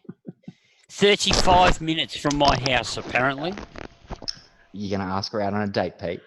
Oh, the word wasn't going to be ask, and the second word wasn't going to be date. Show. Considering I've got a 13-year-old daughter, I had two other words that I wanted to do to her. Baseball bat and knee? Oh, I was thinking. I was thinking gaffer tape and local police doorstep. Ooh, but yeah, I like that as well. I'll just drop her off, gift wrapped, present. Yep. There you go. Look after that for me. Like Batman does to that Chinese dude. Look, we all know what 90% of men are thinking. You know, this would never happen when I was that age. You know, and let's be realistic for 5 seconds. It was a good thing it didn't. Mm. You know, I'm sorry. What type of a young man are you trying to bring up doing this type of stuff to him now? He's going to believe that all women are just objects of sexual desire for the rest of his life. What I find more disgusting is the way that she just laughs it off and goes, "Oh, it's just, you know, whatever." No, that's not how it works. Sorry. That's again, as you said, if it was a man, you'd have been thrown in prison and the key would be melted down and turned into something else altogether. Oh yeah. Well, the smacks of one rule for one rule for another. My French teacher was hot. Well, you take it to one step further. A man wouldn't even have to send a photo or ask for a photo. It would be the first message. Yes, the simple fact that he actually instigated a conversation with a young female, you know, he get done for grooming, carnal knowledge or grooming. Yeah. And yeah, you'd have to solicit sexual innuendo or something like that. But yeah, generally speaking, yeah, you would do. And she's still walking around. Yeah, well, look what happened to that. If anyone knows Onision, does anyone know Onision? Onision, yeah. That guy, God. He's been done for the same thing. He lost his Patreon, and he's now, you know, he was visited by Chris Hansen. He tried to call the police on Chris Hansen and make up that he was in trouble. When the police arrived, they go like, "Oh, it's Chris Hansen." He's like, "What are you doing here?" One of Onision's kids fell out of a window. And yeah, he's now under full investigation. You know, and this is you know, this is more, you know, information, but the idea that there's actual logged proof of this woman doing it and nothing's happening to her, it's ridiculous. She full on admits it. She goes, "Yes, I did it." Ha ha ha. Yeah. How is that right? Well, he says it all as soon as he introduced himself and who he was from. You know, we all saw what she did. You know, so, it says everything, really, doesn't it? So just to prove a point, yes, I did add her on Instagram for the simple fact because I wanted to know if her Instagram was still up. So her Instagram it's still active now. It's, you know, and Peter, we know the real reason. Peter, she's half my age.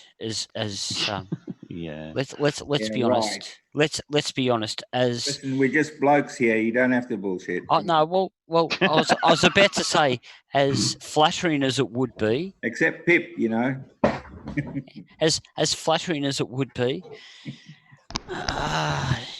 Yeah, nah. Listen, I don't ride the town bike. I've had half a glass of bloody Drambuie, and I'm telling you now, that's bullshit. Nah, I don't. I've never taken the town bike for a ride. I tell you now. Well, I think if you paid her enough money, yeah, I won't go any further than that. Will she do my housework? That's all I want done. I think she'd do anything for money. I think personally, that's the kind of person she is. I don't care about wouldn't pay anything her- else. Just I do not find her attractive at all. She doesn't not because of this, but just she's not attractive. I can see how some guys go, oh yeah, big tits, blonde hair, you know. No, she's not. Yeah, I mean, as we mature as men, well, our tastes kind of change a little bit, don't they? When you're 16, maybe, possibly, I might have done. I don't know. No one said you had to marry her. No, that's a good point. They all look the same when the lights go out. Yeah, all right. This is just degraded right down into the bottom levels of ugliness. It has a bit in it, yeah. You think it couldn't get worse, Pete? I know it could. What's next? Let's move on. What's next, Terry? I've got 2 left. But my final thought for that is, or opinion is, if the police or the court system don't do something about this, there's something wrong. I agree. Yeah, agreed. Yeah, you can't have one rule for one rule for another. It's got to be consistent. That's right. And if you look through some of the comments on that video of Isaac's, there are several women in there saying, no, she should be arrested. It's not sort of fair that she's getting away with this. And she does seem to be getting away with it. Well, yeah, considering how many comments are that are still on her Instagram now, and like they alluded to, a lot of the young boys that are commenting on there are around that young age of 13, 15. It's doesn't seem right to me.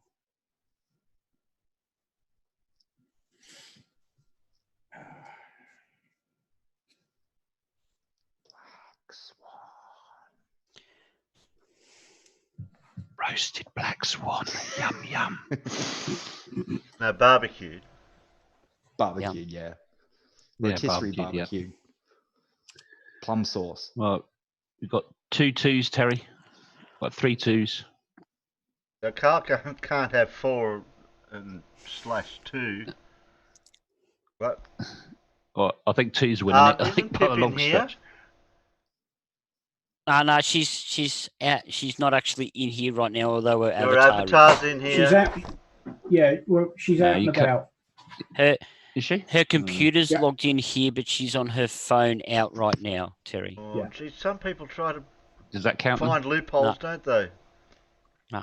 Oh, I'm going to have to try that one then. She was taking husband off for an injection. Just an injection, not vote 1 to remove Casual from the panel. The green drain. To leave him. To have him removed. We've got a new vote thing. Wait a minute, Glavey. We can do that later.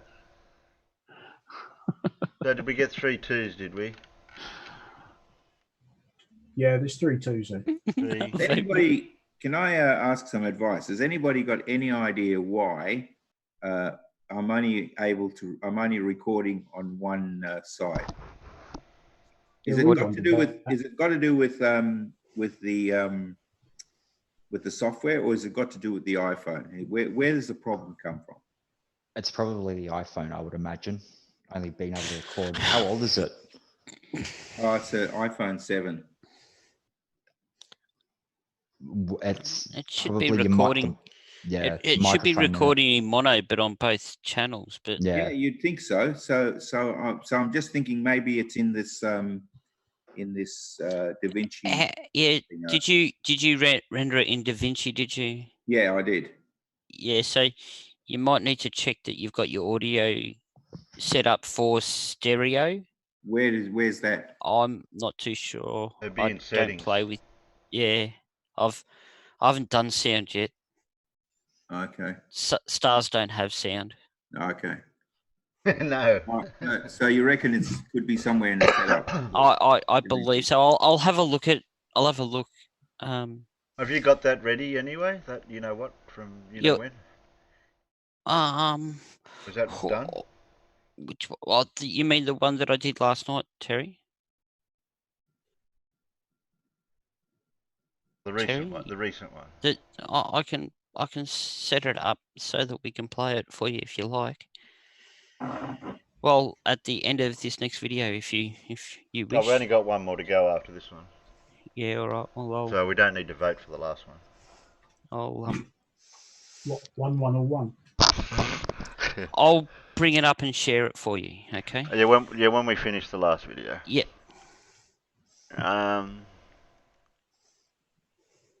Here we go. Listen, this is Anton, and in this video we're going to be talking about the mysterious dark matter once again. Although, actually not the dark matter, but the opposite of that.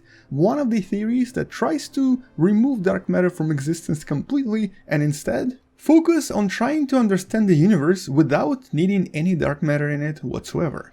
So let's talk about this new paper that just came out, and welcome to What the Math.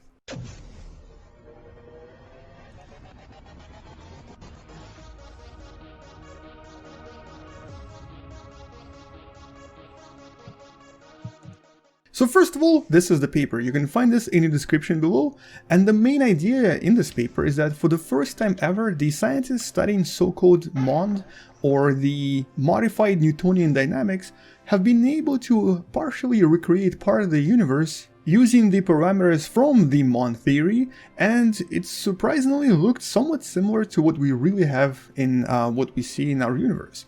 Now let me explain this in a little bit more detail, but before I explain this to you, I wanted to focus on why we still believe dark matter might exist. So originally, some of the first scientific papers about dark matter were actually made by this wonderful lady. This is Vera Rubin, who was the first to notice something unusual about the so-called galactic curves. In other words, she noticed that when we look at different galaxies, even though technically if we use Newtonian physics, we expect some of the farther stars here to move slower. Basically, the farther away they are from the center, the slower they should move, just like planets. In reality, we saw something like this. The velocity was much higher than we expected. 10 times higher, as a matter of fact. And this was the first official confirmation of the possible existence of this so-called dark matter. But over a few decades now, we've collected a lot of other evidence as well. Like, for example, there are these unusual gravitational lensing effects coming from what seems to be empty space. And some of these gravitational lenses are extremely powerful, and this would be very difficult to explain with just a visible matter. We've also noticed that there are quite a lot of these so-called dark matter galaxies, or essentially galaxies that have some stars, a few visible stars, but for the most part they actually behave like a typical galaxy. The stars here move pretty fast, suggesting that something is holding them together. We've also seen various interactions in galactic clusters, and I think the most famous one, and the one that's usually used to prove dark matter, is the so-called bullet cluster, where several galaxies collided, and we've observed the interaction between regular matter and what appears to be this unusual invisible matter as well. And all of these effects to us, to modern scientists, suggest that dark matter might be a real thing. There are actually a few more examples as well. I'm not going to mention all of them in this video, and I've also mentioned some of them in previous videos, but the idea is there. But the problem is, for the past, I guess a few decades now, all of our attempts of finding dark matter using relatively expensive experiments have not really been successful. There were some partial successes, but nothing where you can totally say that we've just discovered it. Which is why many alternative theories have been proposed over the years, and the one that's probably most accepted today, the one that's sort of alternative and not too crazy, is what's known as MOND. Modified Newtonian dynamics, originally proposed by this person right here, Mordechai Milgram, who essentially suggested that we could actually explain these observations if we redefine the way gravity works at faraway distances.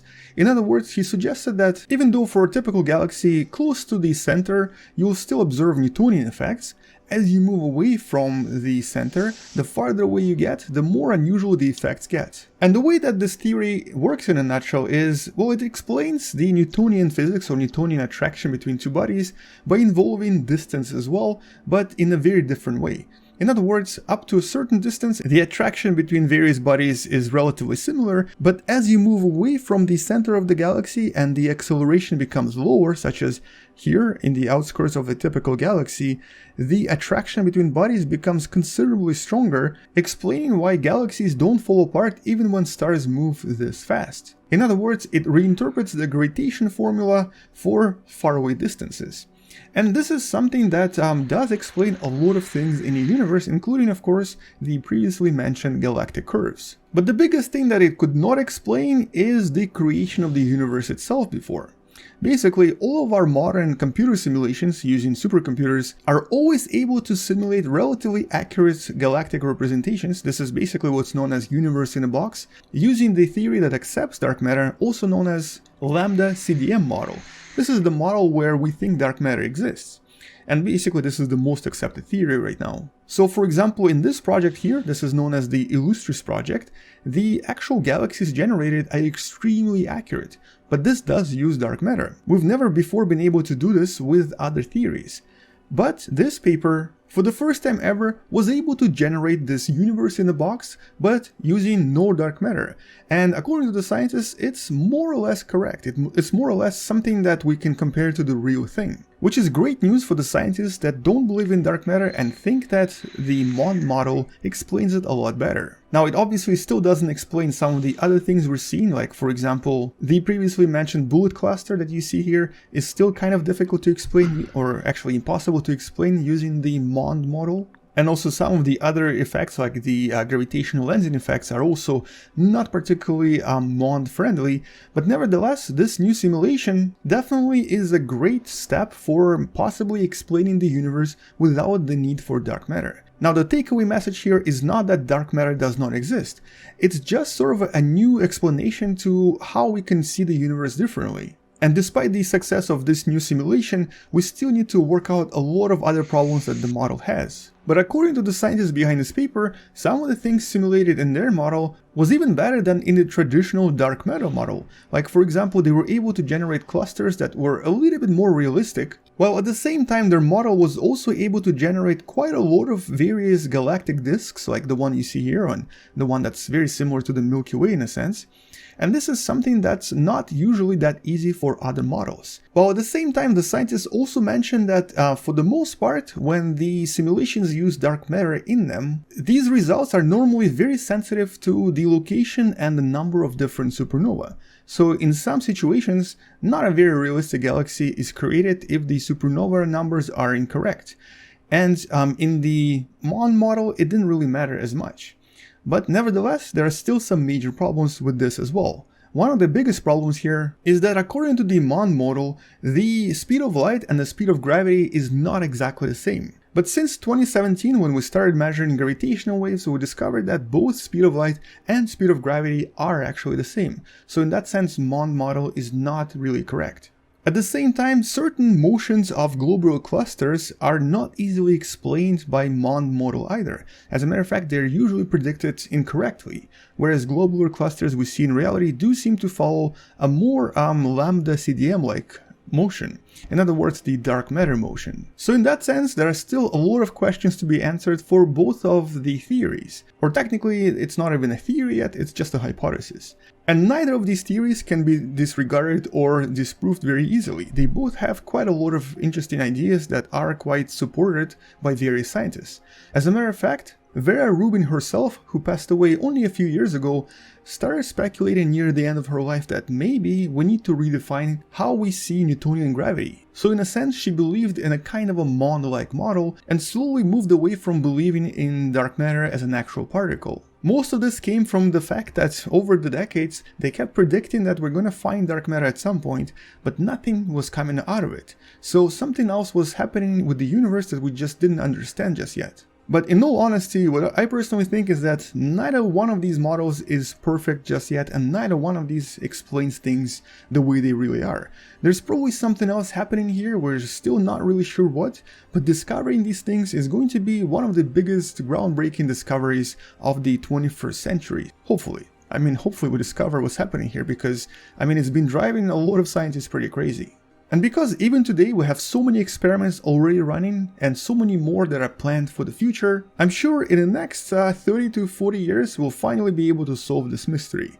At this moment, I'm personally not even sure what it is anymore, but because none of the theories provides an absolutely perfect answer, this is why it's a little bit difficult to say with certainty. Which is of course where we go back to the original idea of scientific process. We have to get enough evidence to support our idea before it becomes a fact. Right now, none of this is factual. But hopefully in our lifetime we'll be able to explain what's going on. Otherwise, a lot of people are just going to be very dissatisfied.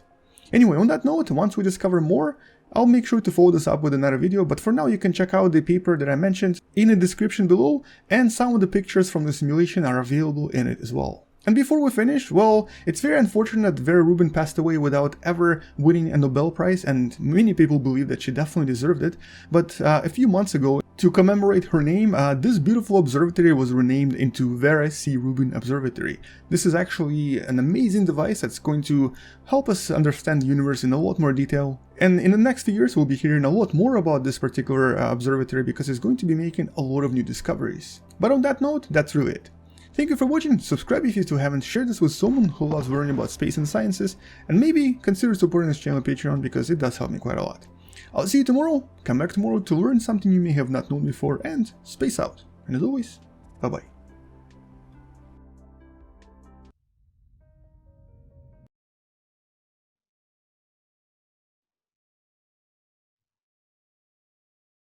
Yeah. It's a shame that the it's a shame that the Nobel Prize can't be awarded posthumously, really, isn't it? Yeah. Unfortunately, it's one of the rules that it can't be, sadly. Is it the problem with this dark matter that they're only just hypothesizing it because they can't really detect it with any technology at the moment? That's what I see it as.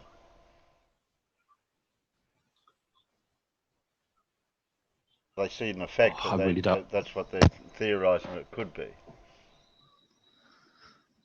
I think that's theorising what it could be by the sounds of things. I don't know enough about the subject, to be honest with you. It's something that I find really difficult to grasp. Maybe if Professor Phil wasn't muted, he'd have an opinion. Yeah, he might have an opinion about it. Yeah.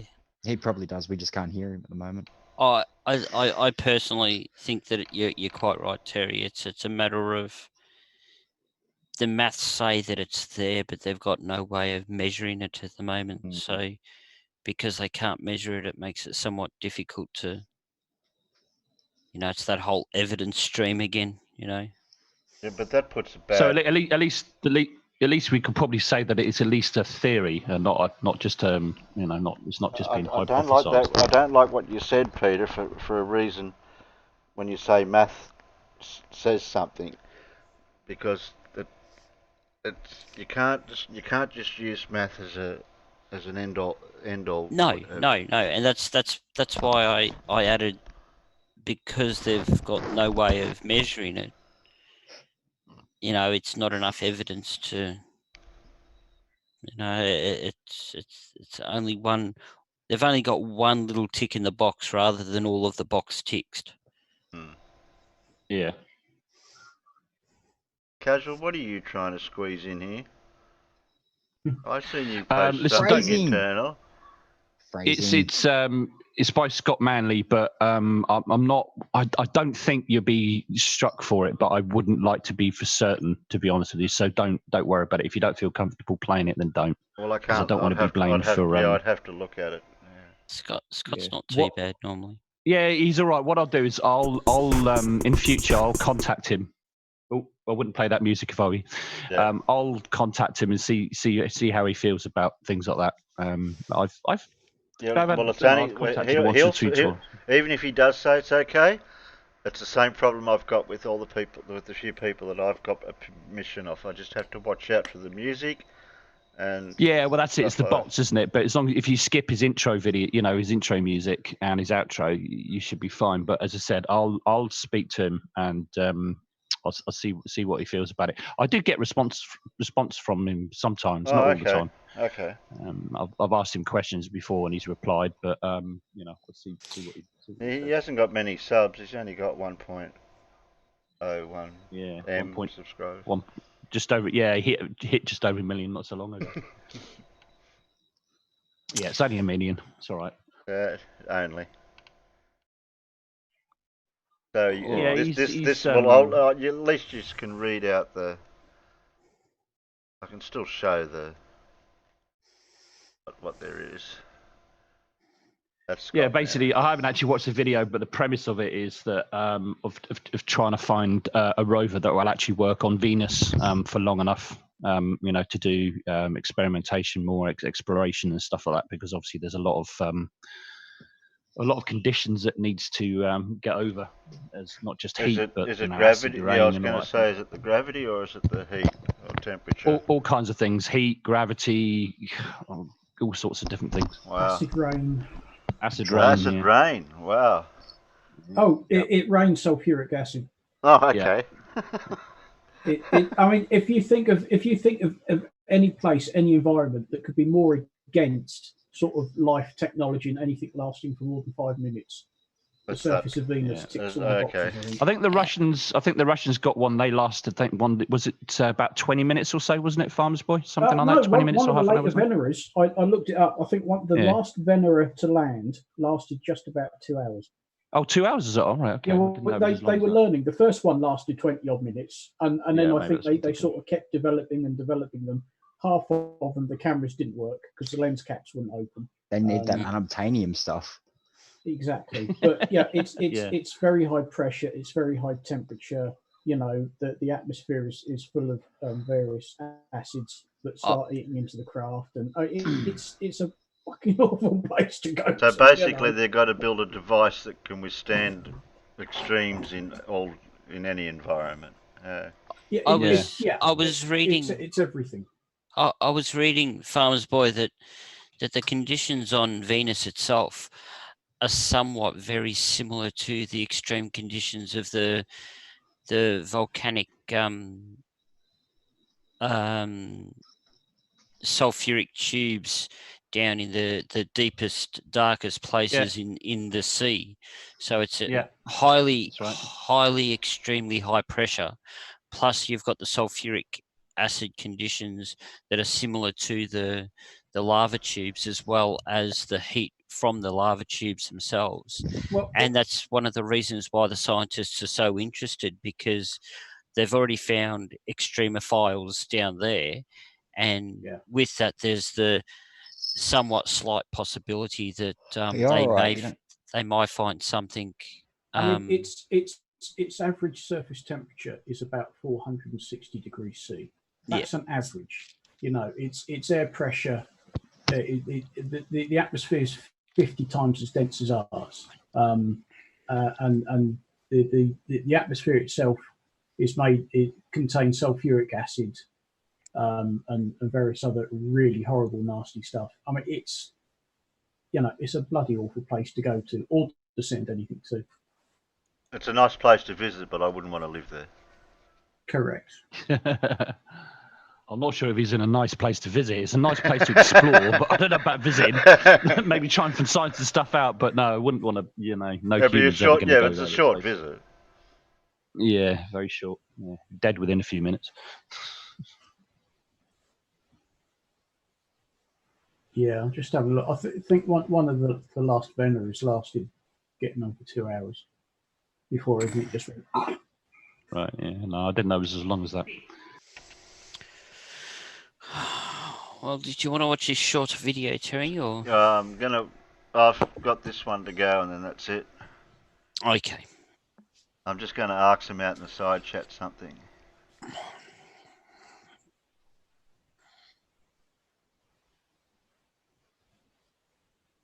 That was a deep, long sigh there, Peter. You all right? Back's playing up a little bit tonight, so. Yeah.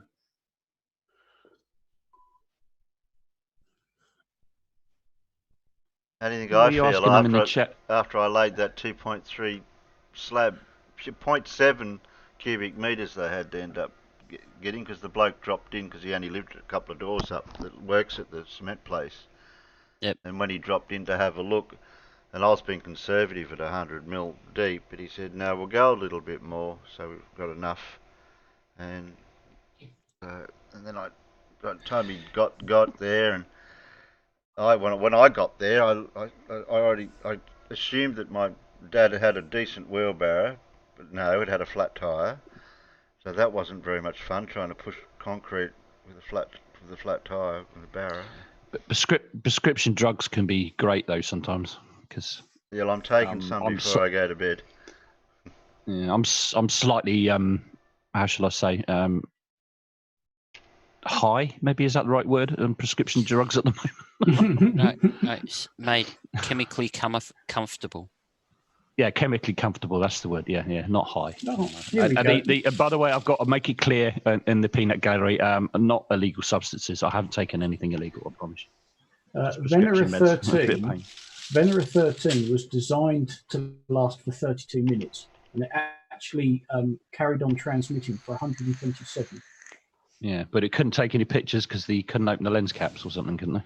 Or the lens covers, as you say. Yeah, I think they were meant to pop off on landing, but they didn't. Some of them did, some of them didn't. I think 13 it did, but it recorded a temperature of 457 degrees Celsius and a pressure of 89 atmospheres. It was the little green men holding them on so that they could hide, so that they weren't found out. Little Venetian green men. They're binary. How dare you call them men? Like, you've just assumed their sexuality. That's just you said little green men. You said little green men is what you said. Yeah, and I was saying if any of you lot would jump to their defence, but not one of you did. You're all sexist.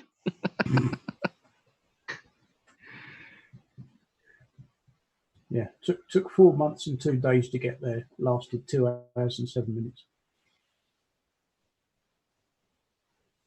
And that was in when did that fall? 1981. So it touched down in 1980. March 1st, 1982 was the last contact I had with the lander. Oh, wow, what was that? Yep, that was a taxi. Yeah, so NASA have got a competition going at the moment to put forward to, I don't know whether it's colleges or universities or something anyway, but apparently you can win a certain amount of money for the best proposed design of a rover. Well, you can't win a barbecued bird like I'm offering.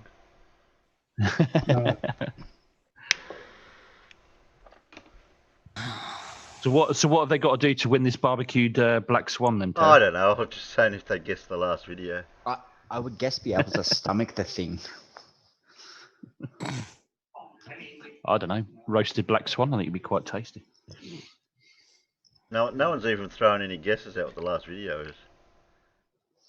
Well, it's up on the screen, Terry. Yeah, but they can't see it. Yeah, they can't see it. We can. Oh, they can't can't. they? Oh, okay. So, and what clues could we give? Cryptic clues. Cryptic clues. Yeah. Cryptic clues. We've seen this person before. Yeah, and his hairstyle looks a little bit like Peter Harrington's Avatar. Almost. Ooh. And spends a lot of time in Subway. His name is somewhat common. He has an empty shelf. Yeah, he does have an empty shelf. He did have something on the shelf once before.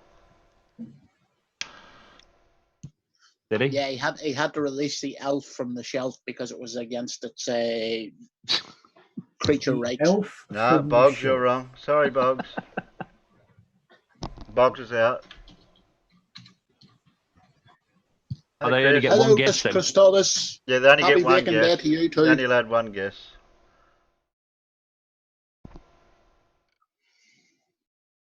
You know, SciManDan. Chris said SciManDan. Oh, jeez. You cheated, Chris. Well done, Chris. Well done, Chris. How did he guess that? Chris Costolis. Yeah. I reckon it was casuals. How could he guess it? I reckon it was casuals hint. Yeah. Oh, it was my fault. Yeah, it's always my fault. Yeah, might as well. I'll take the blame. I usually do anyway.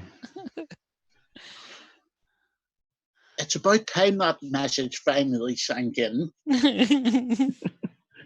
Oh, it sank in a long time ago. A long time ago. Yeah, I think it was Casual's clue. Oh, no, last video, So- and then it's a free So for all. Chris wins the roasted black swan, does he? Sorry, barbecued black swan. Barbecued bird. Barbecued bird.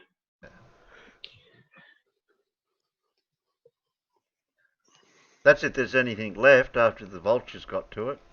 I heard somebody wanted legs and breasts and wing. Not much left. If it tastes anything like quantum eraser, I'd rather not have it at all. Yes, clown. Press play. Oh. On this I was channel. waiting for the P word. I focused on him more than any other conspiracy theorist or flat earther out there. This month he is back for his 8th outing and he hasn't got any less incredulous or ridiculous. This is Hans and this is his world. Oh, Hans. Brace yourself for the stupid. Hello all and welcome along to another episode of Tinfoil Tuesday with me, SciManDan. Thank you very much for joining me. Yes, Hans has had more YouTube channels removed than I've had hot dinners. He is a one-man wrecking ball conspiracy theory machine causing a wake of destruction. Who am I kidding? It's just Hans. However, recently he's gone on a conspiracy rampage, if you will, showing us absolute classics such as Bubbles the chimp is a midget in a fursuit, School makes you dumb, and Eunuchs love the colour orange.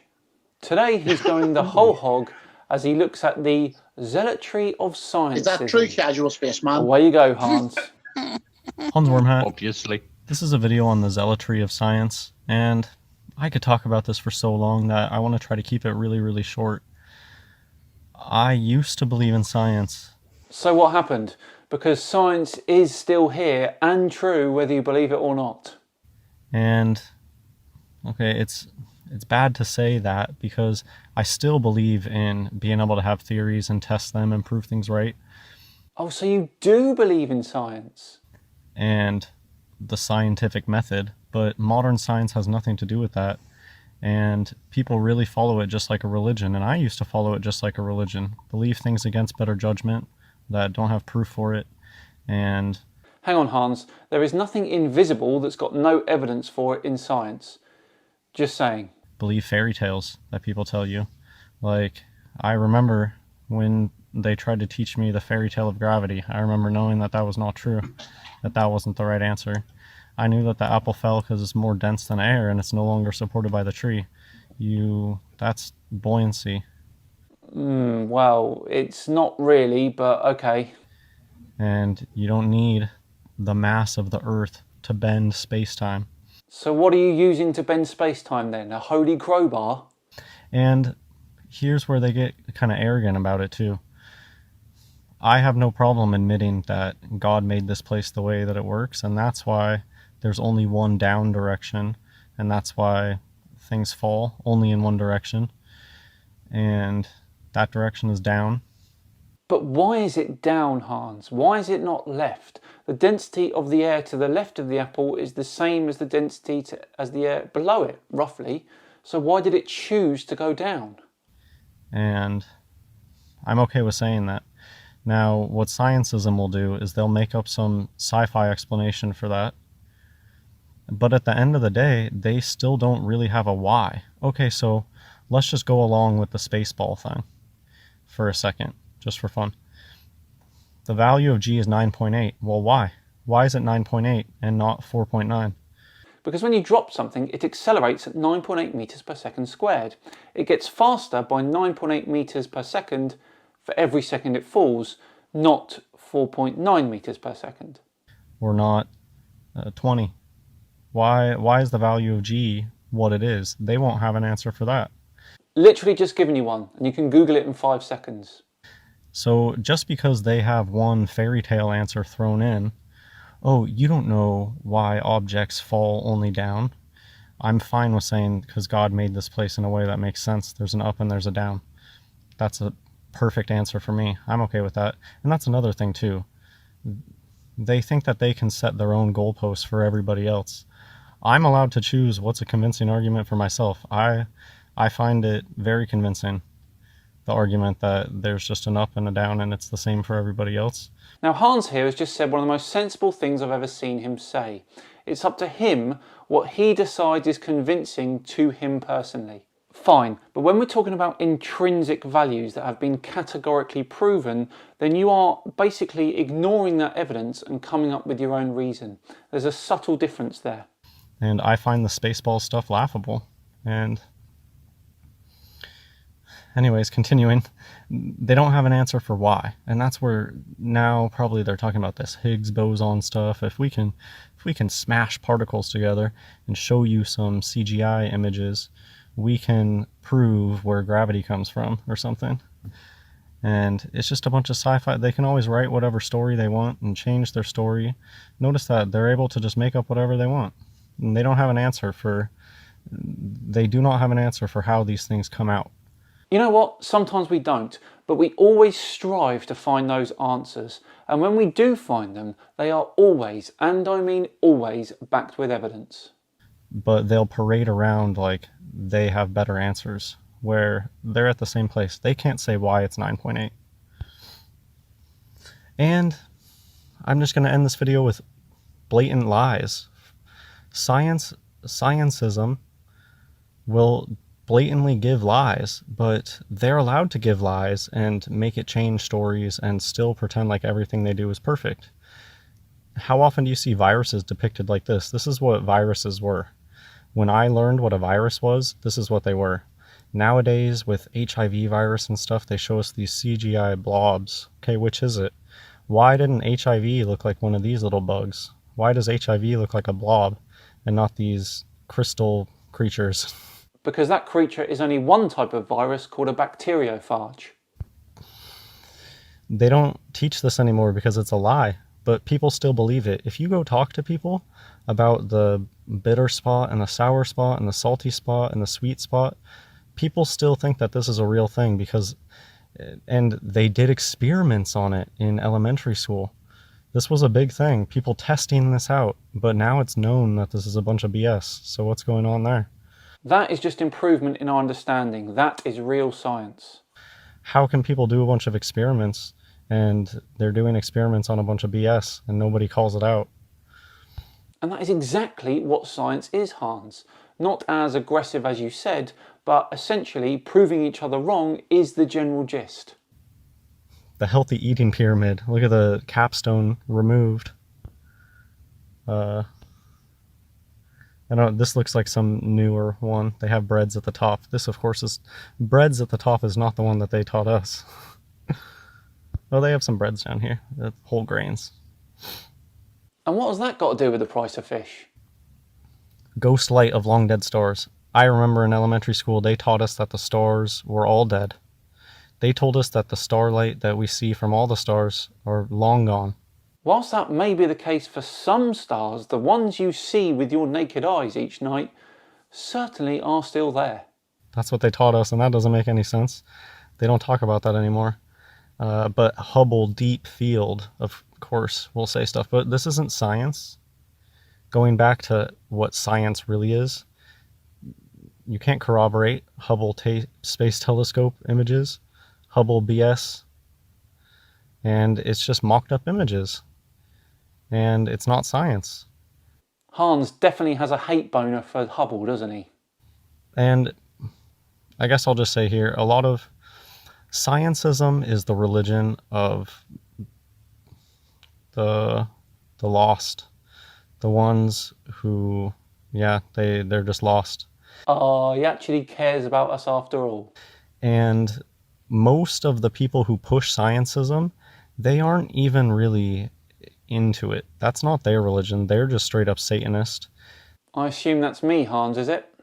I didn't include images, but plenty of people that come on my videos and try to bash me about science stuff. Oh, Hans, you're so dumb. You don't know any science. People, they're just Satanists. They have 666 usernames. They have Baphomet icons. They have, so my point here is, there's people that believe in scientism, and usually those people are just lost. They believe what they're told. That's what I used to be. And then you have people that push scientism, always talking about planets, always talking about outer space and stuff. But what they are is they're lying Satanists, and they're just pushing this false paradigm. Oh, that's me. The second one he said. Defo. A huge thing that people bring up, oh, well, NASA hasn't been around forever. What, so they were faking stuff before NASA? Yeah, people have been lying forever. People have always been lying. People have always been deceiving. Of course they have, but not about space, etc. Victorian era trick photography. Scientism. I think I like sciencism better, because it's not like they're worshipping just the scientists. They could come out with an article about AI robot stuff, and people, so it's not just about the scientists. How long ago was this, when doctors were pushing SIGs? Ooh, low blow, Hans. Low blow. Higgs boson. It's just a bunch of BS CGI stuff. How do you know that CERN is anything other than Disneyland? How do you know that they actually do anything there? It's not science. It's not reproducible. Can other people go can real people? Not. It's all elitist. It's all appeal to authority. No, you'll never be able to go do that stuff because you're too stupid. It's just what they'll tell you. But what they don't tell you is it's actually just Disneyland, and it doesn't actually do anything. Oh, right. So if it's too hard or expensive, then we aren't allowed to do it because it's not repeatable. Behave, Hans. Oh, I've had enough of him today. Bashing all sorts of science, left, right and centre. I don't want to hear it anymore. Well, that ended abruptly, didn't it? Oh well, I'm sure I'll calm down enough so I can make another episode on Hans very soon. Thanks, buddy. Thank you very much for watching today. I do hope you enjoyed it. If you did, a like and subscribe would be thoroughly appreciated. I have been SciManDan. Have yourselves a wonderful remainder of your Tuesday, and I'll see you all tomorrow for a brand new fresh comments video. See you then.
Well, I can tell you, I've got, of all the people I've met, all of my colleagues, to a person in India, that the Hindus are all religious.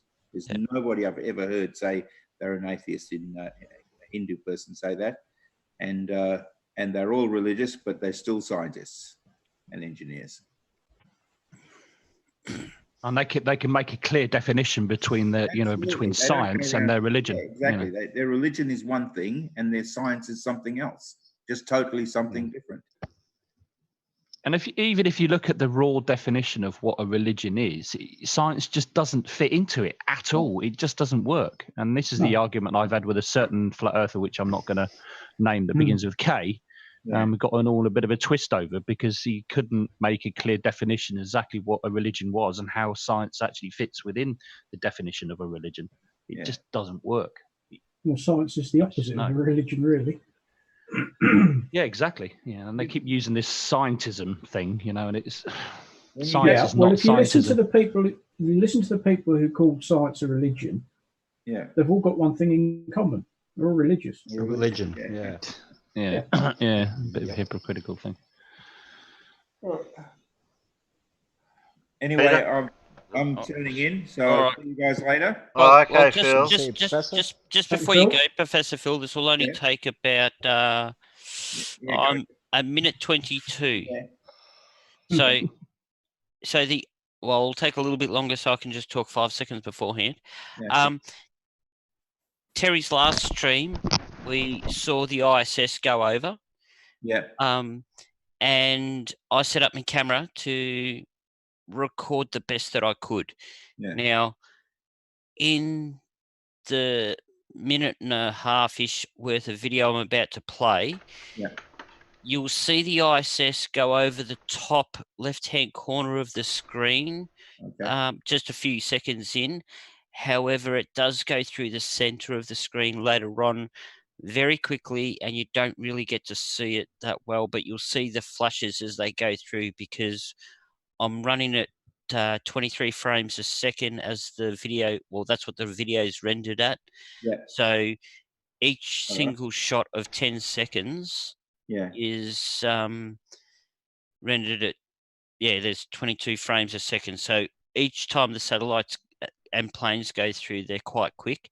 Yeah. There's about 5 satellites that go through and 2 aeroplanes. So what I plan to do, I haven't uploaded this video yet, but I'm going to go through the images, and at the end of this video, I'm going to tack them on as still frames so you can see the satellites as a still frame picture. Good stuff. When I get around to it. Okay. Next time though, Peter, I need longer to get the CGA right. So give me a bit more notice than a couple of hours, would you? Oh yeah. And if it didn't rain, it would have been a bit longer than it actually ended up being. So I'm sorry about that. I still can't control nature yet. Yeah, you can't control nature. There we go. So that was the ISS and a plane. And another one. There's another 2, another 3 there. Yeah. And then the next ones that you see are planes. And that's another plane. Yeah. And then I think you see one more satellite. That was it. Yeah. Lower right corner. Yeah. Fascinating.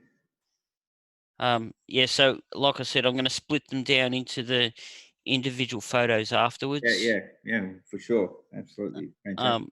And that way we can, and you can tell because it's rendering at 10 seconds each exposure is at 10 seconds, and the indicator light on a plane normally flashes at a 1 second pulse rate. You can actually count generally when a plane goes through the frame, you'll get 10 dots across the screen as the plane's flying. So it's pretty cool. Yeah. Whereas the satellites, like Professor Phil said before, particularly the ISS when it's down low, I know for a fact one of the images is the ISS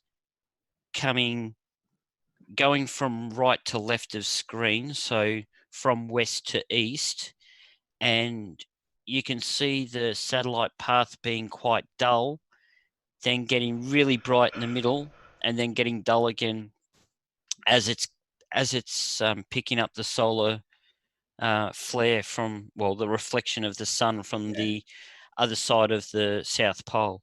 Yeah. So fantastic. Absolutely fantastic. All right, I'm going to go. I'll see you guys later. See you, Thanks, Professor Phil. No worries. Later, Phil. Thanks for dropping in, mate. No worries. It's been a pleasure, mate. See you then. Bye. Bye. Did you? Bye, Professor Phil.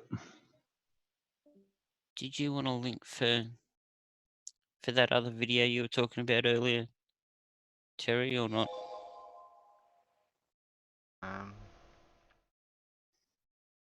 Yeah, okay. Okay.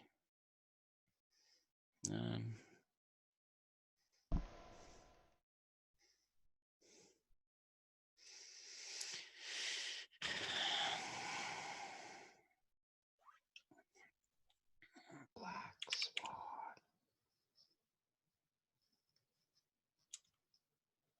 Black Swan is dead. What's all this ASMR shit? I don't know who started it. I'm just following on. Yeah, I heard it over in Gem Pandas about a week ago, and for some reason it's just caught on. It was Black Swan's Matter who did it. Yeah, but you sound great. Find it now. Yeah, Can but you imagine buggers that, stop destroying ASMR for me? imagine if Nathan Oakley said it to you. Ugh. Oh, I'd rather not. Don't make me throw up. Somebody write Cypher. Hmm? Your next mission is to hunt Sheeple down and destroy him for putting that image in Well, anybody's I head. had to deal with it, so someone else has to. Are we talking about the abomination that Brainy Beaver made? No.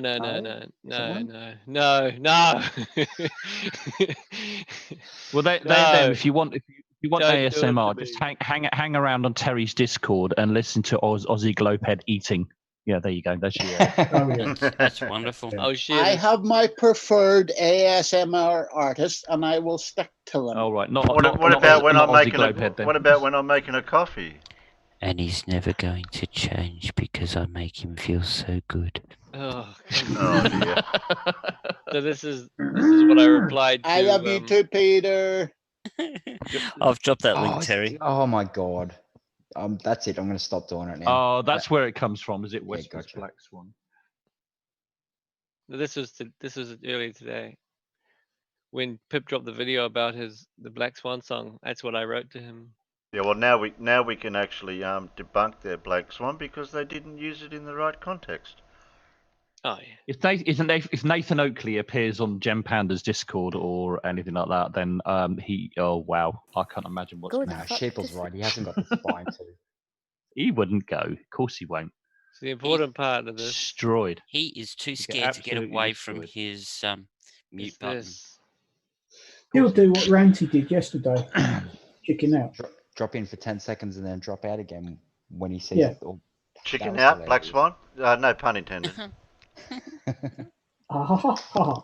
Ranty literally dropped in there for about 10 seconds, read some of the memes that were going on, saw his face posted up all over the place, said, "Oh, I see all this hate," and then dropped out. See ya, like a chicken, like a what a pussy. Flake. See, now if he deletes that comment and blocks me from his channel, it'll be on your stream, Terry. Epic. Forever. Speaking of coffee, that's a good idea, Terry. I'm going to be up again until 6 a.m., aren't I? Oh, I stayed up waiting for Ranty. So did I. Yes. It's ruined my sleep pattern. Not that I really. Why have would you do that to yourselves? Like, Well, he was coming into debate, and I thought, oh, I'm gonna stay here for this. Yep. And Terry, I have an idea for ran away. for a stream for you down His the name line. starts with the word "ran." A lot of the good stuff seems to happen in Gem Pandas between about 2 a.m. and 6 for us. Yeah. Well, for me anyway. You're a couple of hours ahead, aren't you, Sheeple? Yeah, I get.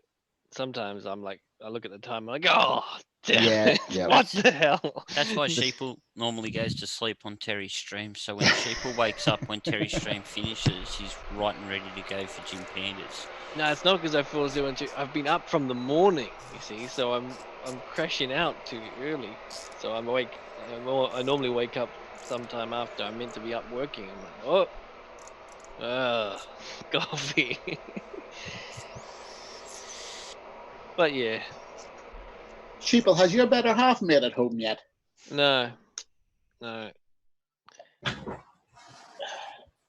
That's I'd love to be a fly on the wall the first day she is home, because you are going to have such a drastic change in your life, because she is going to slap you silly for speaking to these idiots on the internet. She can't know. She can't know. All right? Think we're not good. It's not as if we don't know your address and your phone number, Sheeple. Exactly, right? I know. I am on the internet. Whoops. Damn business. I still want to try and set that thing up though, where we stand on the beaches with telescopes and try to wave at each other, Sheeple. Yeah, listen. Which reminds me, how's that digital? That's the solar powered digital clock going? Oh yeah. Well, I'll tell you what. Well, thanks to this virus, none of the orders for the plastic have arrived. Still waiting. Yeah. That sucks. You could have made the prototype by now. I'll start sending over a paper shredder and a whole heap of old Coke bottles for you. Well, I was just about to say, I've got a bin full of Coke bottles out the front. I got some old milk bottles you could use. Well, I can do the prototype, but the idea is to print them because they're 10-hour prints plus. Can't you 3D print it from wood? I'm joking. Joking. From wood. I'm joking. That's funny you mentioned that, Casual, because the best plastic would be made out of wood. Because in Australia right now we've got this stuff called EnviroWood, which is I've seen this, yeah. So what they do so I wasn't wrong then. So yeah, they get wood pellets. The ones that can't be reused as a pellet. They recycle the timber, and then they mix it with your recycled plastic, for example, your milk bottles or your Coke bottles, and they make decking out of it. Yeah, Dicking? Yeah. Dicking. Dicking? They make dicking out of it. Do they put some of that black cork on their dick? No, you don't need black cock. You don't need black cock with it because the recycled. Will the dick be strong enough? The recycled dick is No, I've had 20 people on my deck at once. You've got to be able to stand on the dick.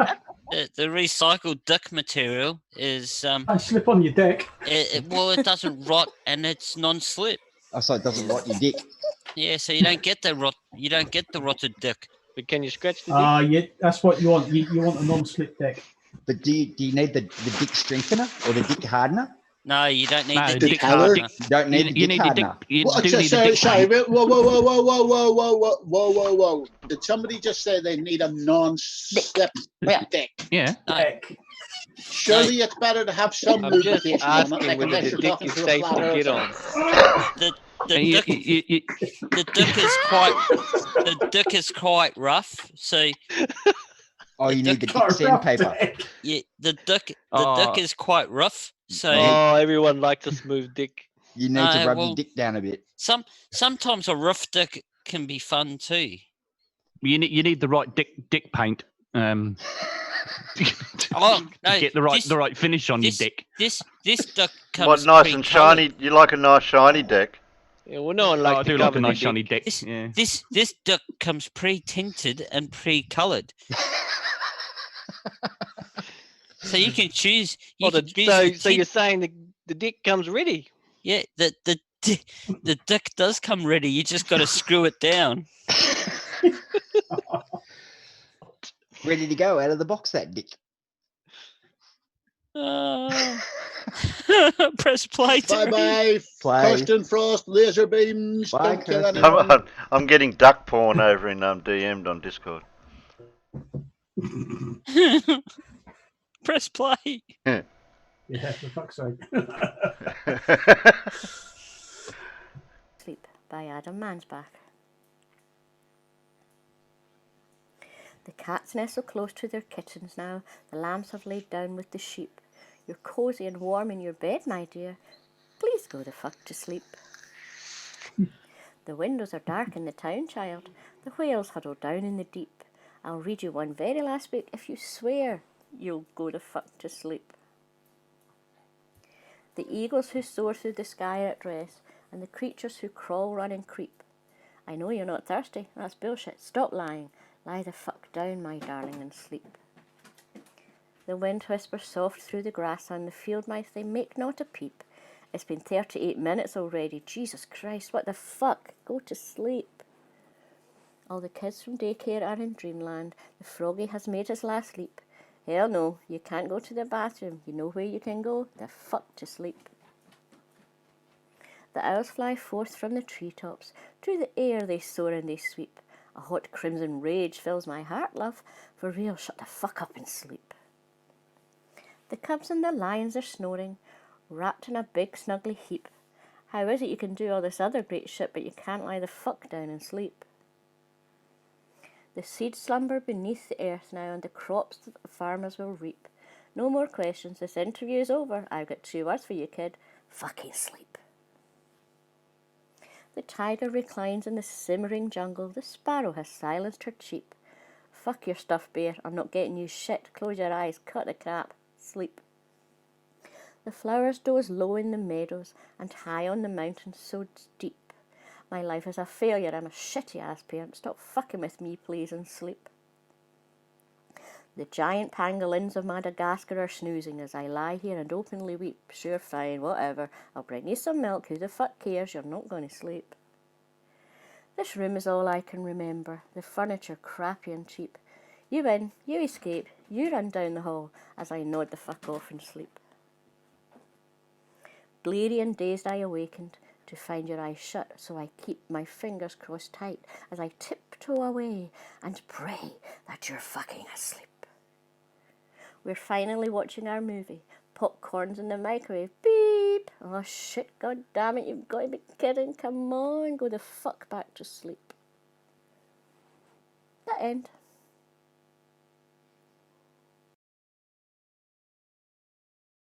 Owe you any money, Terry? Wait a minute. That was self-inflicted. I'm going to have to go through it and count it. It's a couple of hundred quid there. I have to say, Billy Connolly was right when he said that when somebody from Scotland says fuck, there is no replacement for it in the English language. I agree. It just sounds so much better in a Scottish accent. The whole thing it really does. Oh, yeah, definitely. Screw these celebrities sing it out. Just get Pip to say it. It just makes it beautiful. John Morrison says, did Robin Williams model Mrs. Doubtfire on you? Yes, dearie. Yep. I just like the way you say cut that crap. Hello. Cut that crap. Not yes, Amy. Chris, there's 2 or 3. It's awesome. I'm going to film myself. Sorry.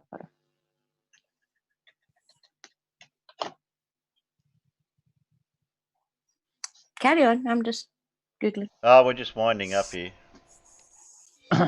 That's all right, Irish Stew. What? Irish Stew just get here again at the end? Nah, he's been in and out all night. Oh, has he? Oh, well, good night, John. Good night, Pip. Oh, Pip's out there. What are you doing out there? Good night, Stewie, Colin, Chris, Amy, Peter. I don't know who that Peter is. I better time him out. Time him out. Dartman, Glaber, Kristen. I already said Amy. Sorry, Chris Catalyst. He's gone. I think he was going to bed too. Who else? Everyone, go check out Stewie's link. Boggs. Oh dear, I'll just keep scrolling up, do I? I've got a Purger one. I'm not sure who that is yet. My hearing aid died for a minute. You know, I had the sound off and I forgot to put it back on. Okay, good night everyone. We'll see you in the after, before, in between, pre-show, after show, before show. Good night everyone, thanks for coming. Good night everyone.